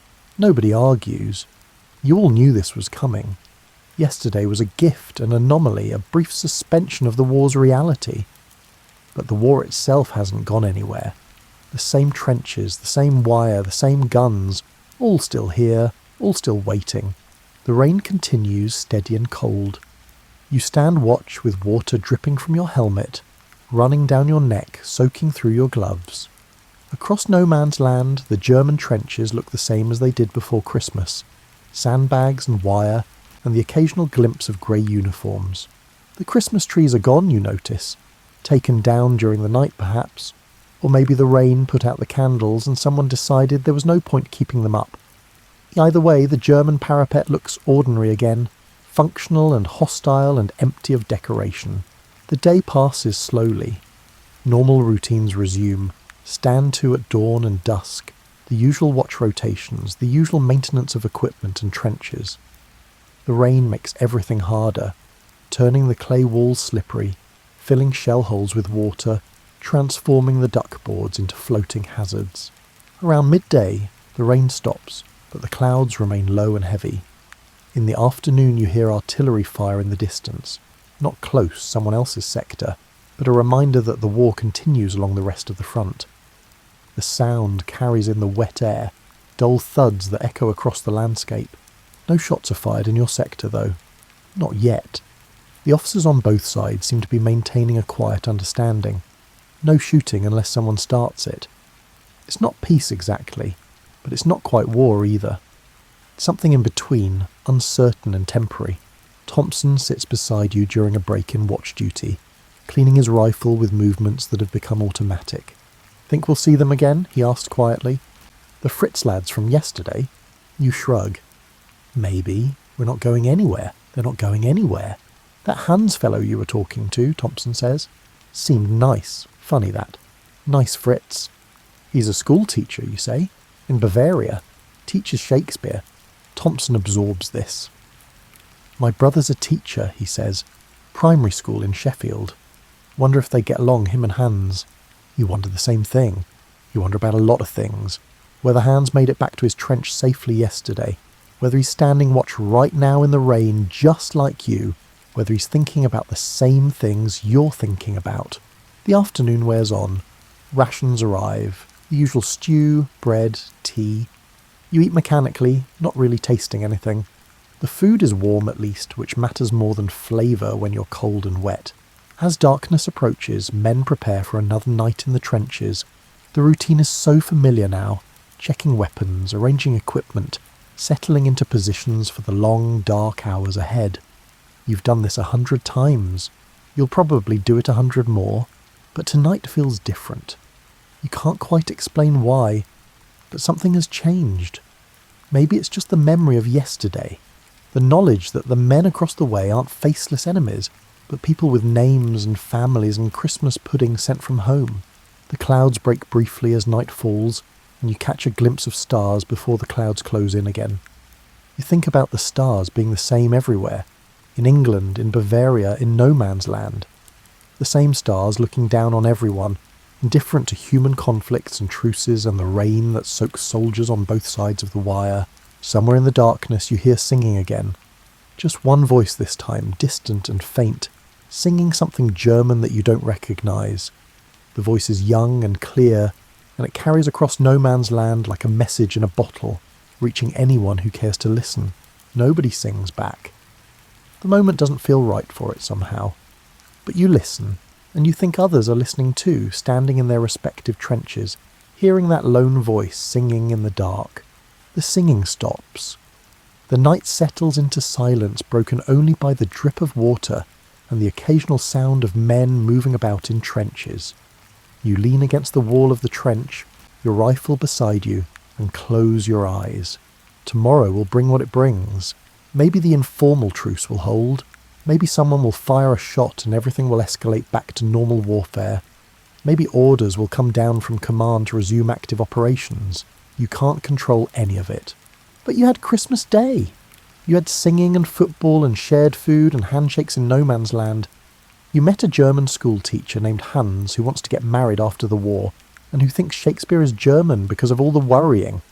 You saw Christmas trees lit with candles in the trenches and heard men from different armies singing the same carols. That happened, it really happened, and nobody can take it away from you, whatever comes next. The days after Christmas blur together in a sequence of cold rain and grey skies. The unofficial truce doesn't exactly end, but it erodes gradually. First come the long-range shots, distant and impersonal. Then, a few days into the new year, the artillery starts up again, tentative at first, then more insistent. By mid-January 1915, the war has resumed in full. The trenches are the same trenches, the wire the same wire, but the brief period of peace might as well have been a dream. You stand watch and fire when fired upon, duck when shells come over, maintain the deadly routine that has become normal. But something has changed, even if the war hasn't. You find yourself looking across no man's land during quiet moments and wondering about Hans. Is he still there, in the trenches opposite yours? Did he survive the winter?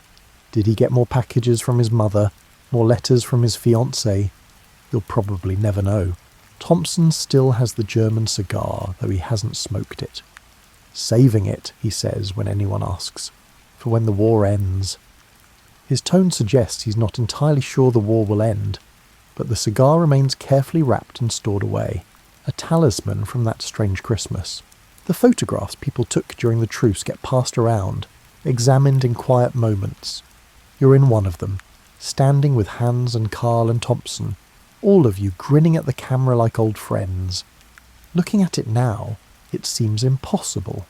You and a German soldier with arms around each other's shoulders, both smiling. But there you are, captured on film, proof that it really happened.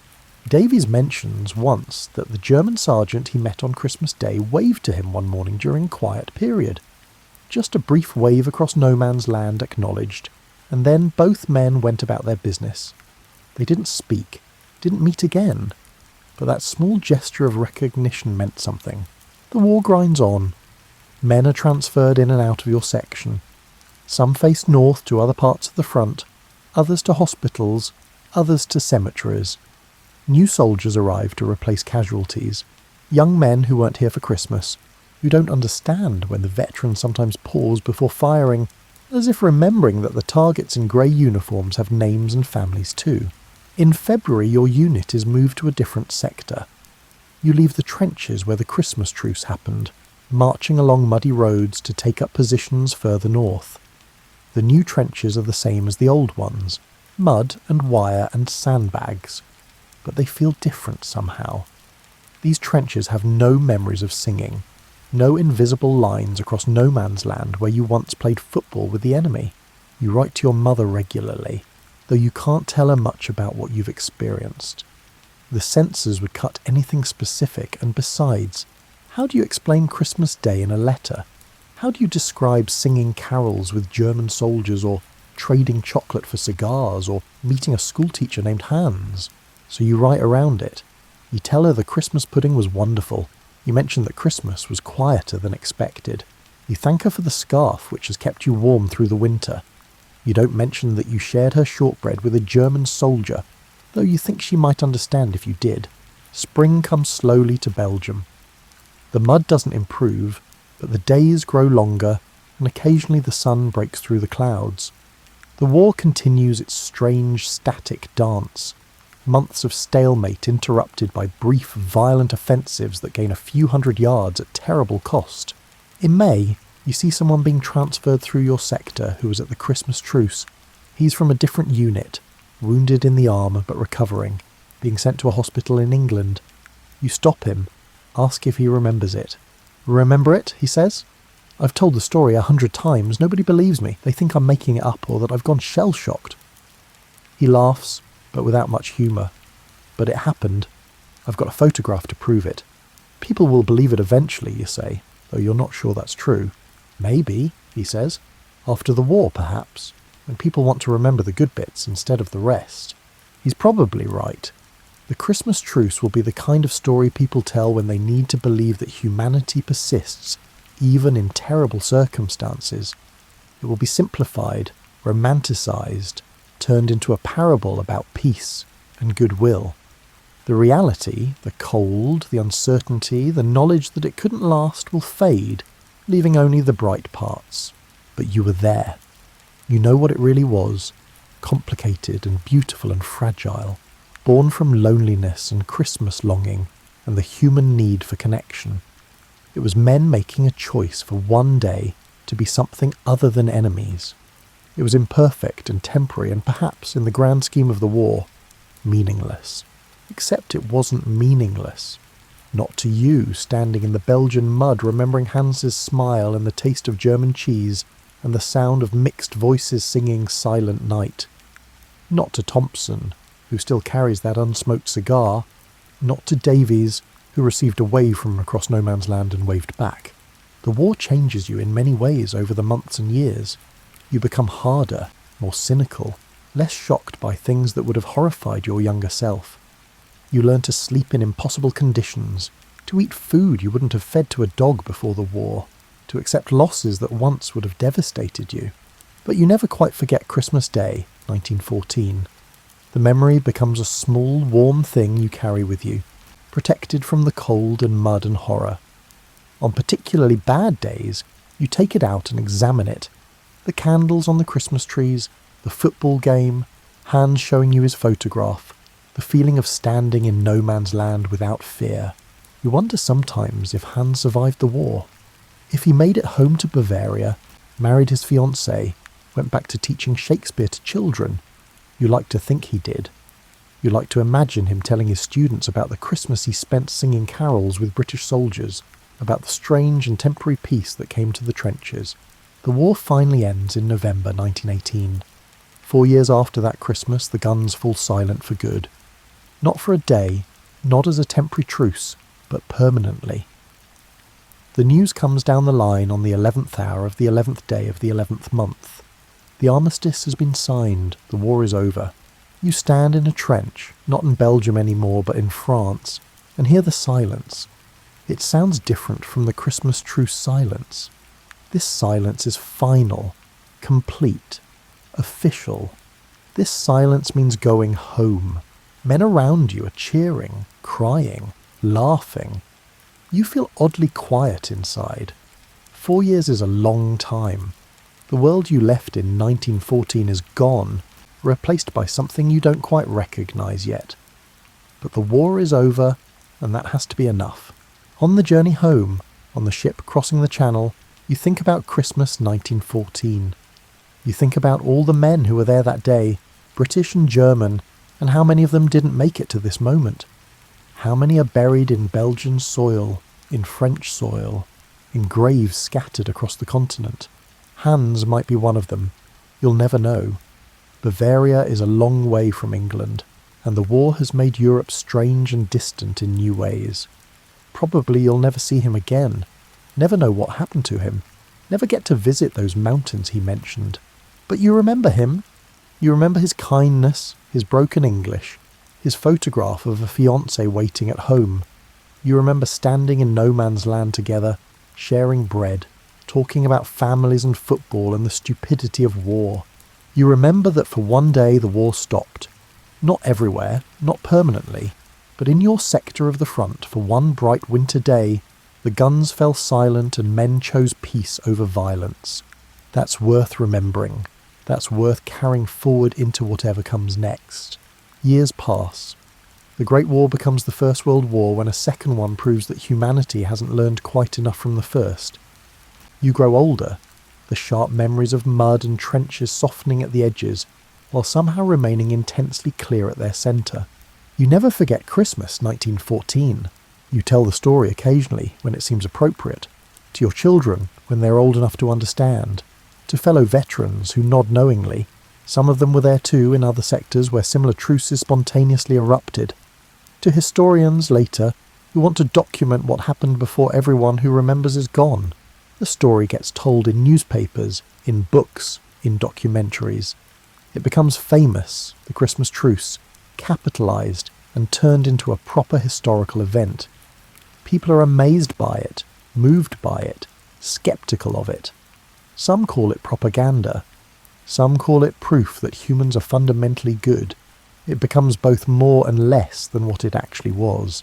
But you know the truth of it. You were there. You stood in no man's land on Christmas Day, 1914, and shook hands with a German soldier named Hans. You played football in frozen mud. You sang Silent Night in 2 languages. You saw Christmas trees lit with candles in trenches, small flames burning in the dark. You never found out what happened to Hans. You tried, after the war, writing to schools in Bavaria, asking if anyone knew a teacher named Hans who served in the army. But Bavaria is large, and Hans is a common name, and the chaos after the war made searching difficult. Eventually you stopped trying, accepting that some questions don't get answered, but you think about him sometimes, especially at Christmas, when you hang decorations on your own tree, when you sing carols at church, when you sit with your family in warmth and peace. You think about a young German man who loved his fiancée and Shakespeare and wanted to show you the mountains of Bavaria. You hope he survived. You hope he made it home, married his sweetheart, taught children about literature and language, grew old in peace. You hope his memory of that Christmas is as clear and precious as yours. The world changes around you. Another war, more terrible than the first. Then peace again, uneasy but lasting. The trenches in Belgium and France are filled in, though the scars remain if you know where to look. The generation that fought in those trenches grows old, then begins to fade, but the story persists. The Christmas Truce becomes one of those moments that people need to believe in, proof that even in the worst circumstances humanity can assert itself. It gets simplified, romanticised, turned into a symbol. But that's all right. Symbols matter. Stories matter. You know what matters most, though? It really happened. The singing happened. The football game happened. The handshakes and the shared food and the brief bright peace. All of it happened. Not because governments ordered it or generals planned it, but because ordinary soldiers chose it. That choice echoes forward through time. It echoes in the lives you all went on to live, in the stories you told, in the simple fact that for one day, the war stopped, because men on both sides decided it should. On Christmas Eve in your old age, you sometimes stand by the window and look at the stars. They're the same stars that shone over Belgium in 1914, unchanged by human wars or truces or the passage of years. You think about all the men standing in trenches that long ago night, looking up at the same stars, hearing the same carols. And you remember the candles on the Christmas trees. You remember Hans's smile and Thompson's harmonica and the taste of German bread. You remember standing in no man's land without fear, celebrating Christmas with men who were supposed to be enemies but chose briefly to be something else. The guns fell silent once, and the memory of that silence carries forward. It reminds you that peace is possible, that humans can choose kindness over violence, that even in the darkest times light can find a way through. That's worth remembering. That's worth preserving. That's the gift those soldiers gave to the future. Proof that peace is always possible, if enough people choose it at the same time. The story ends where it began, with men in trenches, cold and far from home, choosing to honour something larger than the war, choosing Christmas, choosing humanity, choosing peace, even though they knew it couldn't last. It lasted long enough. One day, one bright winter day, when the guns fell silent and the world briefly remembered what peace felt like. That was enough. That was more than enough. That was everything.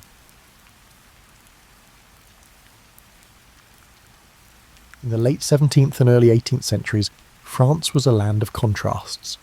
By candlelight in a grand chateau's garden, a curious noblewoman listens as a witty philosopher describes the stars above. He explains that those stars are suns like our own, each perhaps circled by the worlds of their own, a radical idea in an age when questioning the heavens could be dangerous. The scene could be lifted from Bernard de Fontenelle's Conversations on the Plurality of Worlds, 1686, a clever book where a lady and a scientist stroll nightly under the sky discussing Copernicus's sun-centered universe. Fontenelle's charming prose made the latest scientific discoveries accessible to the layperson, planting seeds of curiosity, even as Louis XIV's strict rule cast long shadows.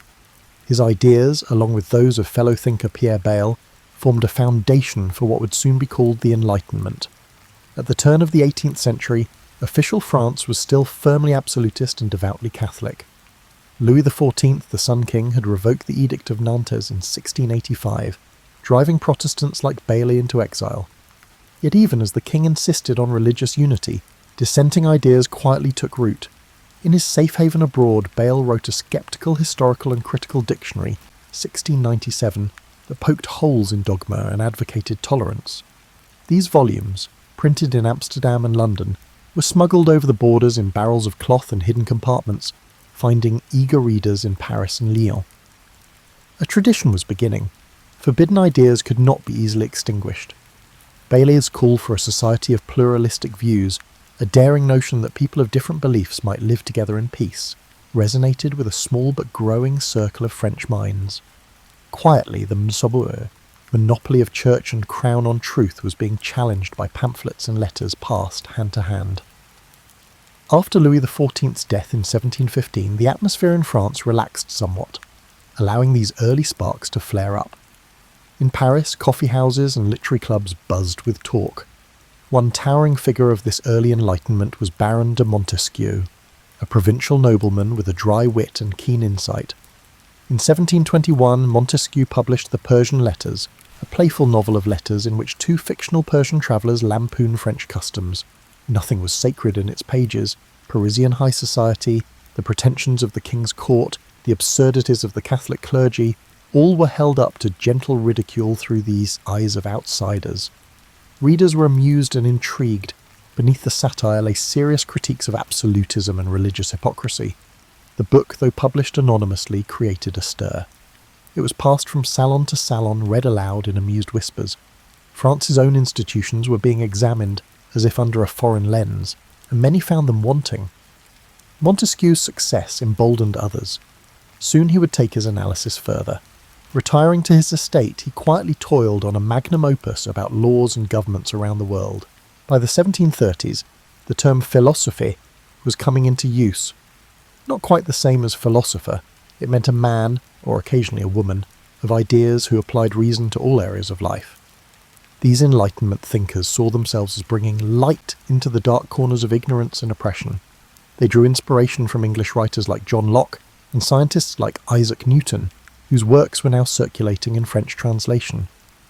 In fact, a fashionable young writer named Voltaire had travelled to England and returned in 1729 bubbling with enthusiasm for Newton's physics and the English spirit of free debate.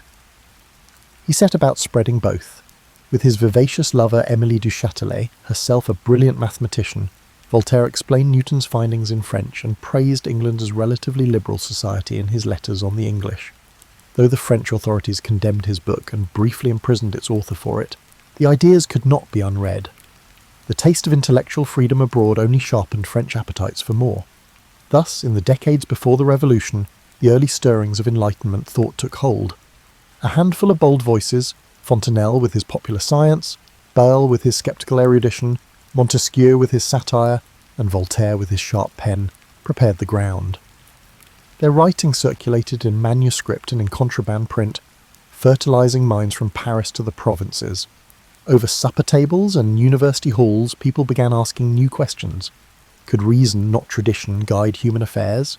Must religious uniformity trump individual conscience? Could a king's authority have limits set by natural law?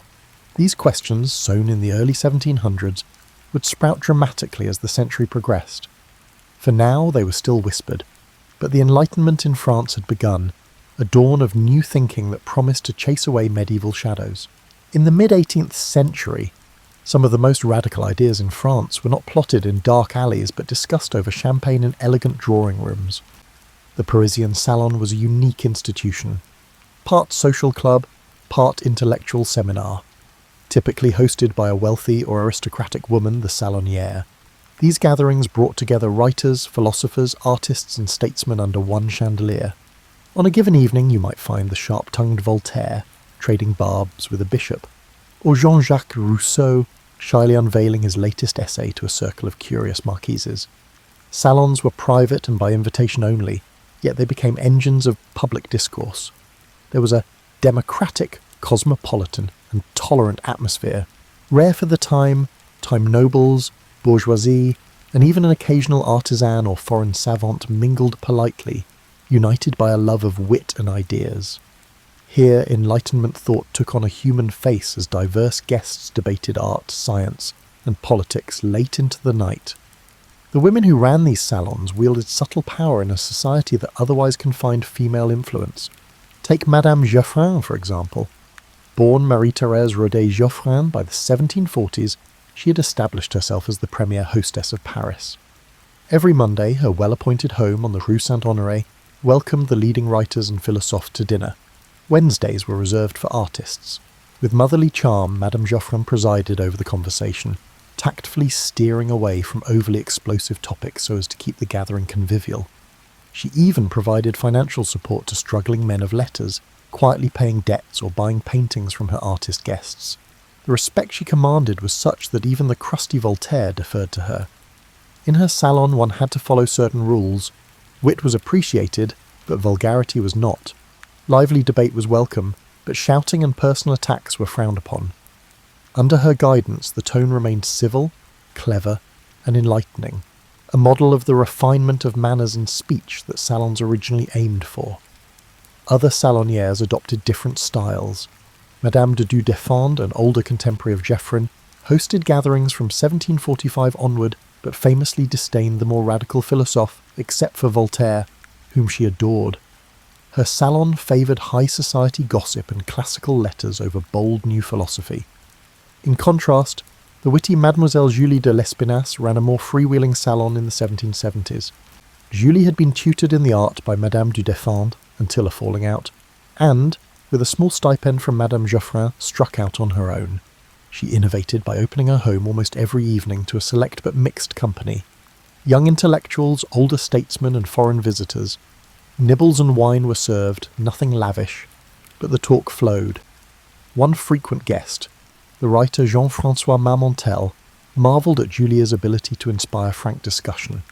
He described her as an astonishing compound of reason and wisdom, with the liveliest mind and most ardent soul. Under her edifice, philosophers from diverse generations convened and exchanged ideas, while even the poorest scholars were welcome to express their thoughts. Such inclusion was unusual.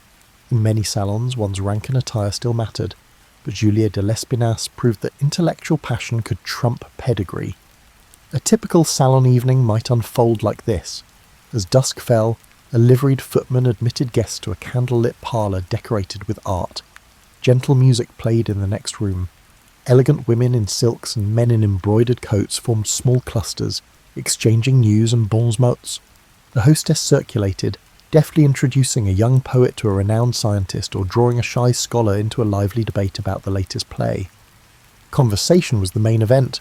A good salon guest had something to bring to this conversation, at the very least wit and elegant French. A rising dramatist might recite a scene from his new comedy, met with applause and gentle critique. A visiting American like Benjamin Franklin might regale the company with tales of scientific experiments with lightning. Serious discussions could break out, the merits of Voltaire's newest tract or Rousseau's eccentric theories on education. But if tempers flared or someone droned on too long, the hostess would smoothly change the subject or propose a diversion, perhaps a brief chamber music performance or a round of cards. The result was a peculiar mix of ludic and learned. By evening's end, ideas that might have been seditious in print could be bandied about safely in the salon, cushioned by politeness and mutual respect. The salon thus served as an incubator for Enlightenment ideas. It connected thinkers to patrons. Many an author found a publisher or a financier through salon contacts. It allowed women a rare opportunity to engage in intellectual life, albeit as conveners rather than professors, with notable exceptions like Emily du Châtelet, who, though not a salonière, proved women could match men in science. Salons also helped erode class barriers, if only slightly. Some hostesses prided themselves on gathering a potpourri of talents regardless of noble birth. There were limits, of course. Peasants and labourers did not stroll into these parlours. The salons primarily catered to the elite, who were open to new talent and ideas, not just those inherited from their lineage. In these candlelit rooms, the public sphere had a private cradle. Before newspapers could freely criticise the king or church, and before any elected assembly existed in France, the salons were training grounds for reasoned debate. They fostered what one historian later called the Republic of Letters, a community of minds that transcended social ranks and national borders. Foreigners like the Scottish historian David Hume or the Italian economist Cesare Beccaria were feted at Paris salons when they visited. In turn, French philosophers built networks of correspondence with thinkers abroad. The cosmopolitan chatter in Madame Geoffrin's salon had echoes in London, Geneva or Berlin as ideas spread. By the 1770s and 1780s, even as economic troubles and political conflict loomed in France, one could still find on any given evening a salon in full swing, a microcosm of an ideal Enlightenment society, where conversation flowed freely, differences were bridged by civility, and a new rational France was imagined in talk long before it existed in fact. By the middle of the 18th century, the written word in France was undergoing an explosive proliferation. In bustling Parisian print shops and in secret presses hidden in attics or across the border, printers churned out mountains of paper, books, pamphlets, journals, broadsides. An insatiable reading public had arisen, hungry for everything from scandalous verse to serious treatises on philosophy. The statistics tell part of the story. By the 1780s, literacy had risen markedly. Roughly half of French men and a quarter of women could read, almost double the rates from a century earlier. More people reading meant more demand for reading material. Where the state or the church tried to censor or limit that material, enterprising publishers found ways to supply it regardless.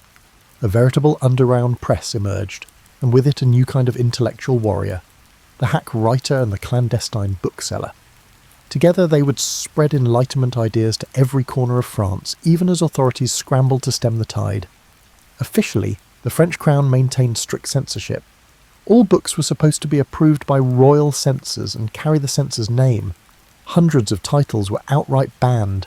The Catholic Church, through the Sorbonne faculty and the infamous Index Librorum Prohibitorum, Index of Prohibited Books, also condemned works deemed heretical or immoral. Punishments for illegal printing could be severe: fines, imprisonment, even the gallows for repeat offenders. But by the 1770s, enforcement was increasingly like plugging holes in a sieve. The appetite for new ideas was too strong and the profits to be made from satisfying it too tempting. Smugglers carried forbidden books into France by the crate, stashing them in false-bottom wagons, or floating them down rivers at night. It was said that in some frontier towns, nearly every customs officer could be bribed. Meanwhile, Within France, pirate printers secretly duplicated popular works without permission. One way or another, what was officially banned often ended up widely read. A few examples illustrate the cat-and-mouse game of publishing. In 1759, the monumental project of the Encyclopédie, the great encyclopedia of sciences, arts, and trades edited by Denis Diderot, was banned by King Louis XV after the first 7 volumes, under pressure from church authorities who found its articles too impious. But Diderot did not abandon it. Thanks to sympathetic insiders, not least the enlightened censor Malgerbe, Diderot continued the work in secret, finishing 10 more volumes of articles and plates under a false imprint in Switzerland. Officially, the encyclopedies was suppressed. In reality, subscribers received the remaining volumes clandestinely by 1765. As one contemporary quipped, the authorities had winked at the enterprise. They pretended to shut it down to appease the church, but turned a blind eye to its continued existence because it employed hundreds of workers and had powerful supporters. This delicate dance, ban in name, tolerate in practice, typified the later old regime's lax censorship. By 1780, Diderot's encyclopédie stood complete at 35 volumes, an astonishing trove of Enlightenment knowledge made available to the public, despite all edicts to the contrary. In addition to the Encyclopédie, Geneva, Amsterdam, London, and the Rhineland produced illicit literature. Scholars believe that around 600 prohibited books circulated in France before the Revolution. These included philosophical books, scurrilous political pamphlets, and censored novels. According to historian Robert Darnton, several were forbidden bestsellers, books too filthy or seditious for the censors, but eagerly read by everyone who could. Rousseau's Emile on education and the social contract were prohibited in 1762, but pirated volumes spread and made him famous. Obscene leaflets criticising the royal family's morals and crazy stories about the king's ministers were other underground bestsellers. Grub Street writers, hack authors living hand-to-mouth in Paris who wrote whatever sold, specialised in libelles, libellous pamphlets. To get money, such writers might mock the king's mistress one week, compose a natural rights tract the next, and spy for the police the next. Voltaire and Diderot mocked this literary underworld. Voltaire called hack writers things. Ironically, radical ideas sometimes spread through these less recognised venues. The hackers, hungry and alienated from the previous regime, hated authority and fueled the revolution. Print circulation is immense. A recent police inventory of a seized bookstore or the Bastille's confiscated shipment documents shows thousands of illegal books. Popular illegal titles have been republished many times. In the 70s, the Swiss underground publisher, Société Typographique de Neuchâtel, transported tens of thousands of volumes into France, from Voltaire's philosophical fables to prohibited novels. By 1796, 20 sanctioned and 50 pirated volumes of the forbidden anti-colonial work History of the Two Indies 1770 surfaced. Abbé Raynal's History of the Two Indies, which boldly denounced slavery and tyranny, was banned by the French government and exiled, while the clergy despised him as one of the most seditious writers, which only piqued readers' interest. Despite the embargo, the book was a bestseller and influenced American colonists with its human rights advocacy. The paradox of French Enlightenment publishing was that repression often increased a work's fame and audience. Reading revolutions spread outside the capital. Provincial cities developed lending libraries and reading societies, where members pooled funds to buy books and newspapers under the watchful eye of a suspicious bishop or magistrate. Literature was available to many residents and artisans by the 1780s. Budget-friendly Bibliothèque Bleue books simplified Enlightenment ideals, fairy tales, and practical information. Peddlers sold chapbooks in local marketplaces, spreading new ideas. In a tavern, a peasant may hear a hot story about the king's mistress, or a Voltaire joke. Of course, not everyone liked this print deluge. Conservative voices argued that excessive reading, especially forbidden materials, was corrupting ordinary people. One booklet at a time, some worried that authority was losing respect. They were partly right. Before 1789, printed words affected French public opinion. The pamphlet avalanche swayed public opinion after high-profile scandals or trials, like the Diamond Necklace Affair, 1785, involving Queen Marie Antoinette. Enlightenment authors inform and influence public opinion. They thought education and critical thinking could improve society. It worked, but it also fueled high expectations and simmering discontent.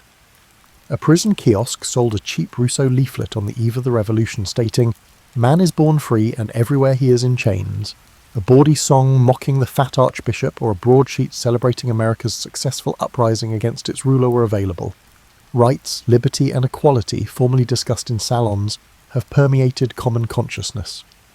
The future was printed on legal and unlawful presses. Despite their efforts, the old order's guardians could not unprint it. The clatter of the printer's type and the rustle of secretly turned pages shook a changing France. In a modest Paris apartment in the 1750s, two brilliant men sit exchanging letters, not amicably, but as rivals locked in intellectual combat. On one side is Voltaire, the most famous wit of the age, now in his 60s, polished, urbane, a skeptic who relishes skewering folly. On the other, Jean-Jacques Rousseau, 2 decades younger, intensely earnest, a loner who distrusts the very society Voltaire so enjoys. They rarely meet in person, but across miles they trade barbs in print. Upon reading Rousseau's latest work, Voltaire cannot resist sending a withering reply. "I have received, sir, your new book against the human species, and I thank you for it," Voltaire writes with biting sarcasm. "No one has ever employed so much intelligence to make us all stupid. Reading your book inspires a strong desire to take action." His words drip with mock praise. Rousseau's idealization of primitive man, Voltaire implies, is absurd. Civilization may be flawed, but it's far better than the savage life Rousseau extols. This famous quip that Rousseau's philosophy is enough to make a man want to become a beast epitomizes the clash between two towering Enlightenment thinkers whose visions of human nature and society were worlds apart. The Enlightenment was not a singular entity, rather, it represented a multitude of diverse perspectives, frequently engaged in intense debate. Voltaire and Rousseau's rivalry is legendary. Voltaire championed reason, science, and a certain cosmopolitan elitism. He believed enlightened monarchs, ideally advised by philosophers like himself, could gradually improve society. Religion, to Voltaire, was useful as a social glue, but needed purging of superstition. Écraser l'infâme, crush the infamous thing, a fanaticism he would famously declare of the Church's abuses. Rousseau, by contrast, distrusted the pretensions of polite society. He thought civilization had corrupted man's originally good nature.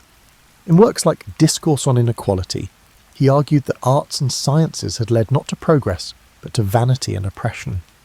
His ideal was a simpler life in harmony with nature, and a political community based on genuine equality and the general will of the people, as he later outlined in the Social Contract.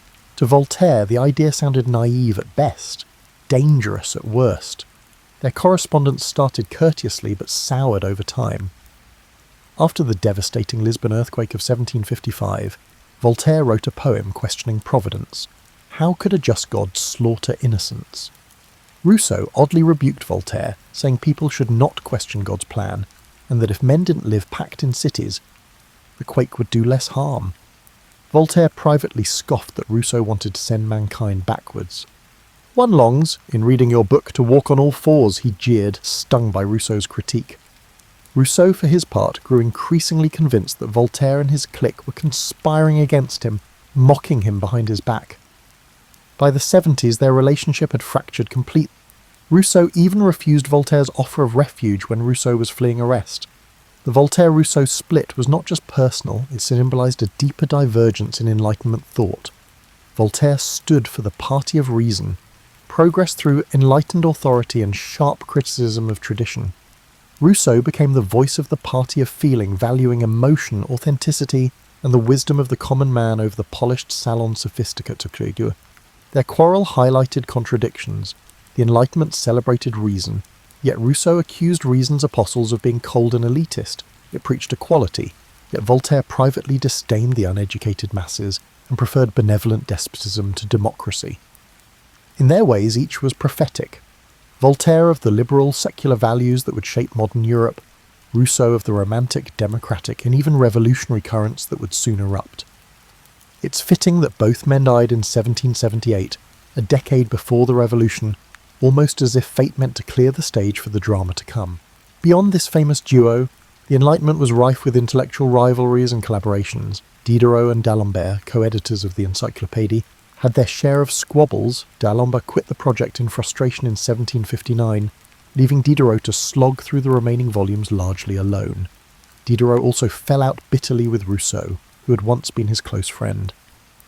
Diderot and Baron de Holbach welcomed Rousseau as a kindred spirit in the 1740s, but as Rousseau's ideas diverged and his paranoia grew, he came to believe Diderot had portrayed him negatively in a satirical play. Their friendship collapsed, illustrating how personal slights could fracture even those working for the same broad cause. Meanwhile, Baron de Holbach, host of a famously irreverent salon of atheists, published The System of Nature 1770, a book denying the existence of God outright. This extreme materialism alarmed even Voltaire, who attacked Holbach's atheism as fanatical in its own way. Voltaire believed society needed belief in God as a moral bedrock. If God did not exist, it would be necessary to invent him, he quipped. Holbach and Diderot, however, privately ridiculed Voltaire's deism as a lack of nerve. To them, reason pointed to a universe without need of a divine being. Thus, even among philosophes united against the Church's tyranny, there were deep fractures about religion's role. Another poignant clash involved Montesquieu and Rousseau's political theory. Montesquieu's The Spirit of the Laws, 1748, argued for a balanced constitution, like Britain's, with powers separated among king, parliament, and courts, a moderate vision to prevent despotism. Rousseau's Social Contract, 1762, dismissed Montesquieu's model as too aristocratic. Instead, Rousseau envisioned a republic so egalitarian that, in theory, everyone would obey laws they themselves willed. Voltaire found Rousseau's political ideas as impractical as his primitivism. He quipped that Rousseau's ideal republic was a city of ghosts, and indeed Rousseau's notion that citizens be forced to be free if they violate the general will would trouble critics for its potential for tyranny. Yet these quarrels were not destructive in the long run. Rather, they enriched the Enlightenment's legacy by presenting contrasting ideas that later generations could draw upon. In the salons and in print, rival philosophers might lampoon each other, but they also all contributed to a broader movement questioning the status quo. Occasionally the debates got personal and nasty. Pamphlets full of character assassination flew about. Voltaire was a master of the artful insult. When a pompous critic, the Abbé Desfontaines, attacked him, Voltaire retaliated by portraying Desfontaines as a criminal and a fool in a biting satire, effectively destroying the man's reputation. Rousseau too lashed out. In his later years, he wrote withering letters accusing former friends of treachery. Still, these human dramas had larger consequences. The sharp exchanges clarified differences in thought. What was the best form of government? The true foundation of morality? What is the role of religion? Through argument, the philosophy refined their positions. By the 70s, a new generation was emerging too. Figures like Condorcet, a mathematician and protégé of d'Alembert, admired both Voltaire and Rousseau trying to synthesize Enlightenment ideals with practical reforms. Condorcet would advocate for the abolition of slavery and women's rights, pushing the Enlightenment's egalitarian logic further than his predecessors dared. Meanwhile, the rifts among the older philosophers presaged splits in the coming revolution. Aristocratic liberals versus radical democrats, deists versus atheists, and pragmatists versus idealists. The Enlightenment was not one sun but a constellation, with Voltaire and Rousseau as two bright stars often in eclipse of each other. Their clashes, bitter though they were, gave the era much of its dynamism. The salon gossip about Voltaire versus Rousseau was the talk of intellectual Europe. Interestingly, when both Rousseau and Voltaire passed away in 1778, they received brief eulogies as if they had been complementary heroes. Within a few years, the French Revolution would enshrine them by interring both their ashes in the Panthéon in Paris, Voltaire in 1791, Rousseau in 94, symbolically reconciling the two in the Republic of Posterity. France, it turned out, would need both Voltaire's razor wit and Rousseau's passionate cry for freedom as it hurtled toward a new age. The Palace of Versailles courtyard was packed on a sunny September afternoon in 1783, with eyes fixed on the sky. Two provincial brothers, the Montgolfier brothers, were ready to attempt the first hot air balloon flight by the living creatures in front of King Louis XVI and Queen Marie Antoinette. A sheep, duck and rooster were placed into a wicker basket under a taffeta balloon at the sound of a cannon. A second cannon fire announced release. As the balloon gracefully climbed 600 metres, tens of thousands of people gasped. It carried its barnyard aeronauts through the heavens for 8 minutes. Royal biologists quickly examined the animals, which were alive and eating hay, after it softly landed a few kilometres away. The audience applauded. The king was thrilled, albeit the inventors deftly avoided his suggestion to use convicted felons as test passengers. More than amusement, this balloon flight symbolised the Enlightenment's faith in science and reason to expand the conceivable. That moment, even the ancient dream of flight seemed possible. Ingenuity and experimentation had turned imagination into reality before the French public. French Enlightenment science pervaded daily life and great politics. Savants, learned men, and a few women, who passionately studied nature, rose in the 18th century. They studied chemistry, anatomy, botany, astronomy, and electrical. Importantly, they sought practical social reforms. The former Royal Academy of Sciences in Paris was full of experiments. Antoine Lavoisier, a rich Parisian tax officer who loved chemistry, discovered oxygen's role in combustion and established the idea of mass conservation. Lavoisier and his wife Marie, who illustrated and took notes, measured gases and metals with astonishing precision in their home laboratory. He proved that rusting metal gains weight by mixing with airborne oxygen, disproving the phlogiston idea. Such work paved the way for modern chemistry. Lavoisier was a systematic, empirical Enlightenment savant who felt knowledge should advance humanity. Outside the lab, he improved France's gunpowder industry, helping the military, and agricultural research to boost yields. Science historically clashed with religious theology, but by mid-century many clergy were fascinated by it. After the Galileo episode a century earlier, the Church was cautious. Jesuit instructors in France adjusted Cartesian and Newtonian principles. Still, tensions grew. In the 1770s, the Comte de Buffon, the king's naturalist, proposed that the world may be far older than the Bible's 6,000 years. Paris's Faculty of Theology forced him to include a pious disclaimer in his book. Enlightenment science favoured natural explanations above magical ones, contrary to traditional beliefs. Many devout Christians saw scientific findings as proof of God's laws. Medicine and public health were where science and belief intersected most. The introduction of smallpox inoculation, a predecessor to vaccination, was noteworthy. Millions, including royalty, pindurized or were scarred by smallpox. After Louis XV died brutally of smallpox in 1774, the new King Louis XVI decided to undergo inoculation, a risky, purposeful infection to bestow immunity. Marie Antoinette supported it. Parisian milliners produced the pouf à l'inoculation, a hairdo with symbols of medicine and victory, a serpent-entwined rod, a rising sun for the king, and an olive branch for peace, to commemorate the royal inoculation's success. Fashion and science were linked. The pouf made inoculation look cool and calm public worries.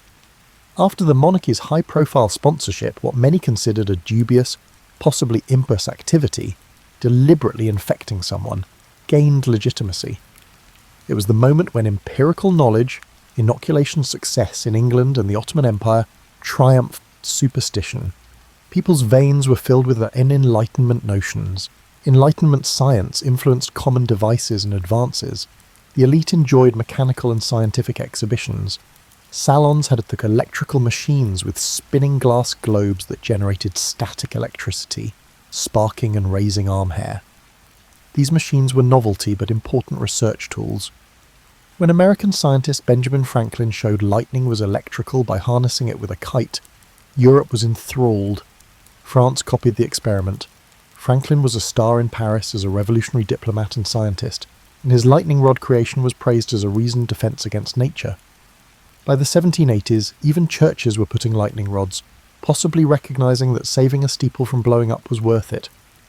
Some churchmen first opposed them, believing that it was blasphemous to meddle with the artillery of heaven. So science quietly challenged the idea that disasters were divine will by treating them as mechanical issues. No subject was too obscure for the philosophers to probe. Enlightenment thinkers compared doctors' discussions about the heart to a state's circulation of commerce. Philosophy considered classifying human civilizations like naturalists did species. The encyclopedia includes many scientific articles and images, from anatomical diagrams to windmill improvement designs, aiming to gather and disseminate essential knowledge. To catalogue and communicate practical information was an Enlightenment ideal. Knowledge should not be hidden or guild-bound, but shared for the common good. Diderot published on metallurgy, music theory and other subjects because he believed nature and art might liberate minds and enhance life. During this era, the state often linked scientific development to its goals, fostering a culture of enlightened absolutism. Louis XVI and his ministers wanted to use science to improve armaments, maps, and agriculture. In the 1760s, the French government supported the enormous meridian voyages to estimate the Earth's form, reflecting Enlightenment curiosity and state pride. The Academy of Sciences researched ways to enhance navigation and chronometers and gave prizes for practical answers. Nutritionists like Parmentier staged meals featuring potato dishes to convince aristocracy it could prevent starvation. To promote potatoes, Parmentier had a field guarded by troops but let peasants steal from it at night. In urban living, the Enlightenment provided new conveniences. Paris's nightly street illumination improved, bringing enlightenment. Public places like the Jardin du Roi, now Jardin des Plantes, offered botanical gardens and a small zoo, representing the era's natural science curriculum. Travelling lecturers demonstrated physics experiments, such as how an air pump could smother a bird in a vacuum jar, ugly, but a dramatic lesson in air. Crowds watched. These shows blurred the lines between education and spectacle. Science was trendy by the 1780s. In clubs, men debated the ideas of Newton and Descartes, while aristocratic women wore small lightning rods as jewellery. The revolutionary idea of rationally evaluating and engineering society also drew inspiration from science. As scientists sought natural rules, philosophers sought social laws. Scientists' skill in describing the world encouraged them to question whether social structures like the monarchy, church, and feudal privileges were logical or historical accidents. Why not redesign a kingdom if a balloon could fly? Science wasn't politically neutral. Some Enlightenment savants faced persecution and challenges. Revolutionaries denounced Lavoisier for being a tax collector in 1794, despite his gunpowder and chemistry advances. Despite his scientific credentials, Lavoisier faced execution when the public turned against experts with links to the Ancien Régime. The Republic has no need of scientists, the judge allegedly declared, rejecting mercy requests. The new administration returned Lavoisier's things to his widow with a note. To the widow of Lavoisier, who was falsely convicted, a year after his execution, acknowledging his innocence and genius, mathematician Lagrange mourned, "It took them only an instant to cut off that head, and 100 years may not suffice to produce another like it." The convergence of Enlightenment science and revolutionary politics was fragile. Science permeated salons, state policies, and street culture in Enlightenment France. It offered control over nature and reflected society. People cooked, healed, travelled, and illuminated their homes differently. It also influenced their thinking by encouraging them to believe that empirical observation and reason could explain and improve the natural and human world. They would put this optimism to the test, but it held significant power. The Montgolfier balloon soaring to cheers at Versailles showed how knowledge may lift humanity. Once a place of gods and mystery, the sky today hosted human achievement. Everything appeared possible currently, and a social and political revolution was about to happen, spurred in part by Enlightenment science's confidence and inquisitive attitude. Toulouse experienced a horrible scene that exemplified the Enlightenment's fight against injustice in 1762. The cruel wheel punishment sentenced Protestant merchant Jean Calas to death for the murder of his son, who was reportedly converting to Catholicism. Calas claimed innocence, but anti-Protestant sentiment decided his fate. He suffered and maintained his innocence until death. Voltaire learned about this injustice at his Ferney house. The famous philosopher was outraged. I believe it's in everyone's interest to study this topic, which some may consider the apogee of fanaticism. Voltaire wrote, "To ignore such a thing is to abandon humanity." Voltaire pursued Calas's vindication and the diligent judge's prosecution. He wrote to powerful people, authored a treatise on tolerance, 1763, and stirred popular support for religious freedom. After years of struggle, Voltaire succeeded. In 1765, the King's Council in Paris overturned Calas's sentence and exonerated him posthumously. This victory of reason over bias was applauded by Europe and the age of Voltaire. The Calas scandal proved that the monarchs could be swayed to right a wrong, advancing Enlightenment religious tolerance and legislative change. Voltaire's "Écraser l'infâme," crush the infamous thing, inspired the philosophes. Religieux Victory's superstition and priests' misuse of authority were his concerns, not religion itself. Numerous examples enraged the philosophie. 1766 saw the execution of 19-year-old aristocrat Chevalier de la Barre for impiety for not removing his hat during a religious procession and defacing a crucifix. The authorities fastened Voltaire's philosophical dictionary to La Barre's burning body, blaming Enlightenment principles for teenage irreverence. Voltaire, outraged at La Barre's execution, wrote harshly about the cruelty and stupidity of it. These events led philosophers to strengthen their attacks on the Catholic Church and the absolute monarchy with its nobility as oppressors. Enlightenment ideas held the monarchy and religion accountable to reason, justice, and human rights. In the 70s, old regime criticism, previously nuanced and typically articulated through satire or foreign tales, became bolder. Montesquieu questioned absolute monarchy by praising England's equilibrium. Some went further. Rousseau's Social Contract, 1762, opens with the bold claim, "Man is born free, and everywhere he is in chains," attacking royal and noble privileges. Rousseau believed that sovereignty was with the people, that laws should represent the public will, and that aristocratic titles were illogical. Secret copies of the banned and destroyed book disseminated its ideas quickly. In later works, Diderot focused on colonialism and slavery and suggested that oppressed people should rise up. Raynal and Diderot's popular History of the Two Indies predicts a slave insurrection and the fall of European authority overseas. That conversation exploded. The French crown spam censors tried to crush it, but they merely pushed it underground, where it became more appealing. Not all Enlightenment figures were radicals. Many favoured enlightened despotism, which held that a wise and sensible king could reform from power. Voltaire courted Frederick the Great of Prussia and praised Emperor Joseph II of Austria for religious toleration and serfdom reform.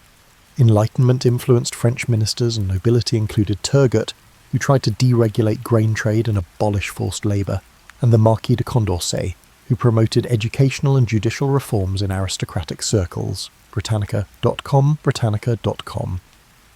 These men attempted internal system reform. In 1780, mild-mannered Louis XVI prohibited torture and interrogations, inspired by Cesare Beccaria's Enlightenment essay on crimes and punishments. By providing Protestants civil rights in 1787, he advocated immunization and religious tolerance. The monarchy often failed and faced opposition from existing interests. Nobles resisted Turgot's reforms, dismissing him. The church leadership actively opposed privilege reduction. The French Catholic Church was a key Enlightenment target. The church had long ruled education, literature, and dissenters with immense great riches. Philosophers, mostly deists or agnostics, denounced church persecution. Voltaire opposed intolerance, like the Calas scandal, to humble the church. Candide, his satirical tale, attacked religious hypocrisy and other flaws. In Cannibals, Diderot subtly mocked European religious communion by comparing Pacific Islander customs to European religious communion. Baron de Holbach's system of nature atheism depicts priests as deceptive characters who use hell to subjugate people. The words were provocative. Toulouse experienced a horrible scene that exemplified the Enlightenment's fight against injustice in 1762. The cruel wheel punishment sentenced Protestant merchant Jean Calas to death for the murder of his son, who was reportedly converting to Catholicism. Calas claimed innocence, but anti-Protestant sentiment decided his fate. He suffered and maintained his innocence until death. Voltaire learned about this injustice at his Ferney house. The famous philosopher was outraged. I believe it's in everyone's interest to study this topic, which some may consider the apogee of fanaticism. Voltaire wrote, "To ignore such a thing is to abandon humanity." Voltaire pursued Calas's vindication and the diligent judge's prosecution. He wrote to powerful people, authored a treatise on tolerance, 1763, and stirred popular support for religious freedom. After years of struggle, Voltaire succeeded. In 1765, the King's Council in Paris overturned Calas's sentence and exonerated him posthumously. This victory of reason over bias was applauded by Europe and the age Voltaire. The Calas scandal proved that the monarchs could be swayed to right a wrong, advancing Enlightenment religious tolerance and legislative change. Voltaire's Écraser l'infâme, crush the infamous thing, inspired the philosophes. Legibictory superstition and priests' misuse of authority were his concerns, not religion itself. Numerous examples enraged the philosophie. 1766 saw the execution of 19-year-old aristocrat Chevalier de la Barre for impiety for not removing his hat during a religious procession and defacing a crucifix. The authorities fastened Voltaire's philosophical dictionary to La Barre's burning body, blaming Enlightenment principles for teenage irreverence. Voltaire, outraged at La Barre's execution, wrote harshly about the cruelty and stupidity of it. These events led philosophes to strengthen their attacks on the Catholic Church and the absolute monarchy with its nobility as oppressors. Enlightenment ideas held the monarchy and religion accountable to reason, justice, and human rights. In the 70s, old regime criticism, previously nuanced and typically articulated through satire or foreign tales, became bolder. Montesquieu questioned absolute monarchy by praising England's equilibrium. Some went further. Rousseau's Social Contract, 1762, opens with the bold claim, "Man is born free, and everywhere he is in chains," attacking royal and noble privileges. Rousseau believed that sovereignty was with the people, that laws should represent the public will, and that aristocratic titles were illogical. Secret copies of the banned and destroyed book disseminated its ideas quickly. In later works, Diderot focused on colonialism and slavery and suggested that oppressed people should rise up. Raynal and Diderot's popular History of the Two Indies predicts a slave insurrection and the fall of European authority overseas. That conversation exploded. The French crown spun, censors tried to crush it, but they merely pushed it underground, where it became more appealing. Not all Enlightenment figures were radicals. Many favoured enlightened despotism, which held that a wise and sensible king could reform from power. Voltaire courted Frederick the Great of Prussia and praised Emperor Joseph II of Austria for religious toleration and serfdom reform. Enlightenment influenced French ministers and nobility included Turgot, who tried to deregulate grain trade and abolish forced labour, and the Marquis de Condorcet, who promoted educational and judicial reforms in aristocratic circles. Britannica.com. These men attempted internal system reform. In 1780, mild-mannered Louis XVI prohibited torture and interrogations, inspired by Cesare Beccaria's Enlightenment essay on crimes and punishments. By providing Protestants civil rights in 1787, he advocated immunization and religious tolerance. The monarchy often failed and faced opposition from existing interests. Nobles resisted Turgot's reforms, dismissing him. The church leadership actively opposed privilege reduction. The French Catholic Church was a key Enlightenment target. The church had long ruled education, literature, and dissenters with immense great riches. Philosophers, mostly deists or agnostics, denounced church persecution. Voltaire opposed intolerance, like the Calas scandal, to humble the church. Candide, his satirical tale, attacked religious hypocrisy and other flaws. In Cannibals, Diderot subtly mocked European religious communion by comparing Pacific Islander customs to European religious communion. Baron de Holbach's system of nature atheism depicts priests as deceptive characters who use hell to subjugate people. The words were provocative. The mathematician, philosopher, and liberal nobleman Marquis de Condorcet died in a dismal Bourg-la-Reine jail cell in August of 1794.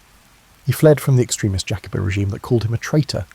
Condorcet, who championed human rights, slavery abolition, and women's suffrage, almost alone among his peers, was now a victim of the revolution he supported. His lifeless body was uncovered by guards. He may have died from disease and exhaustion or from poison he hid when the guillotine approached. The terror's gloom killed one of the Enlightenment's brightest lights. His demise typified the tragic irony that befell many Enlightenment luminaries during the revolutionary storm. Their promised progress had turned on them. As previously mentioned, Lavoisier faced execution despite his claims that his scientific efforts benefited the nation. Madame Geoffrin's daughter saw her salon acquaintances scattered, some executed, as genteel reform conversations gave way to mobs. Even after their deaths in 1793, Voltaire and Rousseau were disputed by revolutionaries, with radicals favouring Rousseau's egalitarianism and moderates Voltaire's tolerance. The Enlightenment inspired the revolution, but the revolution tested it. The French Revolution both upheld and undermined Enlightenment values. On one hand, it formalised many philosophers' essential ideas. Based on Montesquieu, Voltaire, Rousseau and Locke, the Declaration of the Rights of Man and Citizen, 1789, advocated freedom of speech and religion, equality before the law, and the right to resist injustice. The philosopher's dream of a meritocratic society was realised on August 1789, when feudal privileges and tithes were abolished in one night. The Constitution of 1791 established a constitutional monarchy with a Montesquieu-like division of powers. The Revolution fulfilled Voltaire's calls for toleration by seizing church property in 1790 and awarding full citizenship to Protestants and Jews in 1791. When Louis XVI was guillotined in 1793, Rousseau's vision of popular sovereignty, the people's will above divine right kingship, was most clearly confirmed. However, the Revolution's violent illiberal turn troubled many. The Enlightenment sought to replace tyranny with reasoned conversation, not crowd or one-party power. The Committee of Public Safety murdered thousands of enemies of the Revolution during the Reign of Terror, 1793-4, a terrible inversion of Enlightenment ideas. Reason gave way to another frenzy. Under Robespierre, the revolutionaries formed a municipal religion of the Supreme Being and held deistic festivals, a guillotine-enforced version of Rousseau's civil religion. People executed under the guise of reason for being aristocrats or moderate republicans would have horrified Voltaire. The terror exposed an Enlightenment contradiction. The confidence in a single truth, rational or ideological, can lead to tyranny. Philosophers like de Holbach and Helvetius were as intolerant of religious people as atheists. The Revolution showed how abstract enlightenment may become dogmatism. No one shall spread darkness, on pain of death. Many Enlightenment thinkers did not want democracy. Voltaire favoured an enlightened monarch over an uninformed mob. Some intellectuals said early revolutionary assemblies' disarray showed Voltaire was right about the Quenelle rabble. Before his 1784 death, Diderot had become pessimistic, arguing that despotism might only cease when the last monarch was strangled with the last priest's entrails, a dismal hyperbole the revolutionaries half-jokingly repeated. Diderot probably wouldn't have celebrated the 1793 mass guillotining. Philosophers had not solved how to justly implement principles. This gap existed between theory and practice. Enlightenment supporters faced social contradictions. Few addressed women's condition directly, although they promised equality. Though a proponent of democracy, Rousseau believed women should be educated exclusively to please men and stay at home, contrary to Olympe de Gouges and Condorcet, who authored an essay in 1790 advocating for women's political rights. After writing a Declaration of the Rights of Woman, the revolutionary authority guillotined de Gouges. The Enlightenment fraternity had excluded their sisters from universal rights. There was division among Enlightenment views on race and slavery. Some, like Diderot and Condorcet, strongly criticised slavery as against natural law. The 1788 Society of Friends of the Blacks, founded by Enlightenment-influenced men, sought abolition. Others, like Voltaire, criticised the slave trade in the abstract but made racist statements and invested in colonial corporations. Enlightenment, universal human nature battled with pseudoscientific racism, ironically a consequence of species classification. The revolution abolished slavery in 1794 after a massive slave insurrection in Saint-Domingue, Haiti, but Napoleon reinstalled it. Ideal and reality differed. Relationship between intellect and emotion was another tension. Rousseau noted that humans are not rational, but the Enlightenment praised reason. The revolution showed that passions, anger at injustices, desire for vengeance, hope for glory, drive events more than academic treatises. Romanticism, a 19th century counterattack, accused the Enlightenment of disregarding the heart, tradition and faith. Edmund Burke in England and Joseph de Maistre in France held the philosophes, unfairly, responsible for the revolution's bloodshed by unmooring society from traditional institutions. They said that the Enlightenment's abstract reasoning had dissolved authority and led to chaos and Napoleon's rule. While this view is debatable, by the early 1800s, the Enlightenment was hailed for the Declaration of Rights and scientific advancement, but also accused of revolution. Long-term, the French Enlightenment left a deep and mostly good influence. It inspired the French, American, and later independence movements worldwide.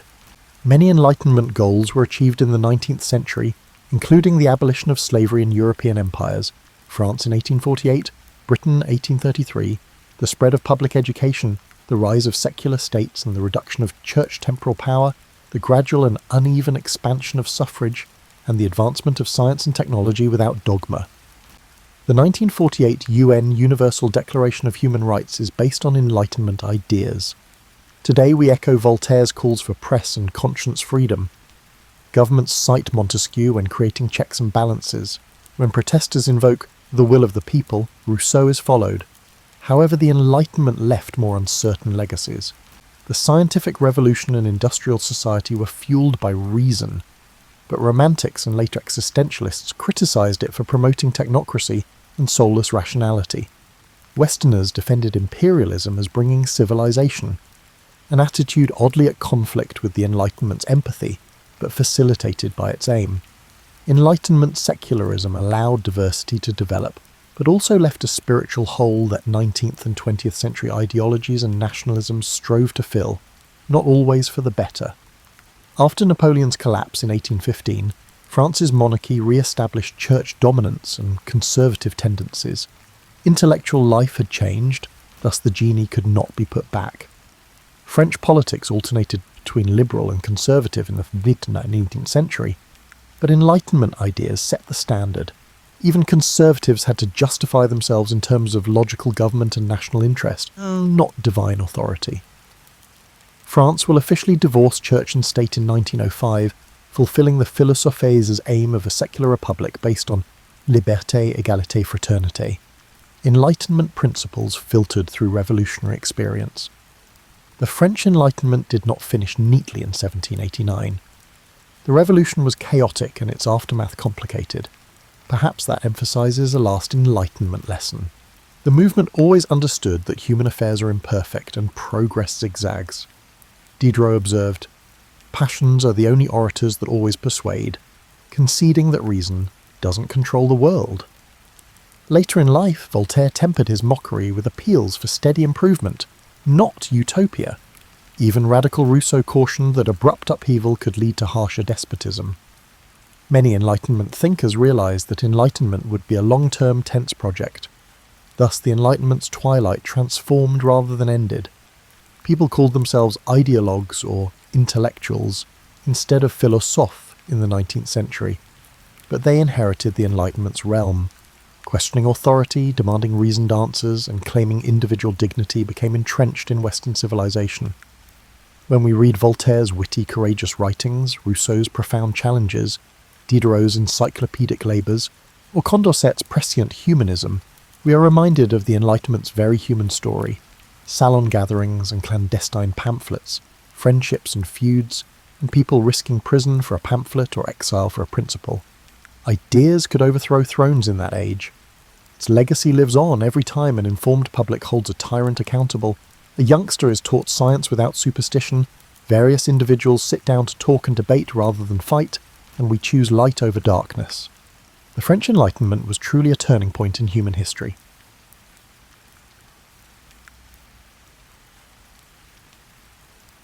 Picture yourself stepping off a dusty stagecoach in 1882 somewhere in the Arizona Territory. Your back aches as if you've been sitting on a concrete park bench for 12 hours. A situation that, given the suspension system of frontier transportation, isn't too far from reality. The sun is setting behind the mountains, painting everything in that golden hour light that would make a modern Instagram influencer weep with envy. You're searching for a place to eat, drink, and maybe wash off 3 days' worth of trail dust, and there it is, right across the street, the Silver Dollar Saloon. Its painted sign creaks in the evening breeze, and those iconic batwing doors, the ones that swing both ways and come up to about chest height, are practically calling your name. Now before you push through those doors, let's pause for a moment. You're about to enter what was essentially the social media platform of its day. Imagine a Wildwest saloon as a fusion of Facebook, Twitter, and your local Starbucks, all housed within a single wooden structure that exudes a scent of tobacco, whiskey, and surreal dreams. The batwing doors weren't just for show, by the way. They were brilliantly practical, like cargo shorts, but actually useful. They kept out dust and tumbleweeds while letting in fresh air and allowing people to see who was coming and going. In a place where your reputation literally determined whether you lived or died, knowing who just walked in was rather important information. As you approach the entrance, you notice the doors are worn smooth by thousands of hands pushing through them. The wood has that patina that only comes from decades of use, like the handle of a well-loved baseball bat or your grandmother's rolling pin. Inside, you can hear the sounds of laughter, glasses clinking, a slightly off-tuned piano, and the occasional thud of boots on wooden floors. You take a deep breath, catching scents of wood smoke, roasted meat, and something that might be coffee but could just as easily be paint thinner. Your stomach rumbles, reminding you that hardtack and jerky don't constitute fine dining, no matter how you look at it. Here's where your modern sensibilities start to kick in. You're accustomed to perusing online restaurant reviews and perhaps observing the health department's rating prominently displayed in the window. But this isn't that world. The only review system here is whether people are still alive after eating the food, and even that's not always a reliable indicator given the general life expectancy of the frontier. You adjust your hat, because everyone wore caps then, it wasn't optional like wearing pants to Walmart, and push through those swinging doors. They spring back behind you with a satisfying whoosh, and suddenly you're inside, and oh my, it's quite a scene.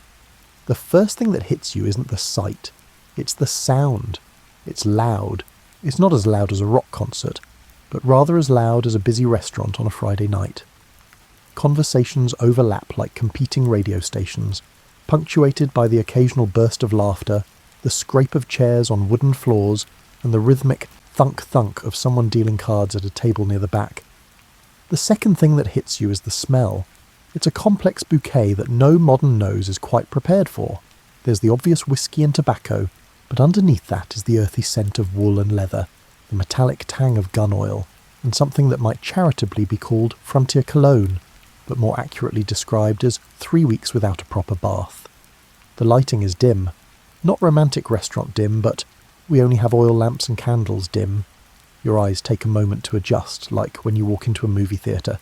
Except the movie theatre doesn't have armed patrons and questionable hygiene standards, and there you stand, just inside those famous swinging doors, taking in your first real Wildwest saloon.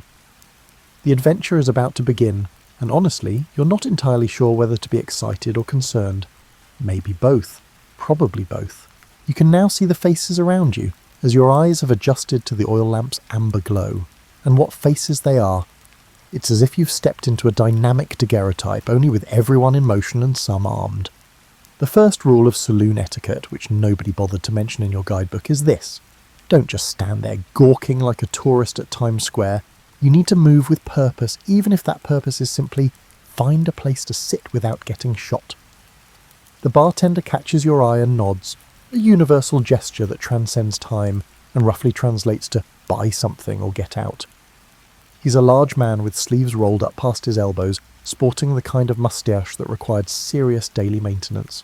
Think Tom Selleck, but with more experience breaking up fights and less experience solving crimes in Hawaii.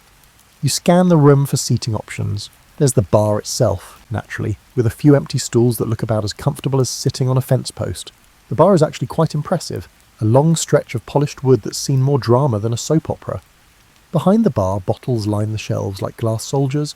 However, several of them have handwritten labels that raise questions about quality control standards.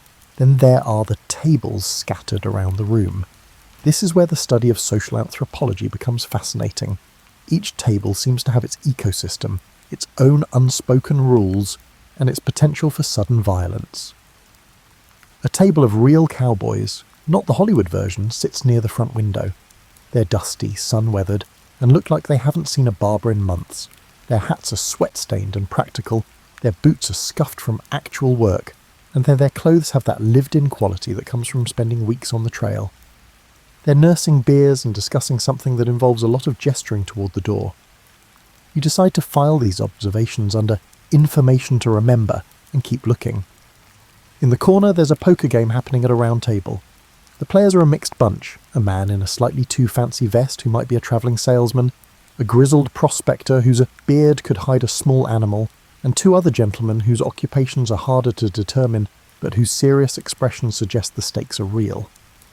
The fourth rule of saloon survival, which follows the first three rules of don't stare, don't touch anyone's hat, and don't ask about anyone's past, is this. Never sit at a poker table unless you're invited and prepared to lose your shirt. Literally. There's a piano in one corner, an upright that's seen better decades, where a woman in a blue dress is playing something that might be Oh Susanna, if you squint your ears just right. She's what they called a saloon girl, and her job description included entertainment, conversation, and selling drinks. Despite what Hollywood might have suggested, Most saloon girls were essentially the tavern's customer service representatives, not anything more scandalous. The characters continue to unfold before you, like the pages in a very dusty book. The gentleman at the bar, dressed immaculately in a black suit, a clean hat and shining boots, is a sight to behold. He could be a banker, a preacher, or someone you really don't want to accidentally bump into. His coat hangs just so, and you can't tell if that's because he's very particular about his appearance, or because he's carrying something under there that requires easy access. At a small table near the back, a couple of older men are engaged in what appears to be either a heated philosophical debate or an argument about whose turn it is to buy the next round. Their voices rise and fall like a verbal tide, and occasionally one of them pounds the table for emphasis, making the glasses jump. You realise you're still standing there like a decoration, so you make your move toward the bar. The bartender watches your approach with the expression of someone who's seen everything at least twice and isn't easily impressed. As you climb onto one of those fence post stools, you notice the bar's surface tells its stories. Ring stains from countless glasses, small nicks from knives, and what might be initials carved by patrons with too much time and whiskey. The stool creaks ominously under your weight, not because you're heavy, but because it's held together with hope, nails, and possibly some very determined termites. You settle in, trying to look like you belong, while fighting the urge to ask if they have a wine list. The bartender approaches, wiping his hands on a towel that has witnessed better days. "What'll it be?" he asks, and you realise you're about to make your first real decision in the Wild West. Choose wisely. Your stomach and your reputation may depend on it. "What'll it be?" the bartender asks again, and you realise that this isn't like browsing through a 20-page menu at the Cheesecake Factory. Your options are limited, and some of them might be questionable for your long-term health prospects. Let's start with the drinks, shall we? The house specialty is whiskey, and by specialty I mean it's basically the only option that won't require you to lie down afterward. However, it's important to note that the master distiller did not age frontier whiskey in charming oak barrels for 12 years. Oh no, this whiskey was aged for about as long as it took to make it, which was roughly the same amount of time it takes to microwave a burrito. The bartender holds up a bottle with a handwritten label that simply says whiskey, in letters that suggest the writer's hand wasn't entirely steady at the time. The liquid inside has an amber colour that could generously be called rustic, or more accurately described as concerning. But you know what? When you've been eating trail dust for 3 days, your standards become remarkably flexible. Whiskey sounds perfect, you say, because when in Rome, or in this case, when in a place where Rome seems like a distant fever dream, you do as the locals do. The bartender pours you a shot in a glass that's clean enough, assuming you don't look too closely at the rim. The whiskey boasts a colour reminiscent of weak tea and an aroma reminiscent of what could once have been corn. You take a sip and, wow, it's like liquid campfire with hints of regret and a finish that suggests you should probably eat something soon. Speaking of food, let's talk about your dining options. The menu, such as it exists, is posted on a chalkboard behind the bar, written in the same shaky handwriting as the whiskey label. Your choices are beef stew, beans and bacon, cornbread and something optimistically labelled fresh fish. Now you're in the middle of the desert, so the fresh fish raises some immediate questions. Fresh from where exactly? How can the fish be considered fresh when the nearest substantial body of water is a 3-day ride away? The bartender notices your expression and chuckles. "Don't worry about the fish," he says. "Been on the menu for 2 years. Nobody's ever ordered it." You decide beef stew sounds like the safest bet. It's a decision that shows wisdom beyond your years, or at least beyond your experience with frontier cuisine. The bartender calls your order back to the kitchen, which is apparently just behind a curtained doorway where you can hear the sounds of serious cooking happening. Lots of clanging, some creative vocabulary, and what might be prayer. While you wait, you notice the other patrons' dining choices. The cowboys at the front table are sharing a plate of beans and bacon that could probably feed a small army, or at least 3 famished cowboys. They're eating with the efficiency of people who view food as fuel rather than an experience, which is probably the right attitude when your dining options are limited to brown stuff and other brown stuff. The poker players have ordered rounds of everything, apparently, because their table looks like a frontier buffet. There are plates of cornbread, bowls of soups to stew, strip of bacon, and enough whiskey to fill a small boat. Of course, they're playing for money, so they might be trying to fortify themselves for a long night of cards and potentially life-changing losses. The well-dressed gentleman at the bar is nursing a single glass of whiskey and a plate of cornbread, eating with the careful precision of someone who's either very refined or very suspicious of the food quality. He cuts his cornbread into perfect squares and chews thoughtfully, like he's conducting a scientific analysis of its ingredients. Your stew arrives, carried by a woman who emerges from behind the kitchen curtain like she's stepping onto a stage. She's the cook, clearly, and she sets the bowl down with the pride of someone who knows her craft. A tin bowl, hot enough to brand cattle, holds the stew, and its contents appear substantial. The stew contains chunks of beef that were once tough but have now become tender, vegetables that could be charitably described as rustic, and a gravy thick enough to serve as a mortar. It smells fantastic, actually. Like comfort food made by someone who understands that comfort sometimes comes in the form of calories and warmth rather than presentation and molecular gastronomy. You take a spoonful and it's delicious, really good. The kind of good that makes you understand why people wrote songs about home cooking. The cornbread that comes with it is dense and filling with a slightly sweet taste that balances the hearty stew perfectly. It's nothing like the fluffy cake-like cornbread you might know from modern restaurants. This bread symbolises business and can sustain you throughout a long day of your planned frontier activities. As you eat, you start to relax a little. The whiskey has smoothed some of your rough edges, the food is warming you from the inside out, and the general atmosphere is starting to feel less like a movie set, and more like, well, just a place where people come to eat and drink and escape from their day. But then you notice something that makes your spoon pause halfway to your mouth. The conversation at the cowboys' table has gotten quieter, more intense. They keep glancing toward the door, and one of them has shifted his chair so he has a better view of the entrance. The well-dressed gentleman has also noticed the changes and has angled himself slightly on his stool. Uh-oh. You get the feeling that your peaceful dinner is about to become significantly more interesting. You're just starting to feel settled.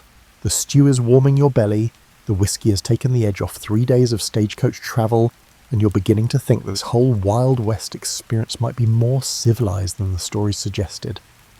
At that moment, the batwing doors open forcefully, causing the room's temperature to drop by approximately 10 degrees. 3 men walk in, and they walk like they own the place. They appear as though they're contemplating acquiring it without the need for paperwork. They're different from the other patrons, cleaner, better dressed, but with an edge that makes everyone else look like Sunday school teachers by comparison. The leader is tall and lean, wearing a black coat that's seen some use, but not much abuse.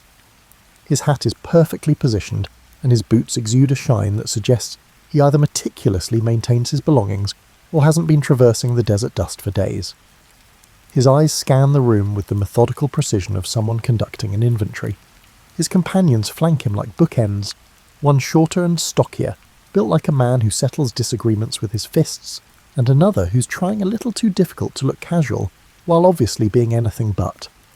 They move to the bar, but not before the tall one makes eye contact with several patrons, including you.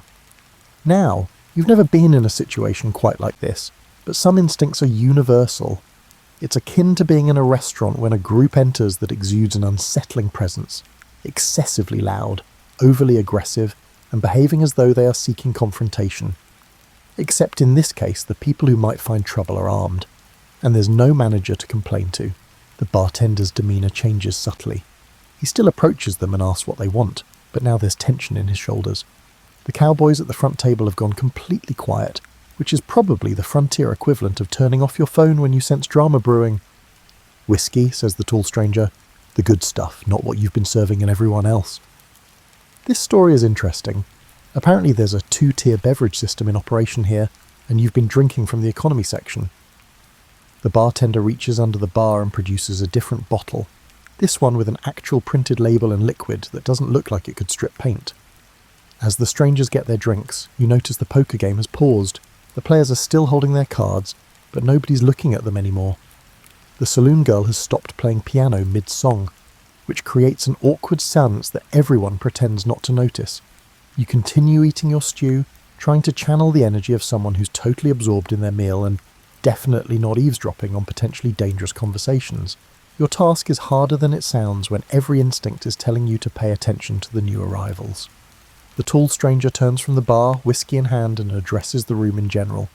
"Evening, folks! Beautiful night, isn't it?" His voice is pleasant enough, but there's something underneath it, like a velvet glove with brass knuckles inside. A few people mumble responses, someone asks a question, but you're uncertain if the right answer could lead to your death.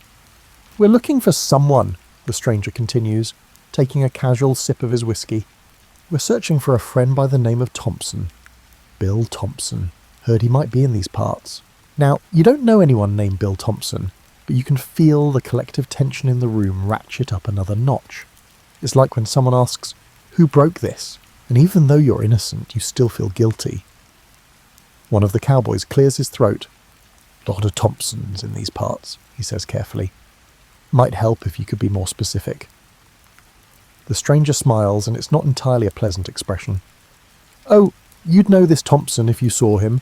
About 40, brown hair, scar on his left cheek from a disagreement about cattle ownership, tends to be memorable." The description hangs in the air like smoke from a bad cigar. You notice the well-dressed gentleman at the bar has become very interested in the bottom of his whiskey glass, and the poker players have the frozen look of people trying to become invisible through sheer force of will. "Can't say the name rings a bell," the cowboy says, which is probably true, but also probably not the whole truth. The stranger nods like he expected this answer. "Well, that's disappointing, but understandable. Sometimes people's memories need a little encouragement."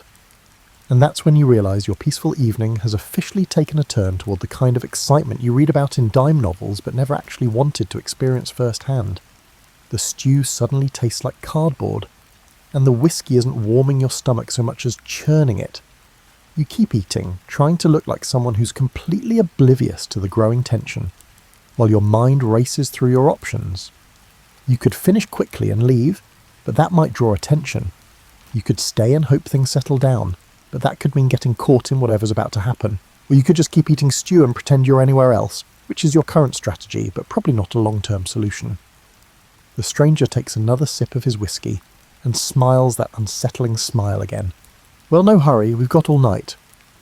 "Oh, good, they're staying. This should be interesting." In a situation like this, it can be quite challenging to focus on your own affairs when everyone else's activities are taking place right next to you. It's like trying to ignore a fire alarm. Technically possible, but probably not advisable for your continued well-being. You've developed a sudden intense fascination with your stew, examining each piece of beef like you're conducting a scientific study on frontier cooking techniques. Meanwhile, the three strangers have settled in at a table near the centre of the room, close enough to watch everyone, far enough from the door to make leaving quickly a challenge for anyone else. The tall one, seemingly representing the group, has initiated a conversation with a variety of patrons. It's the kind of conversation where one person asks questions and everyone else provides answers that are technically truthful but carefully incomplete. "Nice town you've got here," he says to the room in general. "Quiet, peaceful, the kind of place where a man could disappear if he wanted to." The cowboys nod politely, similar to how one might nod when someone makes a comment about the weather that could be interpreted as a threat. The poker players have resumed their game, but you notice they're betting much more conservatively than before. Nothing dampens the spirit of gambling more than the threat of unexpected violence. The bartender continues wiping glasses with that towel, which by now must be either perfectly clean or completely contaminated. He's developed the expression of someone who's seen this movie before and knows it doesn't end with everyone shaking hands and sharing recipes.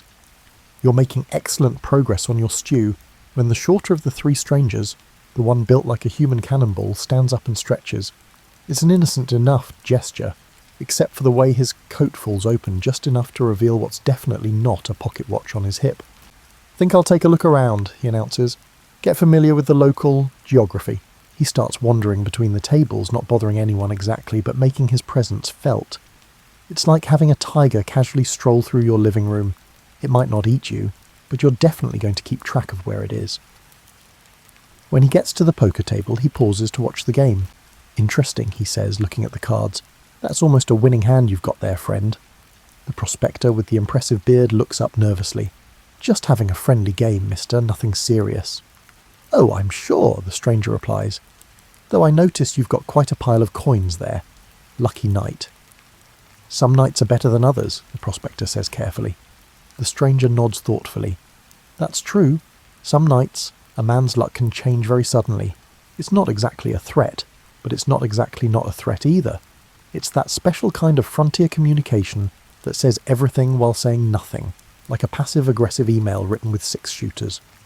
The wandering stranger continues his tour, eventually making his way toward the bar, toward you. You become intensely interested in the last few spoonfuls of your stew, hoping to project the aura of someone completely absorbed in their dinner and definitely not worth talking to.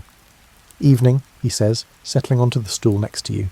"Evening," you reply, because ignoring him would be rude, and rudeness in this situation could have consequences that extend beyond hurt feelings. "Good stew?" he asks, looking at your bowl.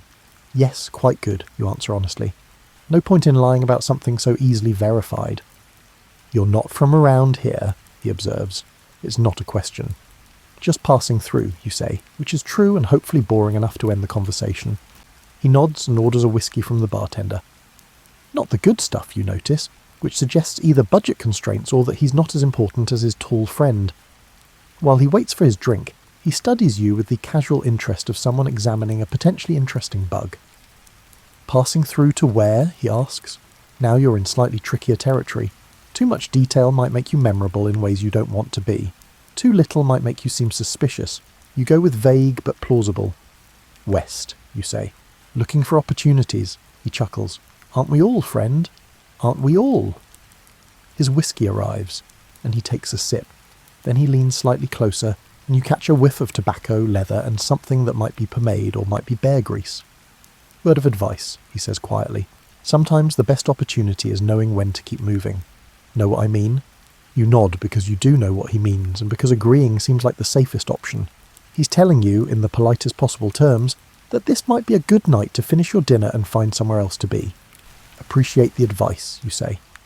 He nods and returns to his whiskey, apparently satisfied that his message has been delivered and understood.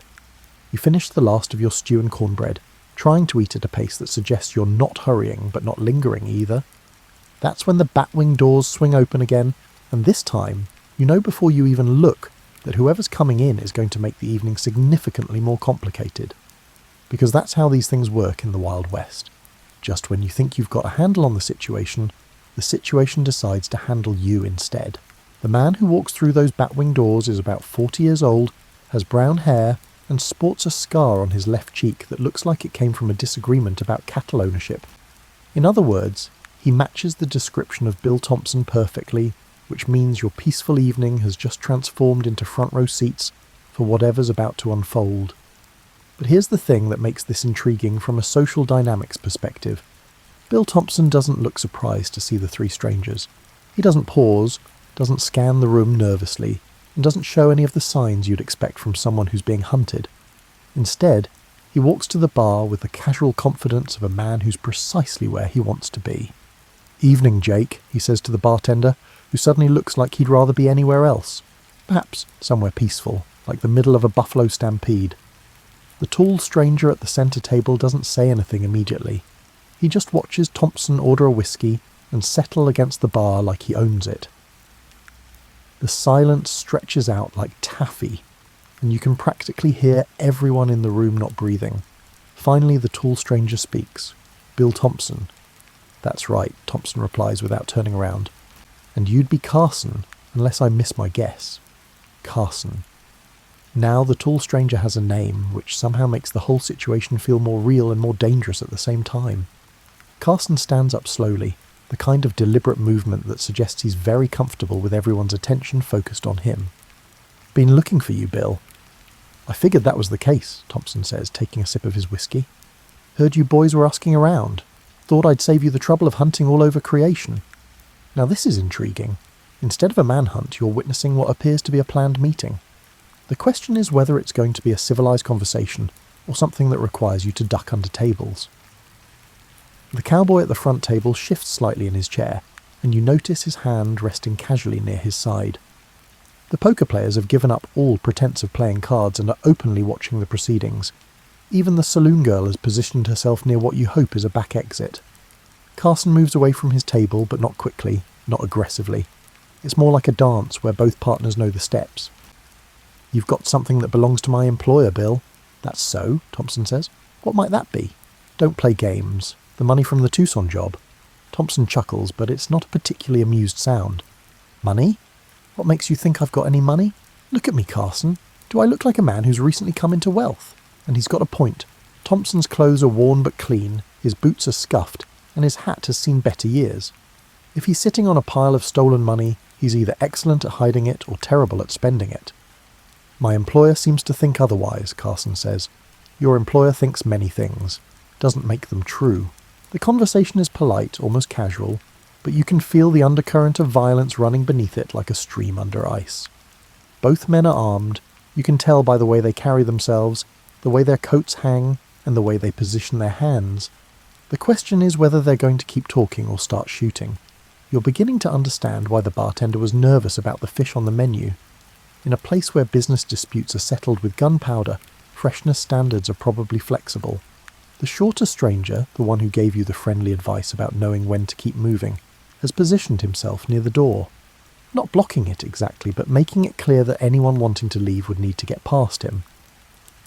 The third member of their group has moved to cover the back of the room. Thompson seems to notice these movements without looking directly at them. Brought the whole crew, did you? That's flattering. Though I have to say, for a friendly conversation about money I don't have, you boys seem a little prepared. Just being careful, Carson says. Nothing personal. Oh, I'm sure, Thompson replies. Just like what happened in Prescott was nothing personal. Carson's expression changes slightly at the mention of Prescott, and you get the feeling that there's a whole other story there, probably involving more cattle, more disagreements, and definitely more scars. That was business, Carson says. So is this, Thompson replies. And that's when you realise that you're not just witnessing a confrontation between men with a disagreement about money. You're watching the continuation of something that started somewhere else, probably involving cattle, because everything in the West seems to involve cattle, and definitely involving the kind of business that leaves scars on people's faces. The room has gone completely quiet except for the sound of your own heartbeat, which seems unreasonably loud given the circumstances. You're trying to decide whether finishing your whiskey would be a good idea, liquid courage, or a terrible idea, impaired judgment, when Thompson turns slightly and catches your eye. You might want to step outside for some air, friend, he says quietly. Sometimes these business discussions get a little heated, which is probably the politest way anyone has ever suggested that you evacuate before the shooting starts.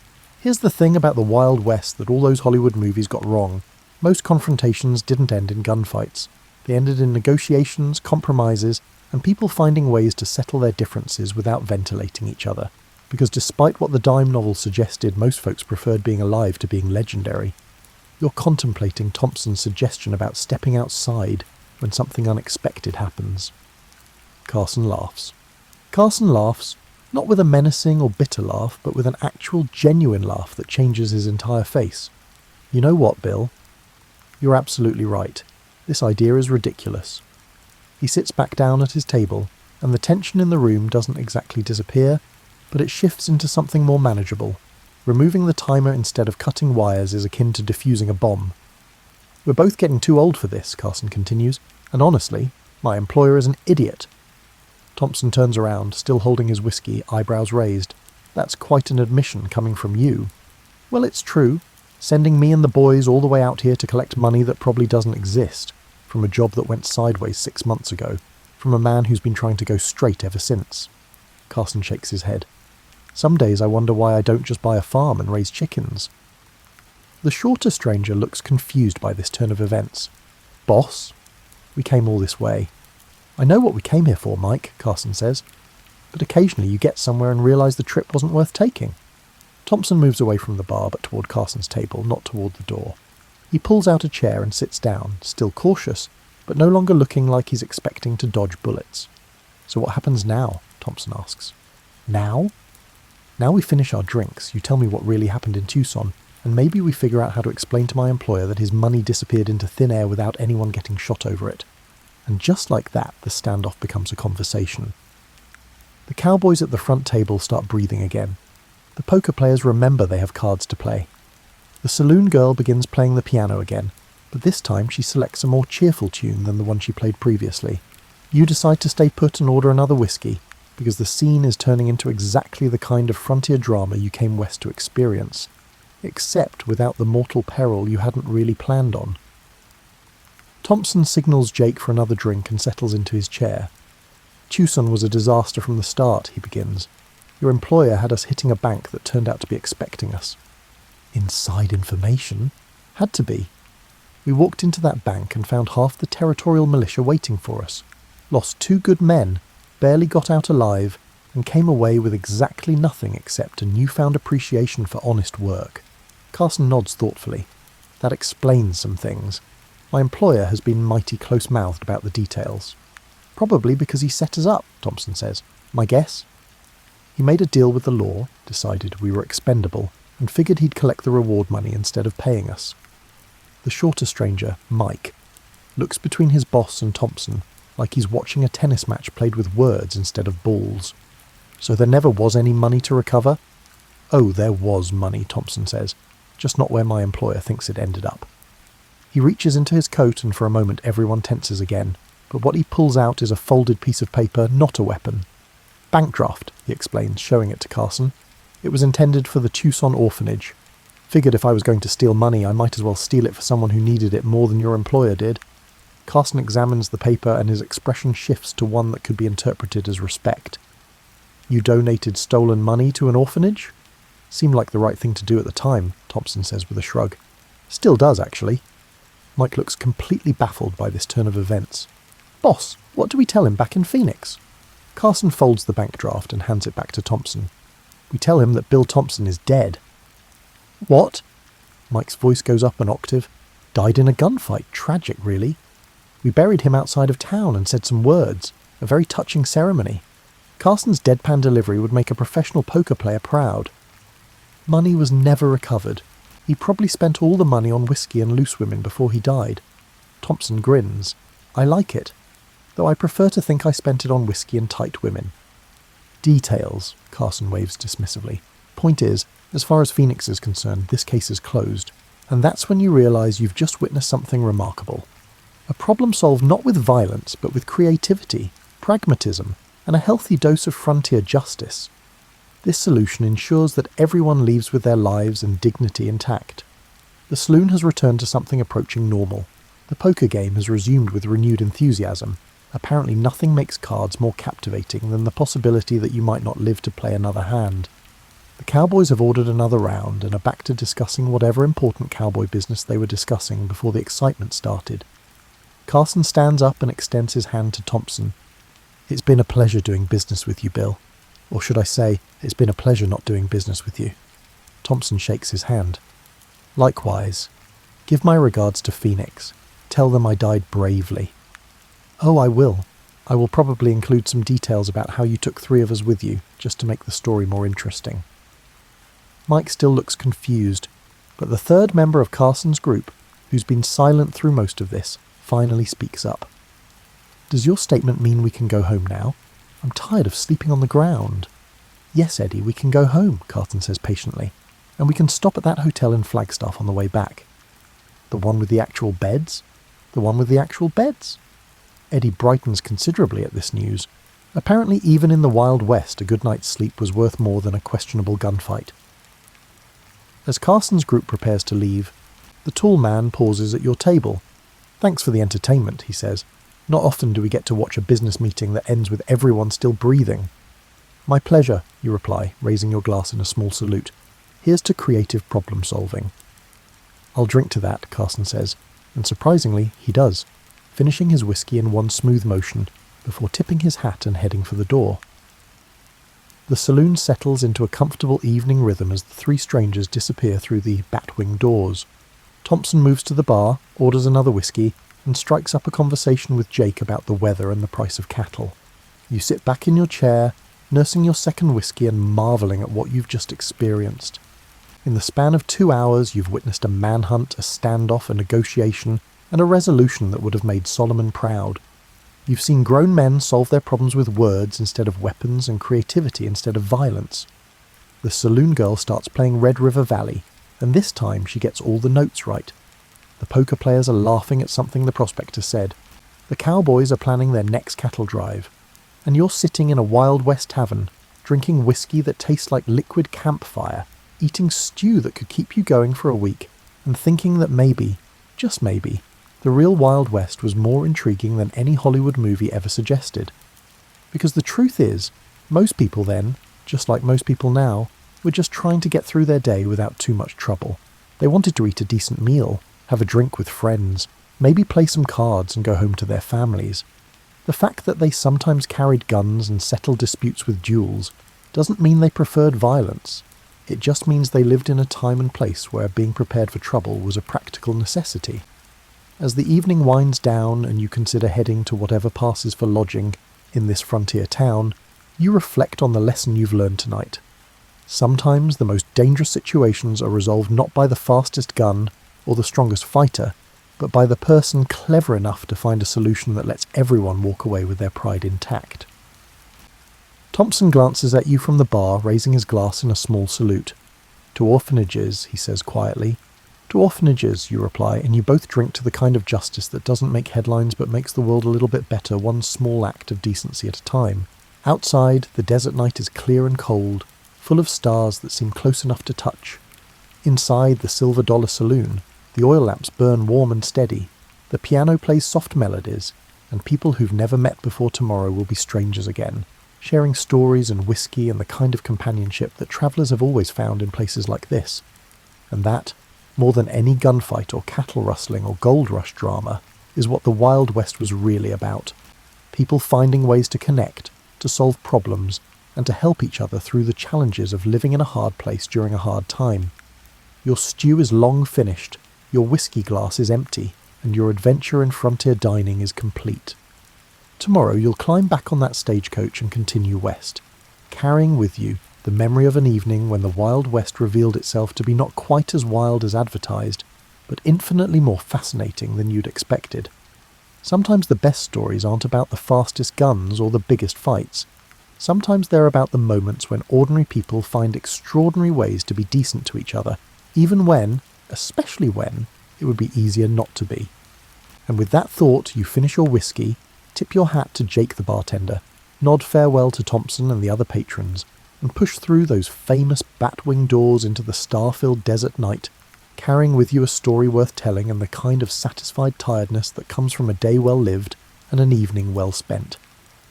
The Silver Dollar Saloon settles into its nighttime rhythm behind you, ready to welcome the next traveller, the next story, the next small drama of frontier life. Because that's what places like this do. They provide a stage where ordinary people can have extraordinary moments, where strangers can become friends over a shared meal and a glass of something that might charitably be called whiskey. And in the morning, the stagecoach will come, and you'll climb aboard for the next leg of your journey, but you'll always remember the night you learned that the real Wild West wasn't one with guns. It was one with conversation, creativity, and the kind of human decency that transcends time and place. Sweet dreams, traveller.